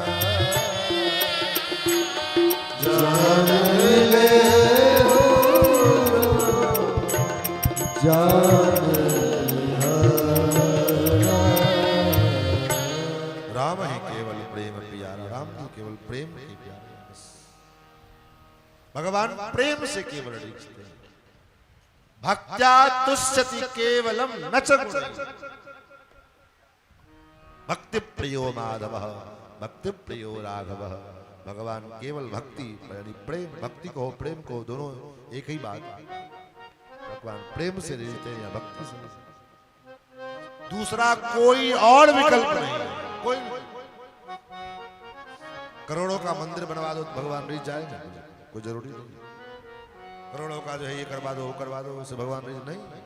सब करवाइए, लेकिन दिल में प्रेम होना जरूरी है। और प्रेम कब होगा? प्रेम कब होगा? बोले प्रेम में 3 बातें परम अनिवार्य है।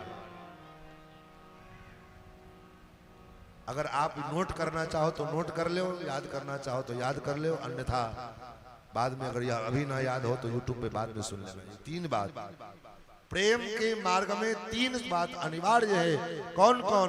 पहला नंबर है भगवान के प्रति पूर्ण विश्वास।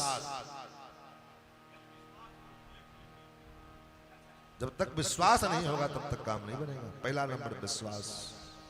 दूसरा नंबर समर्पण, और तीसरा नंबर संबंध। 3 चीज। विश्वास भगवान में कि हमारे भगवान हैं और भगवान हमारी रक्षा करते हैं, करेंगे। दूसरा नंबर समर्पण, भगवान में पूर्ण समर्पण।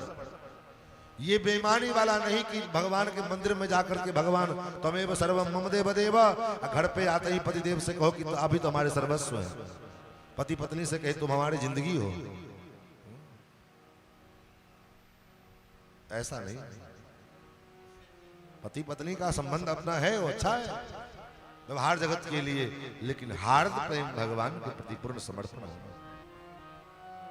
और तीसरा संबंध भगवान से। अभी तक अगर संबंध ना बनाए हैं तो आज संकल्प ले लीजिए कि आज भगवान से, आज से कल तक कोई ना कोई संबंध भगवान से जरूर स्थापित कर लें, क्योंकि जब तक संबंध नहीं होगा तो भगवान को केवल और केवल आप एक पत्थर की, धातु की मूर्ति तक आप सीमित रखोगे, उससे ज्यादा आपके समझ की बात नहीं। भगवान के साथ संबंध तो बनाओ महाराज, अनुभव होता है, अनुभव तो करके देखो। एक बार अयोध्या में सावन का मेला झूला चला, तो यही बिहार शरीफ के एक लोग थे, झाजी थे, गए कनक भवन में दर्शन करने के लिए, वहां उनका चप्पल खो गया। हमारे पास में आए, महाराज चप्पल खो गया आपके अयोध्या में आकर के। हमने कहा तो चप्पल मिल जाएगा आपको, बताना नहीं चाहिए बात, लेकिन आप बताओ, संबंध की बात है। हमने कहा चप्पल तो मिल जाएगा आपको। उन्होंने कहा कैसे मिल जाएगा? हमने कहा एक मंत्र है, करो तो मिल जाएगा। हमने कहा, उन्होंने कहा क्या करना पड़ेगा? हमने कहा कल सवेरे आप इसी टाइम में शाम को मंदिर में जाना, जिस टाइम में आज गए थे इसी टाइम में कल भी मंदिर जाना, और भगवान के सामने बैठ करके भगवान को जितना गाली दे सको गाली दो। कनक बिहारी जी, आप चोर, आपका बाप चोर, आपका खानदान चोर, जो कह सको जितना। अरे महाराज भगवान को गाली देंगे? हम कहे आप मत देना, हमारी ओर से दे देना। ये तो होगा, आप अपनी ओर से मत देना, हमारी ओर से दे देना। क्यों? आप कहा हमारी ओर से, हम कह रहे हैं ना, दे देना आप।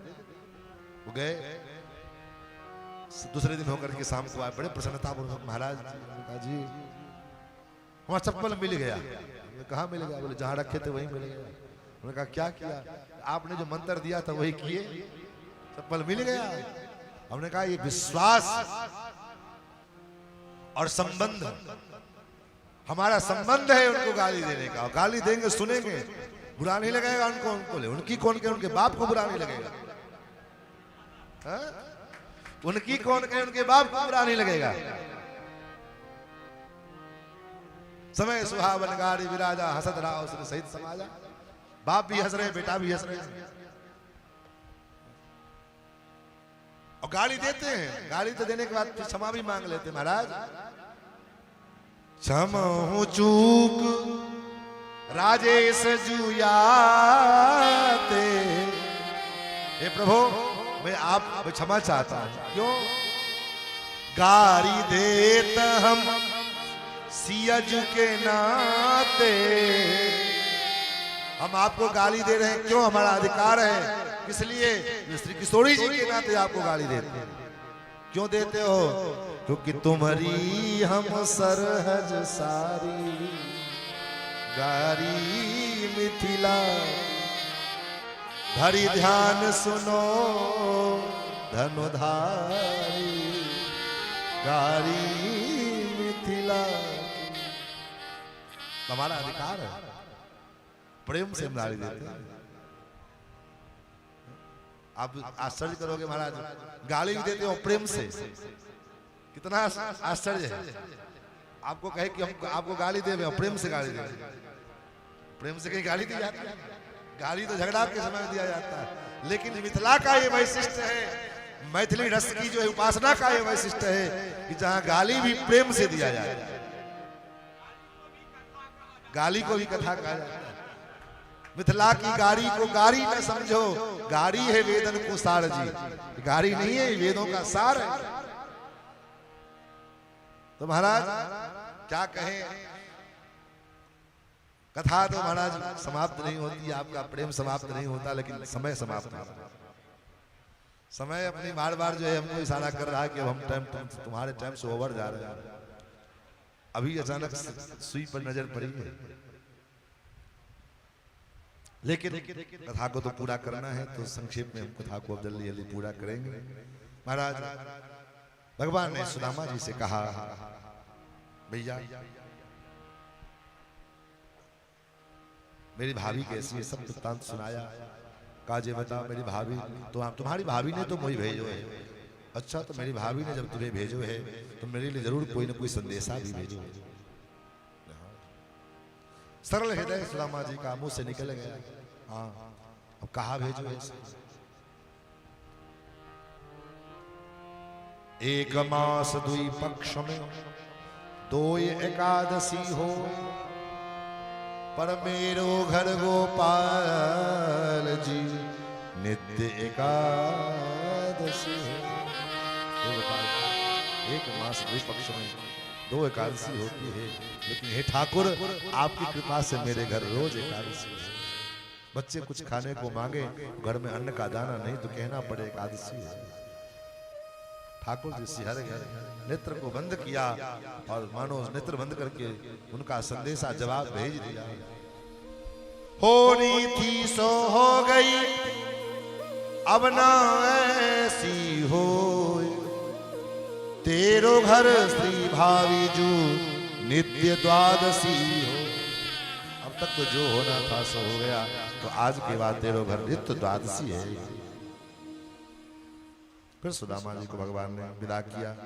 सुदामा जी आए और जहां उनकी कुटिया थी वहां पर तो महाराज बड़े बड़े आलिशान बंगले खड़े। कथा तो बहुत है, भगवान आगे जो है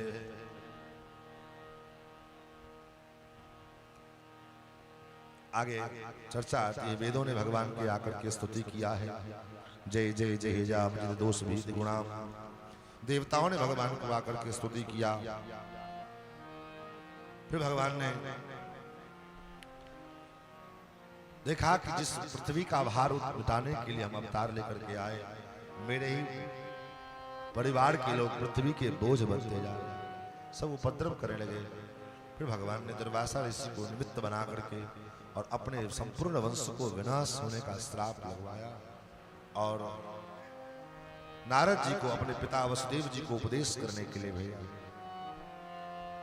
वसुदेव जी के पास नारद जी आए और नारद जी ने उपदेश के क्रम में नवयोगेश्वर संवाद के माध्यम से, बड़ा अद्भुत प्रसंग है, लेकिन ये सब कथा अकेले स्वतंत्र रूप में की जाए तब आनंद आता है।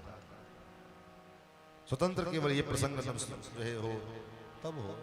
और सप्ताह भागवत में तो हमारे पूज्य गुरुदेव भगवान कहते हैं, सप्ताह भागवत जहाँ होती है वहाँ भाग दौड़ की कथा होती है, भागते रहो दौड़ते रहो, ये प्रसंग वो प्रसंग।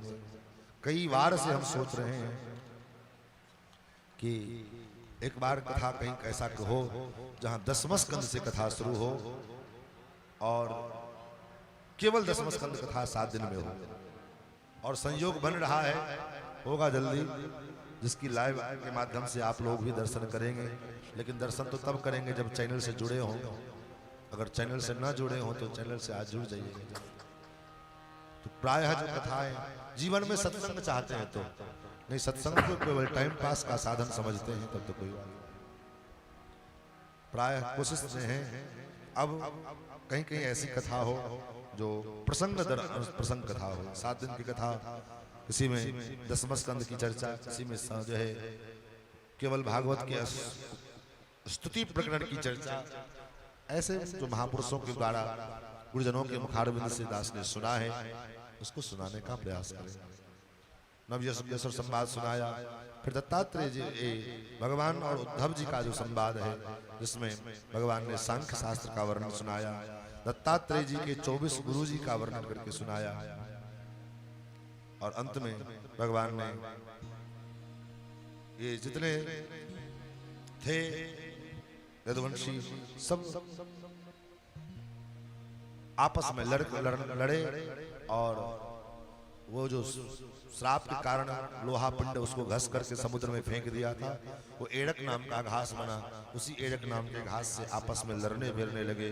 56 करोड़ यदुवंशी देखते देखते समाप्त।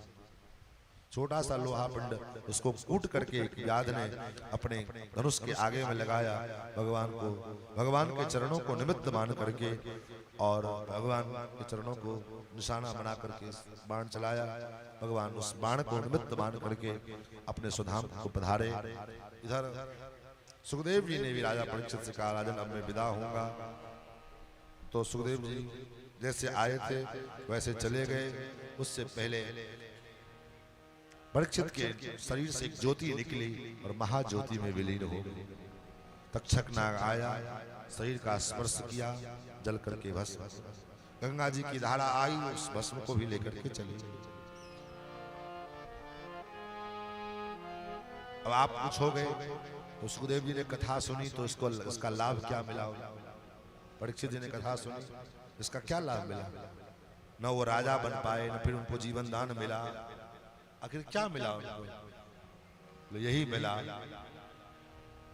परीक्षित जी कहते हैं सिद्धोस्मि अनुगृहीतोस्मि भर्ता करुणात्मना। हे गुरुदेव, आपकी करुणा से मैं सिद्ध हो गया। सिद्ध होने का मतलब अपने स्वरूप को जान। सत्संग का मतलब, कथा श्रवण का मतलब यही है कि अपने स्वरूप को हम जान जाएं कि मैं कौन हूं, किस लिए मैं आया हूं, मेरे आगमन का प्रयोजन क्या है। यही सिद्ध होना है। और परीक्षित जी जान गए। परीक्षित जी कहते हैं मैं शुद्धोसि बुद्धोसि निरंजनोसि संसार माया परिवर्जितोसि। मैं शुद्ध हूँ, बुद्ध हूँ, निरंजन हूँ, संसार की माया से परे हूँ। यही मैंने जाना है, यही मैंने सीखा है।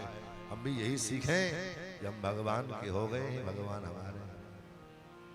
यही कथा का सार है। ठाकुर हमरे रमण बिहारी, हम हैं रमण बिहारी। ठाकुर हमरे रमण बिहारी, हम हैं रमण बिहारी के। ठाकुर हमरे रमण बिहारी,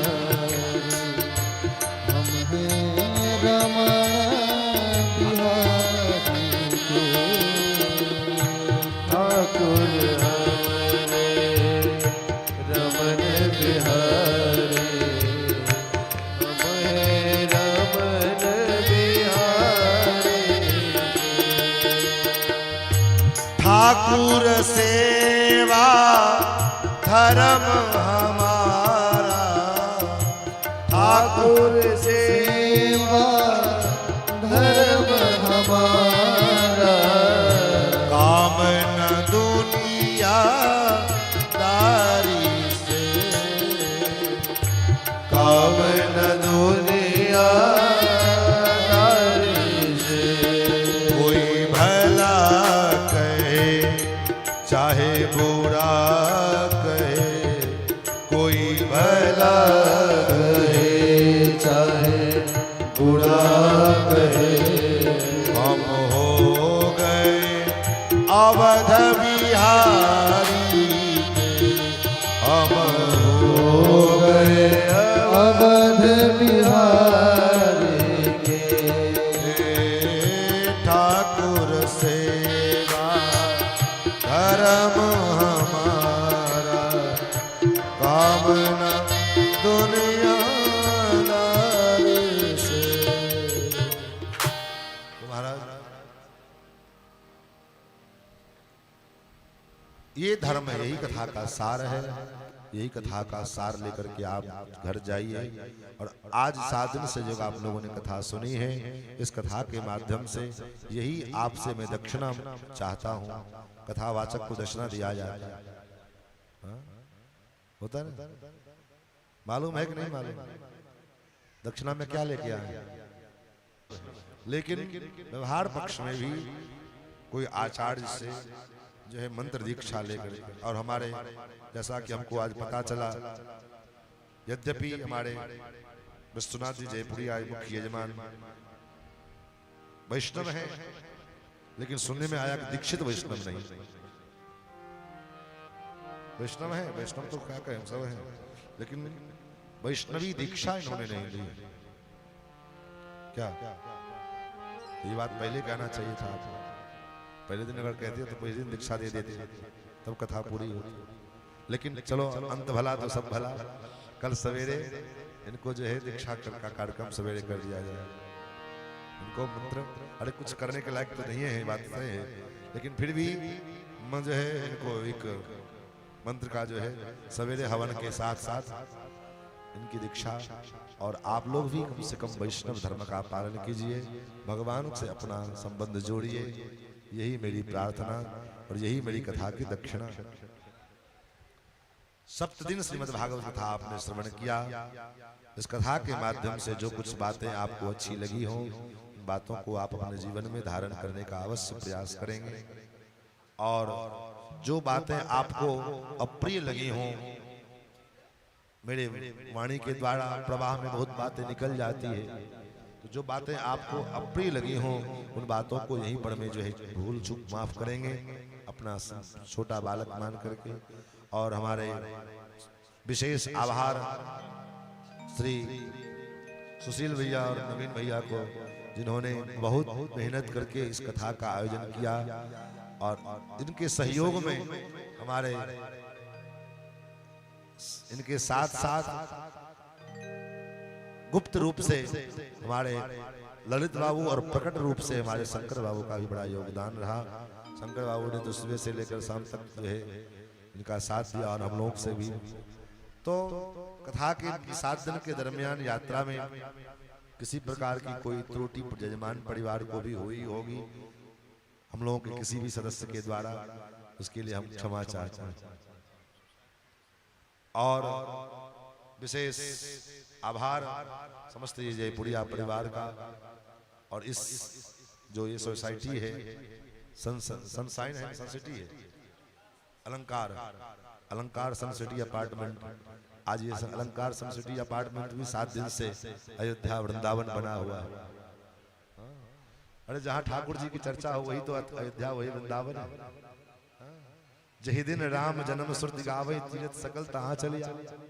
जहाँ भगवान का चरित्र हो सारे तीर्थ वहीं, भागवत में स्पष्ट लिखा है सारे तीर्थ वहां आकर के निवास करते हैं। गंगाद्या सरितश्चेमा मंत्रास्तंत्रा समृतयः, वेद के जितने मंत्र तंत्र सब आकर के मूर्तिमान स्थापित हो गए। इसलिए ये अपार्टमेंट भी, ये सोसाइटी भी आज भक्ति में 7 दिन से बनी हुई है। और भगवान से यही प्रार्थना कि निरंतर ऐसा आयोजन यहाँ पर में होता रहे। एक बार नानक देव जी, गुरु नानक साहब एक गांव में गए तो वहां के लोगों ने खूब स्वागत सत्कार किया, खूब स्वागत सत्कार किया। चलने लगे, कहा सब उजड़ जाओ, सब उजड़ जाओ। गए महाराज, आगे दूसरे गांव में गए तो वहां के लोगों ने बड़ा उपद्रव किया, उनको परेशान किया। तो उसको आज चलते समय आशीर्वाद दिए, सब बसे रहो, सब बसे रहो। मानो उनके शिष्य ने कहा, महाराज गुरुदेव आपने ऐसा क्यों कहा?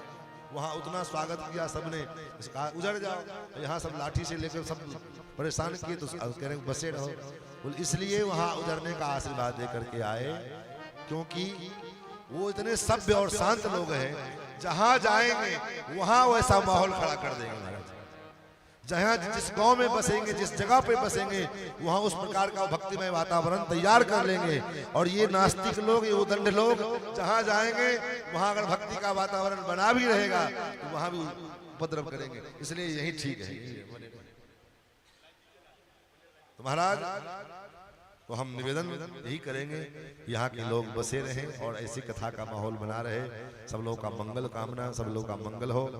और ऐसे ही संबंध कथा के माध्यम से, देखो हम लोगों का संबंध कोई जो है ब्लड संबंध कहीं नहीं बनता, कथा महारानी संबंध जोड़ती जाती है। तो नए नए संबंध जुड़ते जाते हैं। 2 भाई हमारे जीवन में एक ठो और मिल गए इस प्रकार कथा महारानी के भाव से। तो नवीन भैया को भी और सुशील भैया को भी खूब खूब आशीर्वाद और शुभकामनाएं, इनके पूरे परिवार को भी। और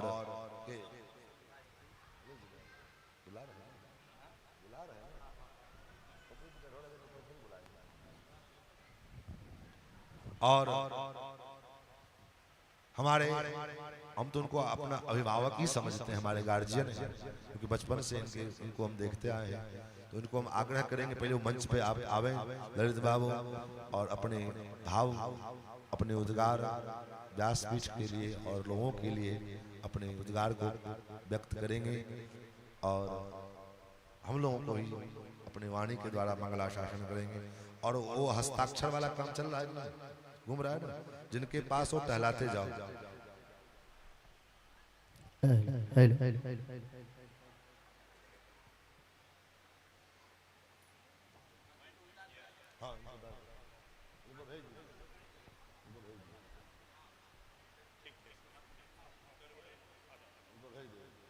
श्री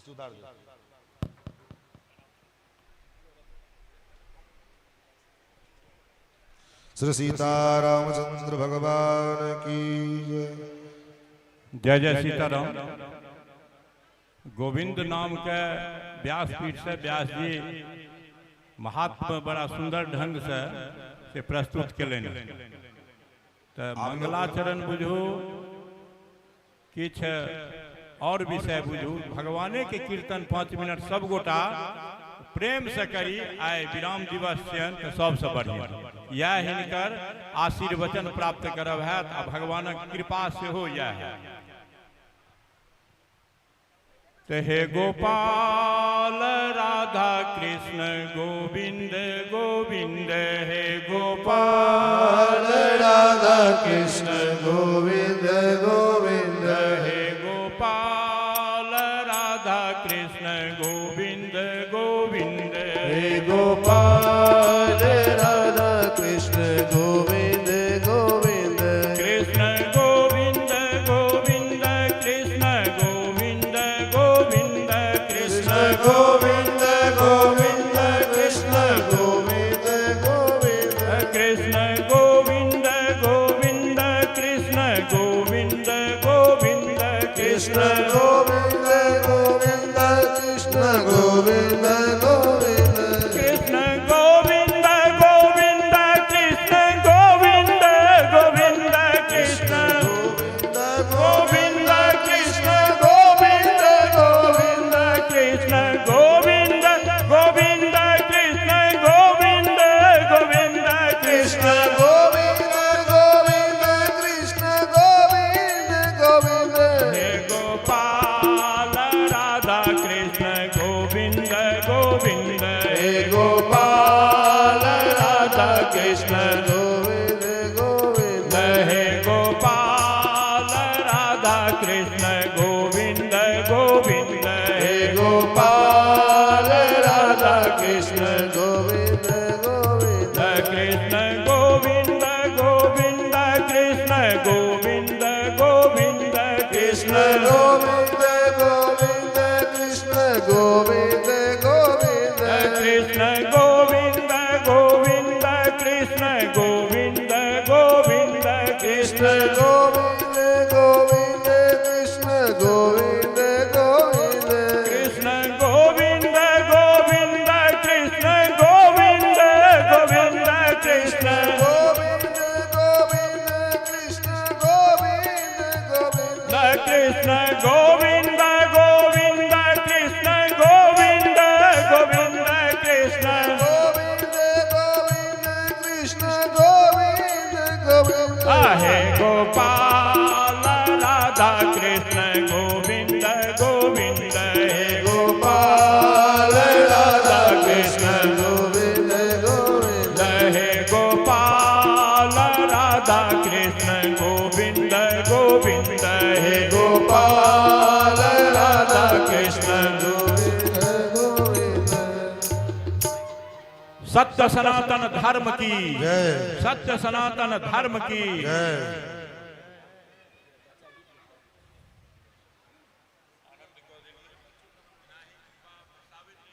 कथा की एक मर्यादा है, परंपरा है कि श्रीमद् भागवत के अंतिम श्लोक का यजमान और श्रोता के द्वारा पारायण पाठ हो।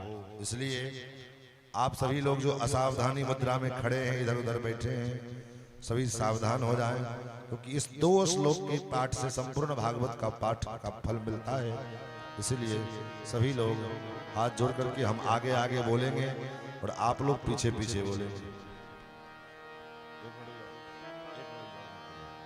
1 मिनट सभी लोग हाथ जोड़ लीजिए और भगवान से प्रार्थना करें और हम आगे आगे इस श्लोक को कहेंगे, पीछे पीछे आप लोग बोलेंगे।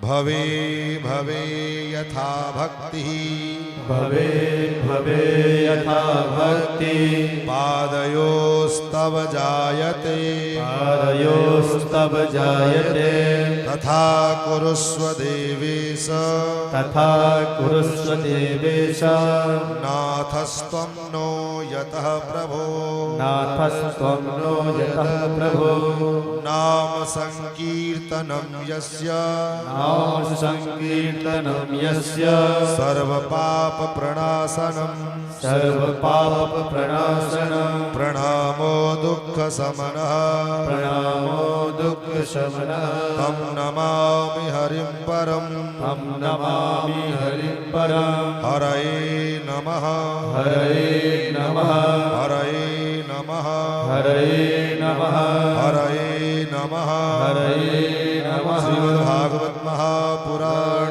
की जय। कथा का यही पर में विराम होता है और भगवान से प्रार्थना यही करिए आपके चरणों के प्रति हमारी निष्ठा हो और हमारे व्यासपीठ की पूजा यजमान जी कर रहे हैं और आप लोग अभी कुछ देर हमारे भैया लोगों की इच्छा है कि झांकी का दर्शन करना है तो आप लोग झांकी का दर्शन भी करेंगे और कल सवेरे 8 बजे हवन का कार्यक्रम शुरू हो जाएगा। बहुत लेट हो जाएगा।